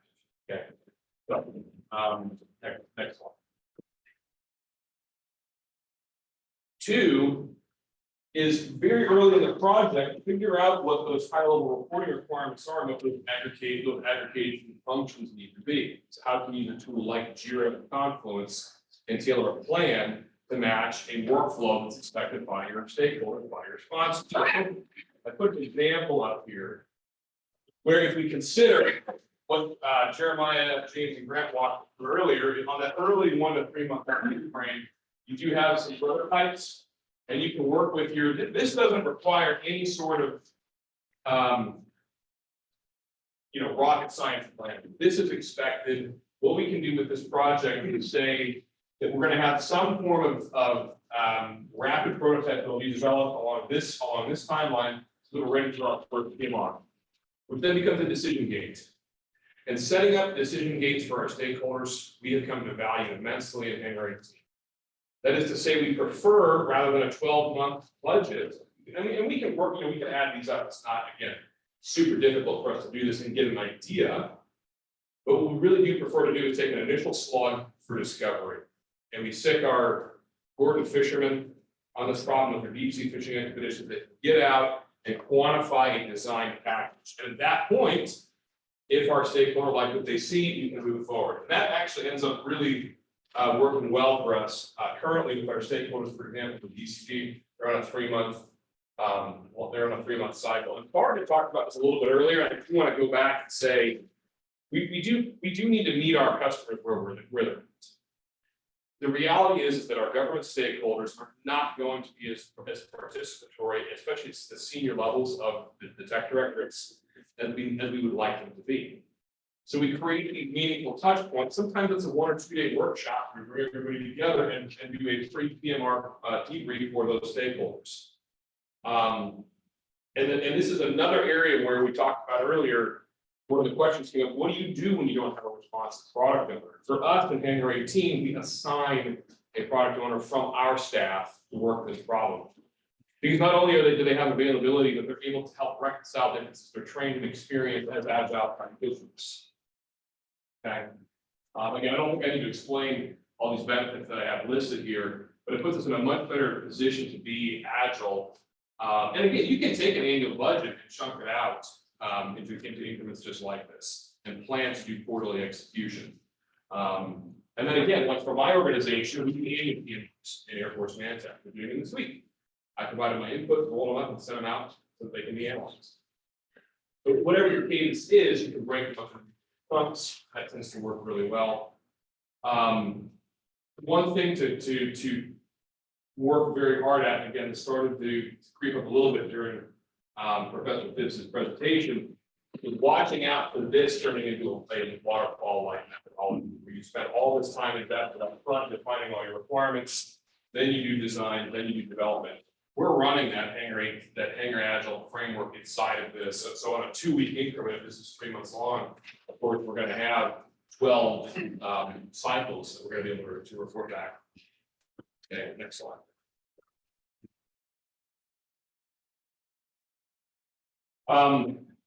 We talked about some of this earlier, but again, I just wanted to foot stomp, especially this last one, making sure that teams are, when you treat this type of model with your teams, the planning, oftentimes during your teams need time to engage in that discovery and have these conversations with your UX designers and researchers. So make sure that you do that. One of the things that we find actually helps is, as you're calculating velocity, is to build in some heuristics for the amount of slack you need for context switching, for meetings with customers, for working through the product owner's pipeline with the design team. Factor all those things in, and actually some of our Scrum Masters have developed some automated tooling. You can use like a spreadsheet, for example, to factor in your velocity and all the components that are going to start shipping into that velocity. Very important to do. Also, especially in AFRL and the DoD, this is a big one, the second bullet there, is to get out into the field and make sure that you are talking to actual customers. And this is not an AFRL specific problem. However, when AFRL says we need a data fabric, great. One of the first things we're gonna do is get out into the SNC community and say, what does data discovery look like for you on a day-to-day basis? What does it mean to discover not just your information data, but somebody else's as well? And we're gonna use that information that we get through the UX research process to both fortify and challenge what we're hearing from higher level leadership. So that we don't end up building yet another tchotchke for headquarters. We don't wanna do that. We want these tools to be meaningful. Or by way of example, at the depots, again, think about it, we're trying to reduce toil. At the depots, we're trying to build a plan for doing inspection cell equipment integration. You know, this is something we're doing in Hangar 18. We're building software that's deployed at Tinker Air Force Base, eventually at Hill and elsewhere, that's going to be used to integrate data. It's really important for us to be on that, in those repair cells and inspection bays with these techs and engineers saying, where does it hurt? What's important to you? Yes, we can hear it from the engineering community and LCMC and AFS, but we want to be in the trenches with those folks. There's a bunch of different ways to do that. I won't belabor this too much by talking about that. We heard some earlier from these guys when they were talking about Hangar of how you can do those knowledge implementation sessions. Take the time to do it. And also, of course, going back, this first one actually, I would like to highlight that one of the things that early discovery allows us to do is pivot based on emerging requirements, either in cybersecurity or cloud hosting or access controls, whatever it might be. Let that UX research function really be they're the scouts that are out ahead of the main force, surveying the landscape and seeing what's coming down the pipe to reduce risk, technical risk to your program. Next slide. I had to look up foil. Huh? I had to look up foil. I couldn't, that's like the third time you said it today, so I. Third, oh, that's good. All right, so now I'm gonna step aside. Hankins on the line. She is running a few efforts, but we're gonna tell you how this works. Project will start small and grows rapidly enough to get. Over to you, Krista. Can you guys hear me? Just checking. Nope. Okay, I'm gonna take that as a yes. So hey everyone, like Matt said, my name is Krista Ankin. Just to give a quick background, I'm a computer scientist at AFRL-RI, and I'm currently doing a career broadening assignment with Hangar 18. While working with Hangar 18, I've had the opportunity to serve as their Deputy Chief of Operations and manage several projects under their portfolio, and it's been a really great experience so far. So like Matt said, today I'm going to provide you with some examples for how we can integrate Agile principles and practices into the acquisition community. More specifically, I'm going to discuss two projects that I manage for Hangar 18, AFRL Workforce Development and AFRL Onboarding and Acculturation. So before I dive in, I'm just going to give you a quick background on the two efforts. So AFRL Workforce Development, or AFRL WD for short, is a project Hangar 18 is working on with AFRL DPD, which is the Workforce Development Division at AFRL headquarters. And we are working with DPD to build a web-based application for AFRL employees where we can go to learn about all of the great opportunities that exist within the organization and all the different ways we can grow in our jobs and career. And this project is incredibly important because as it stands currently, career advancement within AFRL can be very confusing and often is very S&E focused. And so the organization needs a simplified enterprise approach to workforce development. And so we're working with DPD to help achieve that. We are also working with AFRL DPD, excuse me, to build a separate web application for onboarding and acculturation. And you're going to hear me refer to that as AFRL OA for short. And that web application will help new hires better understand and acclimate to the organization. And this is also extremely important for AFRL because robust O&A has been proven to improve retention and employee contribution. And right now, AFRL doesn't have a formal onboarding and acculturation program. Next slide, please. Thank you. Like with every DoD project, and Matt alluded to this earlier, there are constraints that we're working against. Specifically for these two projects, our customers were initially looking for us to create an MVP that needed to be accessible to all of AFRL in a 3-month timeline, with a plan to expand both applications to include more advanced features post MVP once we got buy-in from AFRL leadership. We were also working with a limited budget, a very small team of only 1 UX designer and 1 developer. And we also had very specific technical requirements that we were trying to meet, as many DoD efforts like this one have to. Next slide. Okay, so how did we incorporate Agile principles and practices into both of these efforts to overcome some of those challenges and satisfy our customer? So a few months ago, I took a Scrum Master certification course where we learned about the 3 pillars of Scrum and the Scrum values. For this presentation today, I'm just going to focus on the 3 pillars of Scrum, which are transparency, inspection, and adaptation. I'm sure you're familiar with these terms, but I'm just going to define them really quickly using the language in the Scrum guide, just so we're all on the same page. So transparency can be defined as open and candid information sharing across all project stakeholders. Inspection can be defined as consistent evaluation and review so that a team can make improvements and maintain their trajectory towards success. And then finally, adaptation is course correction after gaining new insights from inspection. And then at the very bottom of those 3 pillars, you see trust. And trust really binds those 3 pillars together. And without it, none of this will work. And I really find this to be true on any team in all aspects of life, whether that's a team in a professional setting or a sports team. You can be the most skilled team in the world, but if you don't trust each other and you can't work together, you'll likely never be successful. And I've seen that happen firsthand, actually.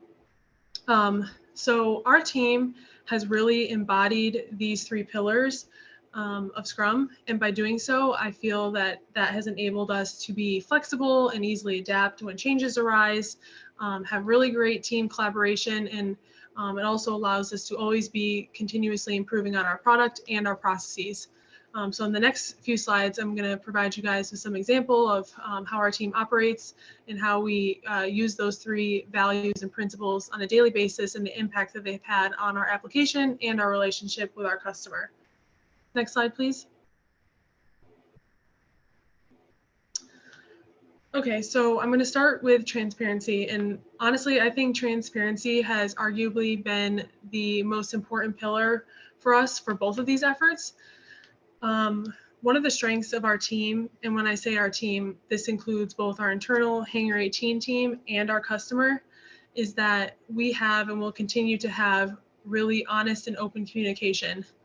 Like Matt said earlier, there are a lot of unknowns when it comes to DoD development efforts, and policies and requirements will change throughout the duration of the project constantly. So ensuring that the right people are informed of changes immediately and working together to determine the best path forward is truly essential. Something that we do a lot for these projects that I think really promotes good transparency is taking the concept of AOAs, which stands for Analysis of Alternatives, which is actually an essential element of the DoD acquisition process, and really putting our own Agile spin on it. So for those of you who aren't familiar with the term, an AOA is essentially the process of examining all potential solutions for a project with the goal of identifying the most promising one and proceeding with that. So we really take this concept and utilize this process anytime a change or a new challenge is presented to the team. And I truly believe by doing this, it has helped facilitate great communication on our team and helped us make some really critical decisions with our customers that have positively impacted the quality of the product that we're delivering. So I'm just going to give you guys an example of a situation where we use transparency to improve our product and create a better communication line with our customers. So earlier I mentioned our customer initially wanted us to build an MVP in 3 months and have it accessible to all of AFRL within that 3 months. So although we could absolutely do that for them, we felt that given the timeline, the team, the budget, the product that we could create for them in the 3 months probably wouldn't be extensible post MVP. to include all of the advanced features they were hoping to incorporate. And we'd likely have to do probably a complete overhaul. So instead of just proceeding forward and working to get that MVP out in the 3-month timeline, because that's the requirement they gave us, we took a step back as a team and we took some time to research multiple potential technology stack options and the advantages and the disadvantages and the risks of all of them. Some of those options would get us to that MVP deadline in 3 months, but would be more difficult to build on post MVP, while other options we looked into would allow us to create a product that we can easily build on, but it might take a little longer than that original 3-month timeline. After we finished that AOA, we presented those options to the customers, had a really candid conversation with them about it. And then in the end, the customer decided that building something that was extensible was much more important to them than meeting that 3-month deadline.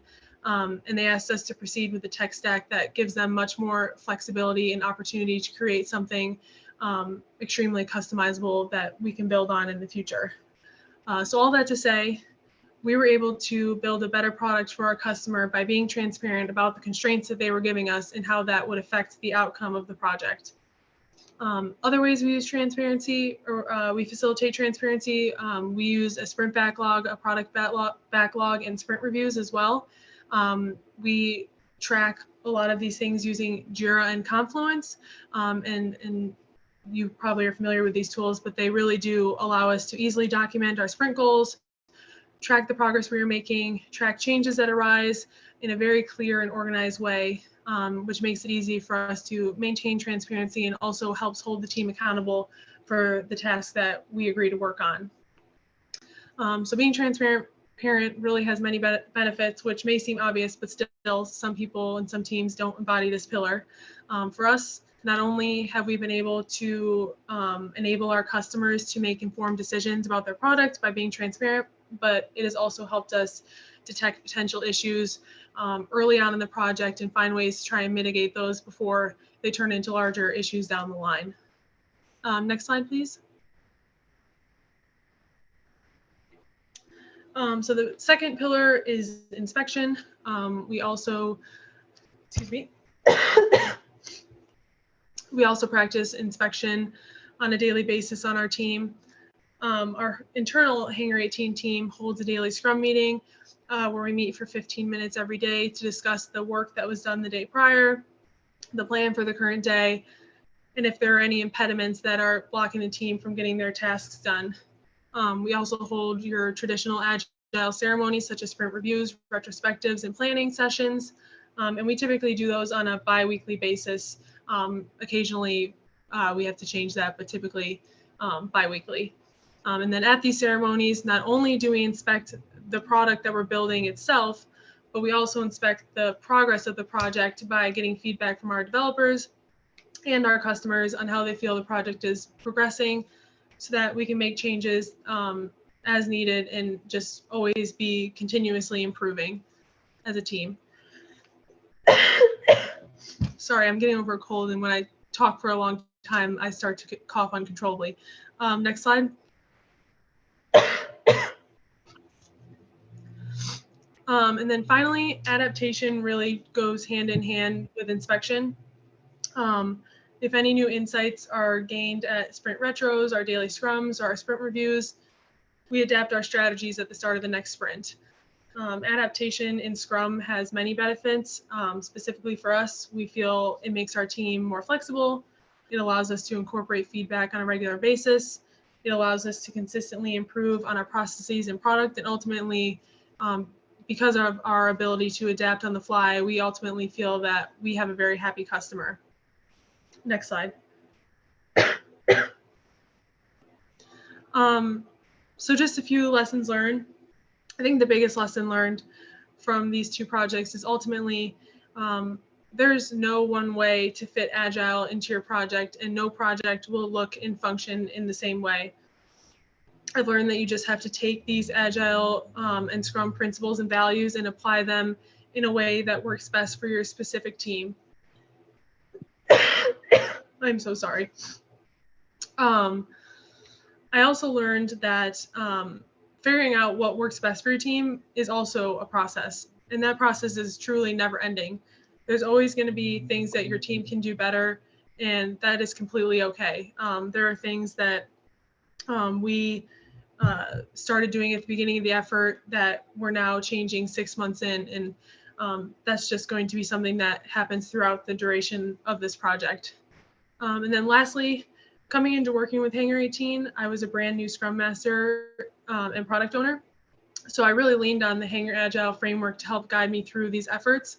And it truly has been a key resource for me as I guide our team through challenges and help prepare us for long-term sustainable deployment, which Grant is going to be discussing a little bit later on in this afternoon.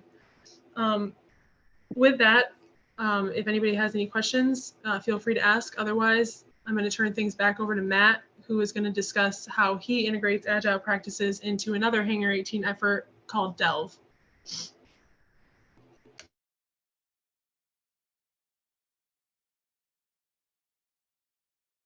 Who's next?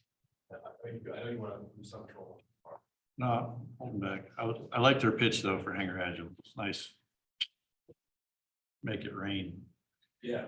Good job, Krista. Thank you. Good job, Krista. So rest up. Stop coughing. We got this. Okay.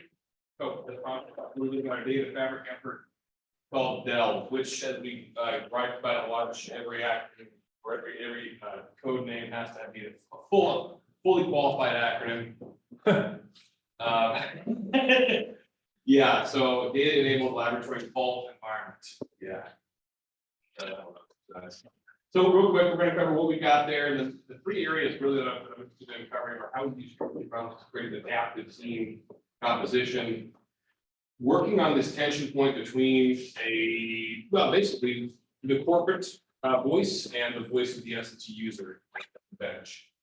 And then how we match those cadences and do our own internal reporting to reduce toil. To reduce toil on our Hangar 18 components as well. We do want to worry about our folks here, so we don't want to belabor them or overburden them rather with a lot of reporting requirements, because we also at Hangar 18 have a quarterly PMR and everybody loves participation. And then how we negotiate changes as we go on. Chris to touch on this some of the presentation as well. And this is one of the quote that I said earlier, we got big budgets, $3 million, let's go. Delve is one of those efforts that was just like that, very ambitious, but without, it's kind of like Jeremiah was saying earlier, let's build a car. Cool, all right. We have no idea what we want it to look like, what we want it to do. So yeah, next slide, we'll dive right in.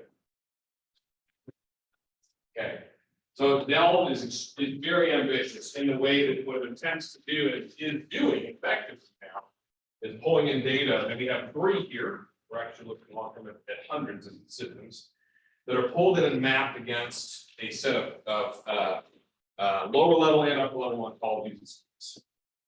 So we have full awareness of what is in these data systems out in the environment, or rather, I would say we have sufficient awareness. And that's part of the art. Is determining how much we need to know about what's in this other system to map back in our core mapping infrastructure, such that when a user asks us a difficult question, like pilot health metrics during flight tests with certain parameters, we know enough about what's out there to sufficiently answer their question based on what we have repository.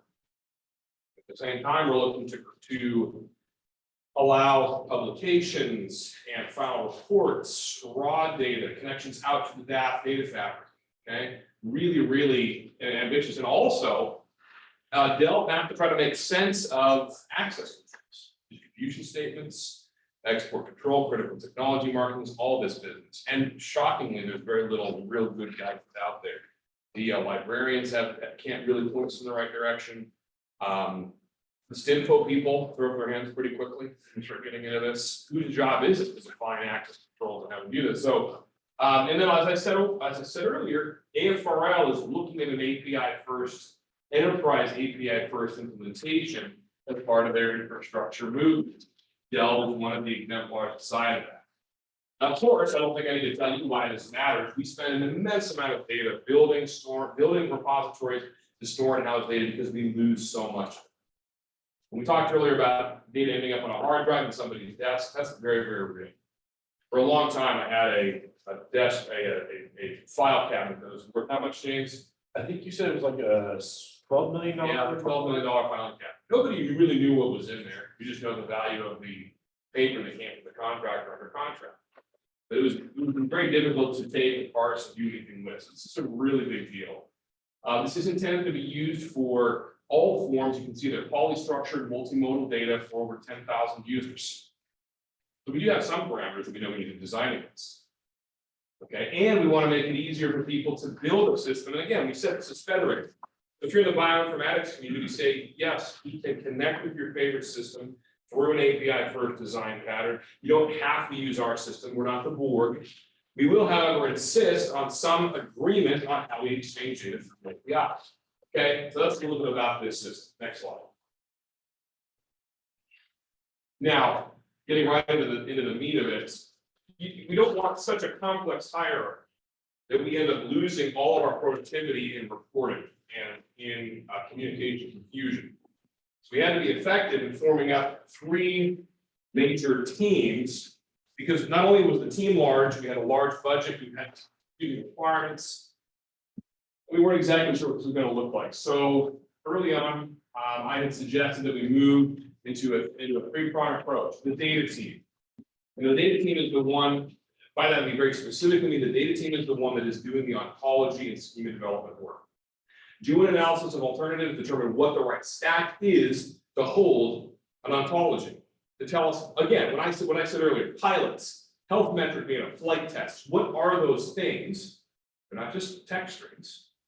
They're first-class citizens of our system. That's what the data team is going to be charged, figuring out what our stuff means. And also show a path to mapping what stuff means in over 300 different targeted systems.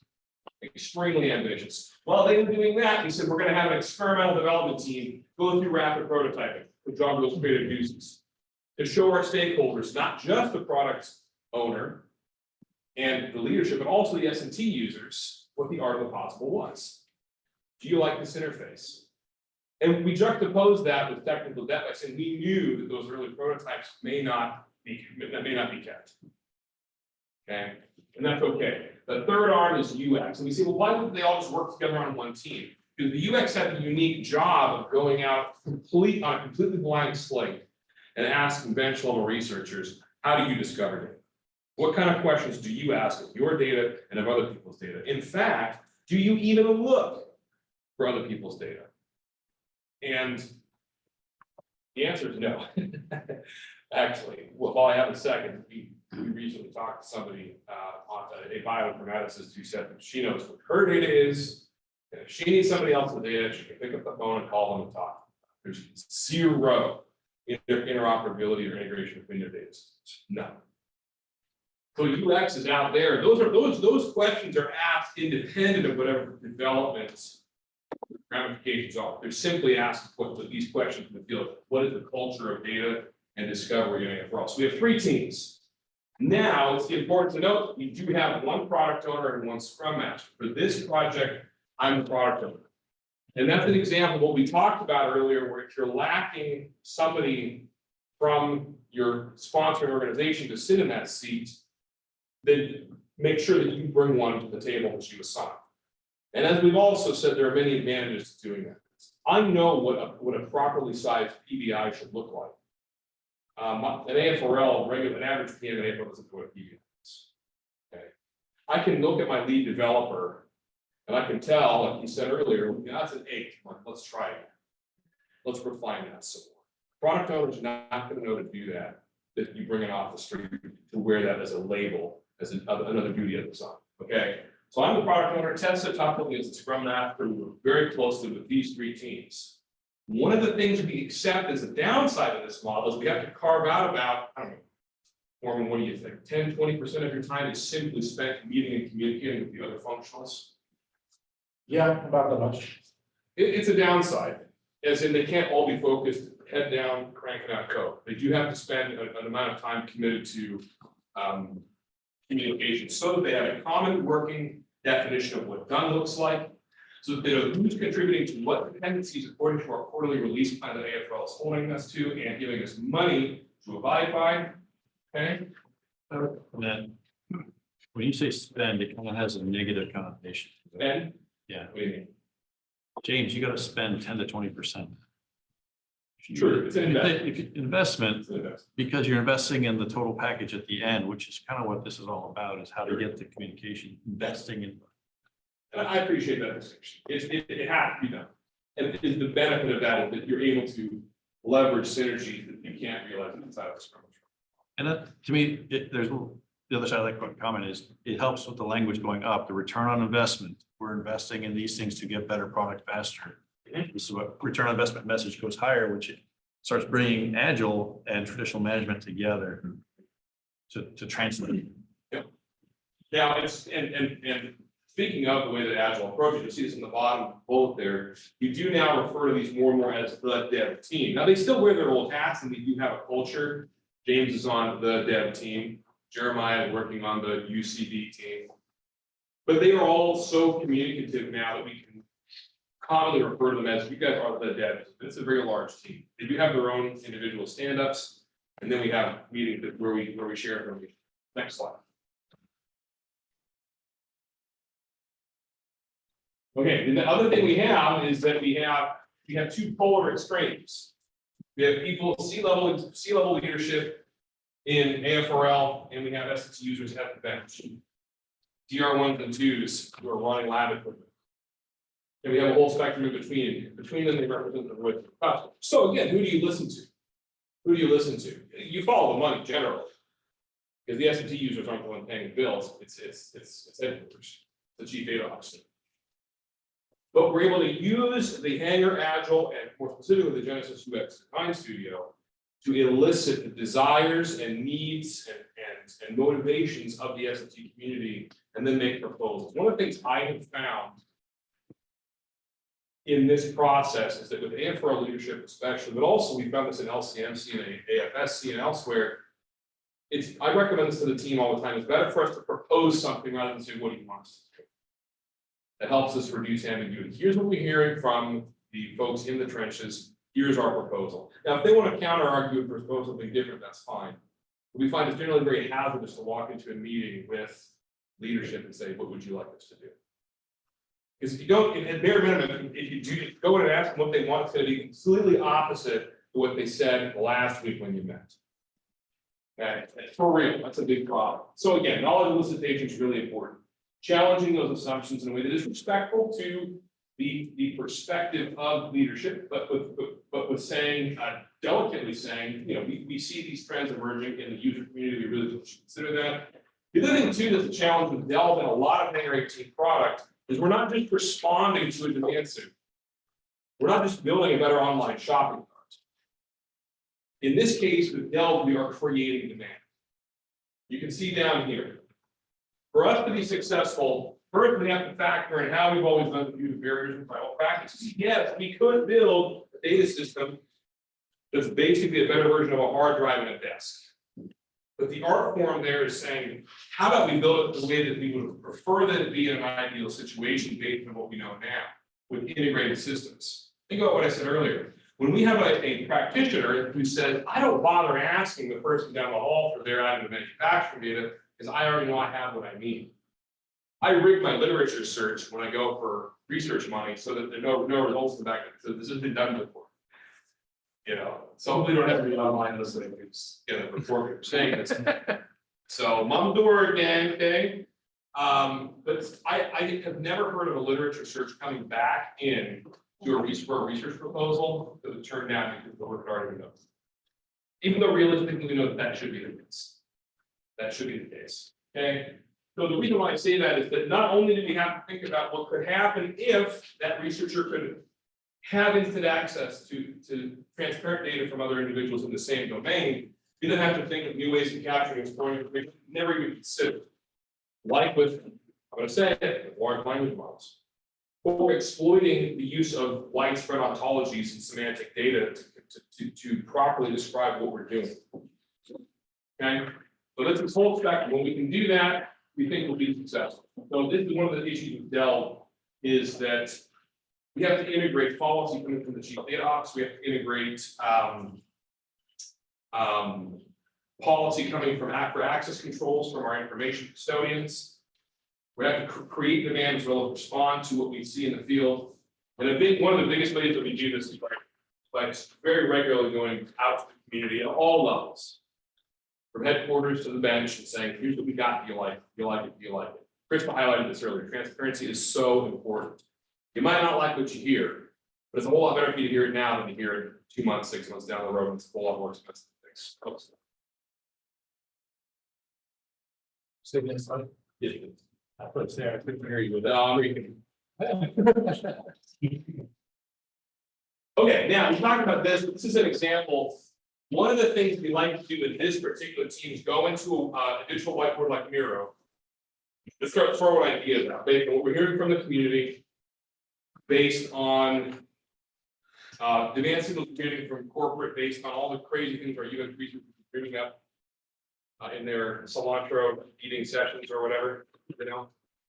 And then we can start mapping these into rough schedules.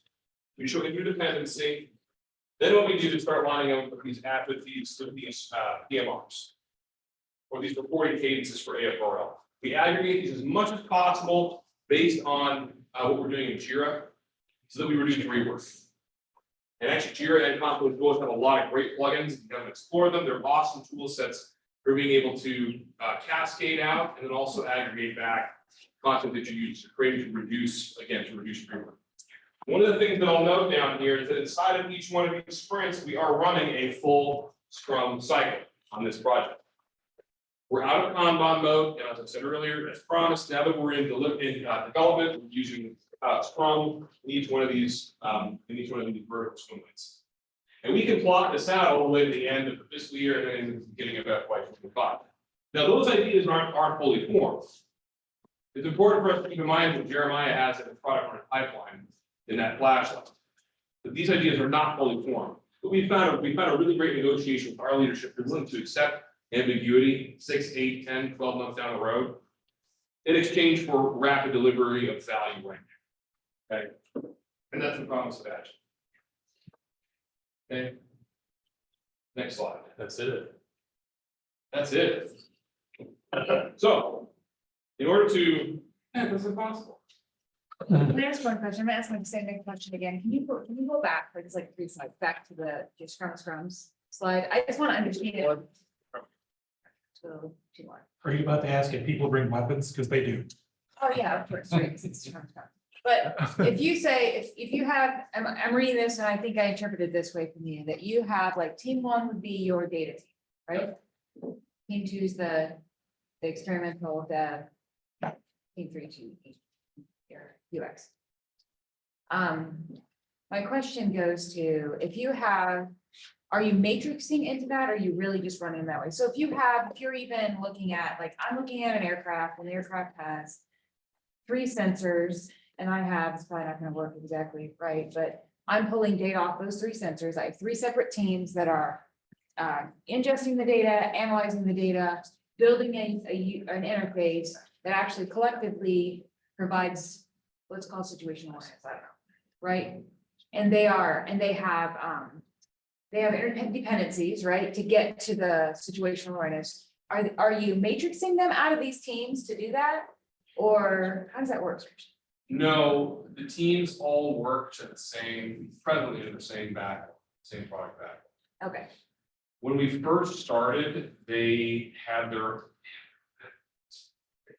I should admit that, because you're not. I mean, But we had to do that earlier, because as I said, what UX was doing in the field had nothing to do with what developers were doing with their prototyping. But very quickly, after a few months, we started to merge those backlogs into the more ideal state of saying all team members are working against the same product backlog and they all share the same definition of done. So that when, for example, we're doing stress testing for our beta that we did a couple months ago, when something breaks, when a set of API call breaks, and you can see that in our system dashboards, both the dev and data functions are aware of what the system is doing. And even though, to your point, even though the data team is actually handing off data through their API endpoints to the development team to consume and display in the interface, both teams are aware of what that interface and that energy looks like it does. Yeah. So yeah, they're not matrixed out. They're all part of the same product backlog. What tends to happen, they're more like huddles. Yeah, I mean, I get the point, like, 'cause I've looked at it a couple different ways, like, I've looked at it as like, it would make sense to put those together, because then you get easy growth.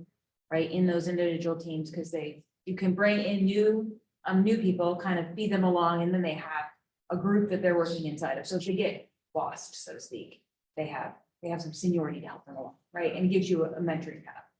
But then when we were going after actual things, like we have, 7 different sensors that we're pulling data off of that individuals are processing against, and we have interdependencies. Each one of those required a data person and honestly, in some cases, an infrastructure person, depending on what's happening. Analysts to actually say, is the data right? Is the data not right? And then they all had to work together to the solution at the top.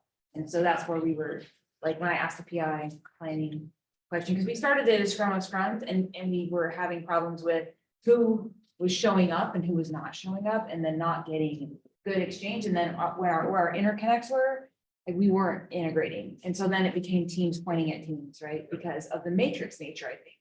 So I was just curious about how you were organizing that in order to scale to multiple applications that might be actually interacting. with each Right, other. one of the ways that we did that is that you can see those A, B, and C, those busts there. Mhm. For a while, James was the functional lead. Again, you're not supposed to have that in Scrum Yeah. practice, but like it or not, it was very effective. Yep. James was the functional lead who talked all the time to the functional lead, and we pulled into rooms 2 or 3 times a week. Every team had their own daily stand-up. We also had a weekly meeting with everybody, all teams, like 40 people. And then in addition to that, we had 2 meetings a week where I would meet with the Scrum Master and the functional leads to do exactly what you just said. Say, do we have team members who are either disjointed, perhaps they're not working on, perhaps what they're working on isn't necessarily lending itself to our product goal and our sprint goals.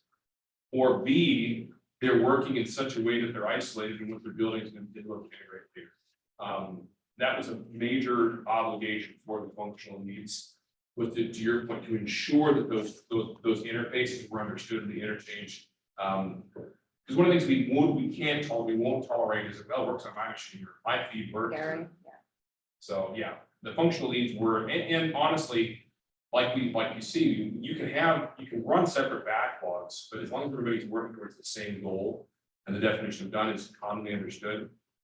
It's one of the challenging things that Gartner has been pushing AFRL for a very long time to do with product pipelines. Yeah. But one of the things that AFRL still really stinks at, they're not bad at putting together product pipelines, but they really stink at is having some, so if those are verticals, they really stink at having a horizontal cross-cutting function. Yeah. To make sure that we're synchronous. So we're working that. We've been successful on this team by having this part right. That horizontal has been essential. Yeah. Yeah. Okay. Thank you. Sure. Philly GK. Well, any other questions? All right. Thanks.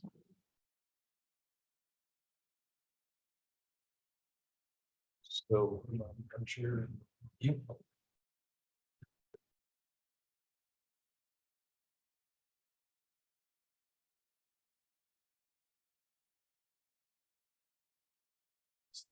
Too many grants. I know, there's more grant than. I did a tight zoom on Mac on that last. Yeah. All right, so I'm gonna kind of jump back to where we started with Jeremiah's presentation, talking about those foundational conversations.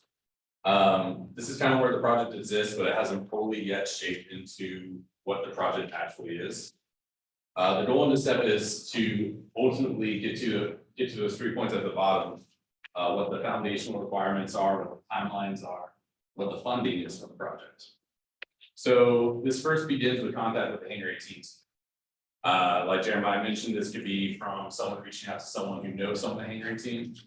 Or if someone happens to be on our website and they click the Hangar 18 contact form, they might contact us through that way. What we want to do at that point is run them through the project engagement checklist. Jeremiah has shown there on the left. with the blue box with the squiggle line underneath. There's four main reasons we want to do this. And that is so that way we can increase consistency across all the projects that we're running. Collect a large amount of data to begin shaping our understanding of the request, establish a communications channel early, and reduce the toil that can come with taking a project from an idea and turning it into a tangible fact. And throughout this, we're going to be focused on the first pillar of Agile, and that's transparency. You know, we want everyone to understand what is going to be going on through these processes. Both us, the Hangar team, understand what the customer wants, and so the customer knows what to expect when they're working with us. We'll make sure they have a strong grasp of understanding what Hangar Agile is and what Genesis UX is. We also run this process that way we can avoid landmines that we stepped on in the past, such as ATO barriers or environments where projects may not be able to run. We aim for a minimum of an 80% understanding of this problem space, because we've found that that gives the UX team enough to really start sinking their teeth into that next phase, that discovery phase, while also allowing product owners to begin setting that cadence with the customers, begin starting to flesh out what a backlog for this project could look like. So, like I said, this whole process can add some toil in of itself, but what we've done to help eliminate the toil from extensive meetings or email threads is we came up with this project engagement form that we post on our Hangar 18 website. It notifies leadership and project project owners. Sorry, I'm mixing up my Agile terms. It notifies management and product owners whenever there's a new request for project coming in.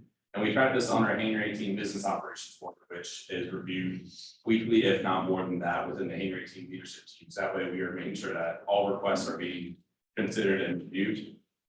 We also do this with our vendor engagement requests and lab integration onboarding pipelines. So we do this to answer the questions that we've commonly encountered across multiple problems. So we're just going to walk through the form real quick, just using some dummy data real quick so we can get to some of those questions. Mark Jacobson, yeah.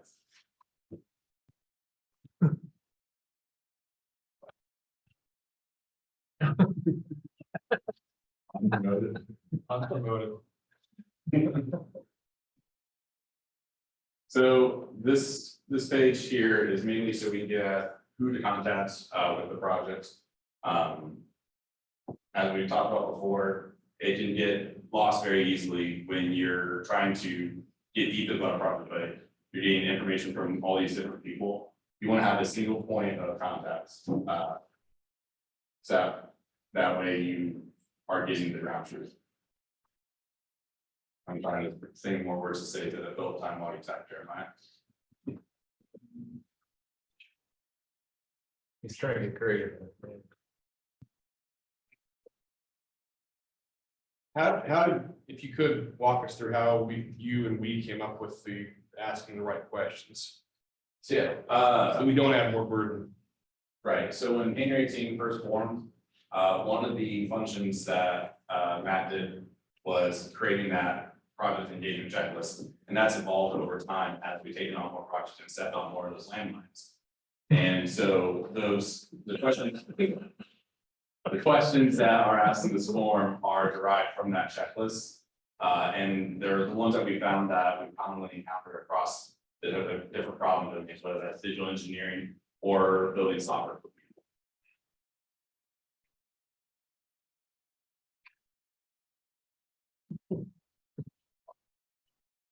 Yeah. It's not time to stress test more. Okay. Yeah, you just, yeah.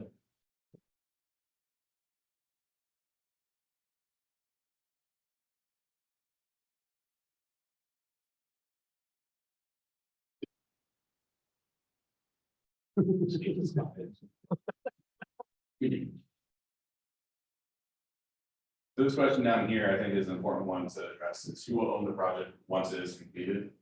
That helps us inform how, who we consider as a stakeholder and who we design the project for. This is, first one here, is there an Hangar 18 point of contact that you're already working with that this form submission should be sent to? This is one that we've added recently. We've received requests that come in, and sometimes they get looked at by two different team members. One by leadership that might have actually suggested to the person to fill out this form, and then another person reviewing this might just be someone who got the submission. And so that way we're not doing double the work. This helps us narrow down who should this form submission go directly to.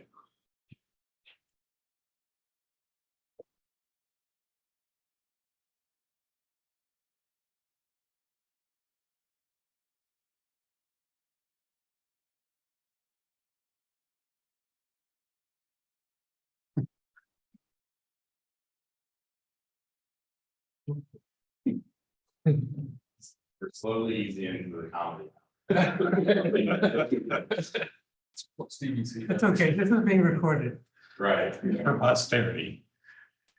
So another important one here is addressing what services the customer is looking at for with Hangar 18. Hangar 18 offers a wide swath of services that you can see here. The big ones are we build it for you, we teach you how to build it, or we run it on our resources. And apparently we also offer jazzercise classes. Virtual one. Right. And then this is where we start getting into the meat and potatoes of what the project is that the person would like to work on, or would like Hangar 18 to work on.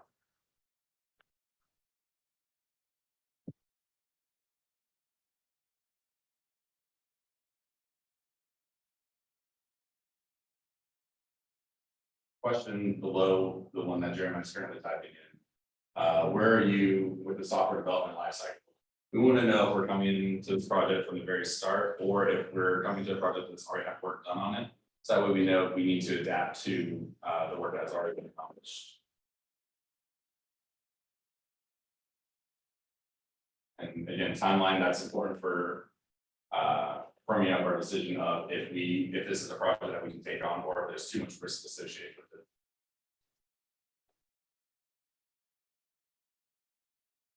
You might want to talk about this question, Grant. We help people with this all the time. Right, I think this one will feed into what Chris is going to be talking about next with the sustainment plan. Chris, I don't know if you want to jump in and speak to that now, or if you want to hold off till after we finish the form. Yeah, I can say my piece now. I just had one slide anyways. Yeah, so I spoke about my two efforts earlier, probably like 20 minutes ago, AFRL WD and AFRL OA. And like I said at the end of my presentation, Hangar Agile has been critical in helping us ensure that we are setting ourselves up for long-term sustainable deployment. So there's just one aspect of the Hangar Agile framework that I want to call out here today that I feel has been imperative for doing that, and that is the project engagement checklist that Grant just spoke about. Walking through that checklist with our customer forced us to have conversations and address critical themes right up front, right at the start of the project. And so we had conversations with our customers about all things that affect long-term deployment and sustainability, such as timelines, project timelines, project funding, both to develop the apps and to maintain them, what our strategy was for deployment, our transition plan, and any risks that we're anticipating and how we plan to mitigate those. And by having those conversations up front and early, we were able to start mitigating risks before they escalated into bigger issues. Also, having these conversations early and upfront helped us to prepare and adapt quickly when requirements and policies changed mid-project. And so just to give you a real world example of this, We had planned to host both of these applications in AFRL's digital lab environment. We were planning this since the start of the project.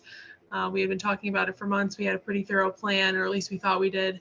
And then a few months into the effort, we were made aware that this was no longer an option.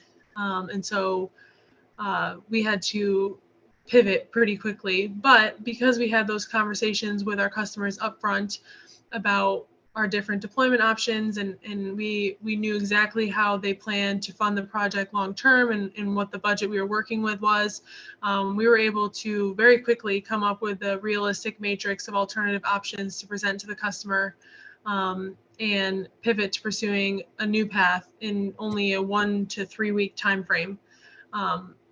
And that change really didn't derail us at all. And so, yeah, the engagement checklist is great. And also, I don't see it as something that is completed and then never looked at again. It is actually something that I find myself looking at frequently throughout the effort to make sure that we're consistently staying on track with the goals that we set out to meet with our customer. So all that to say, I just want to reiterate what Grant and Jeremiah have been speaking about. It's just incredibly important. And one of the strengths of Hangar Agile is having that comprehensive grasp of 80% of the problem space before starting the effort. It makes a huge difference in preparing your teams for that long-term sustainable deployment and helping teams more seamlessly adapt to changing policy and changing in requirements, which happens a lot in the government. That's all I really had for this topic, Grant. I don't know if you had anything else that you wanted to talk about. Sorry to steal your thunder. That's perfect. And there's at least one more question within the form that I want to address. It was on the funding page, and another important thing that we need to address earlier on in this process is if there are any limitations to how the money can be used. That is an important step that helps us, again, identify, is this a project with a known risk that we should take on or not. Finish the form real quick.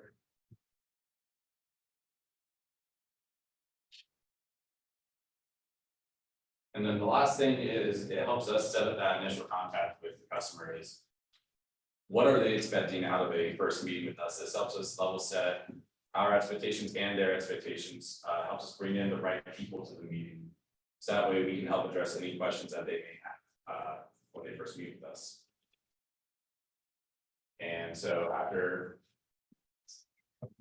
this is filled out, the user will hit submit, and it will go to Hangar team leadership and management, and then we can start working on their project. That's what happened.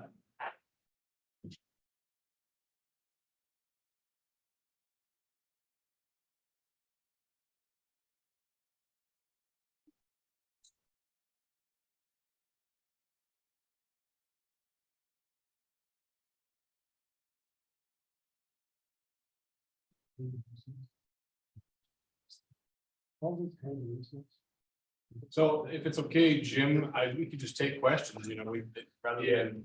Right. There is one more chart. Did you want to go over that one or not, or is that?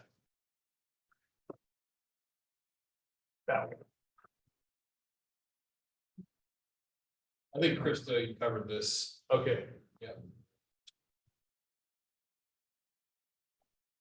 Right. Yeah, so there we go. That concludes our super collider.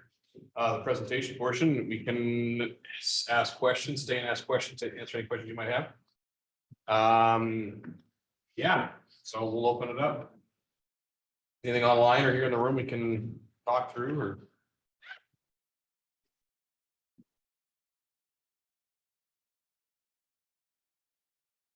Do we have any online, Jim? Do you know? Yeah. No questions. I'm sorry. No additional questions?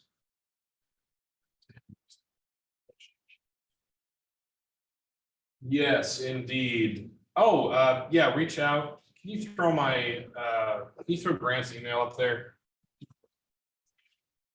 Up on the, can you just put Grant's email and Hotmail account is up there on the. You want my address too?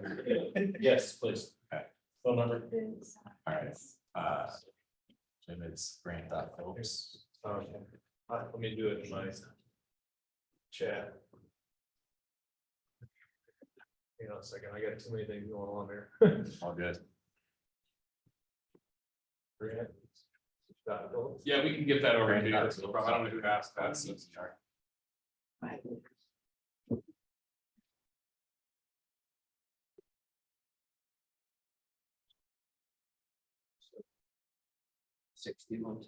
But in all seriousness, if you don't mind, actually, if you could put our support email in the chat. Yeah. That'd be awesome. Yeah. Can you do that, Grant? I'll make sure that gets added to the chat. Awesome. Grant.Phillips.3.CTR. US.am.gov. Yeah, got it, okay. Then, What's this called you're giving me? so that is my contact email that I'm the one that has usually handled most of the incoming Hangar 18 email traffic. And I can help direct incoming communication to wherever it needs to go within Hangar 18. And this next one will go in the chat will be the Hangar 18 email address. Basically.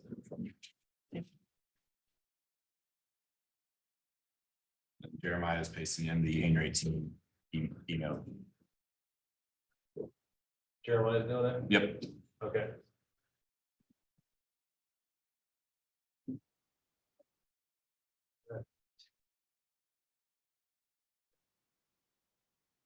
Anything else, Jim? All right. Well, that wraps up the super collider. Thanks to all of our guests. Thanks to folks online. And thanks to the presenters for putting all the work into preparing. Yeah.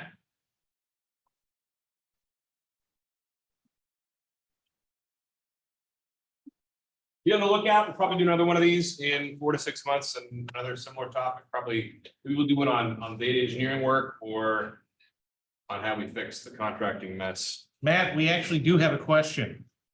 Are we, could you please comment on how does the privacy and confidentiality work on project ideas from small businesses? Say that again. Could you comment on how does the privacy and confidentiality work on project ideas from small businesses? Well, you're gonna have background technology declarations, you're gonna have data rights declarations in any kind of contract vehicle that you're gonna use to move money. So obviously, in a preliminary engagement, we wouldn't recommend, exposing sensitive IP in that form. I see it now. For any business, we take that very seriously, be it a small or large business. Certainly as a government organization, one of the things we spend a lot of time doing is analyzing access control policy. And pretty much all of our systems work some form of attribute-based access control to affect who can access what data under what conditions based on their attributes and the attributes of the data. We had this question come up recently on some of our funding because we're looking for like publication opportunities and potentially the patent protections for researchers who are doing work. It's critical for us to have those conversations, be aggressive about it. We have to look up which FAR clauses are invoked on the prime contract and then what the subcontracting arrangements also have in place. So that is something we actively do work toward. And of course, I'll say again, we would never expect and would highly discourage any business from exposing any of their work. And one of the other things too is that we've had this happen before on some either vendor engagements or project ideas where a company did not want to do an engagement unless everybody there had an NDA. So we've done that before too. And it's not a huge deal to get NDAs processed if we're talking about an in development or trademark or some other form of our IP that they want to protect. Hopefully that answers your question.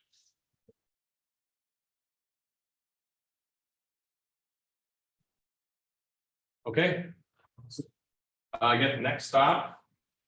Finish up your emails and then we're all going to run like a flood over to Dayton Beer Company, kick the doors in and play some shuffleboard. My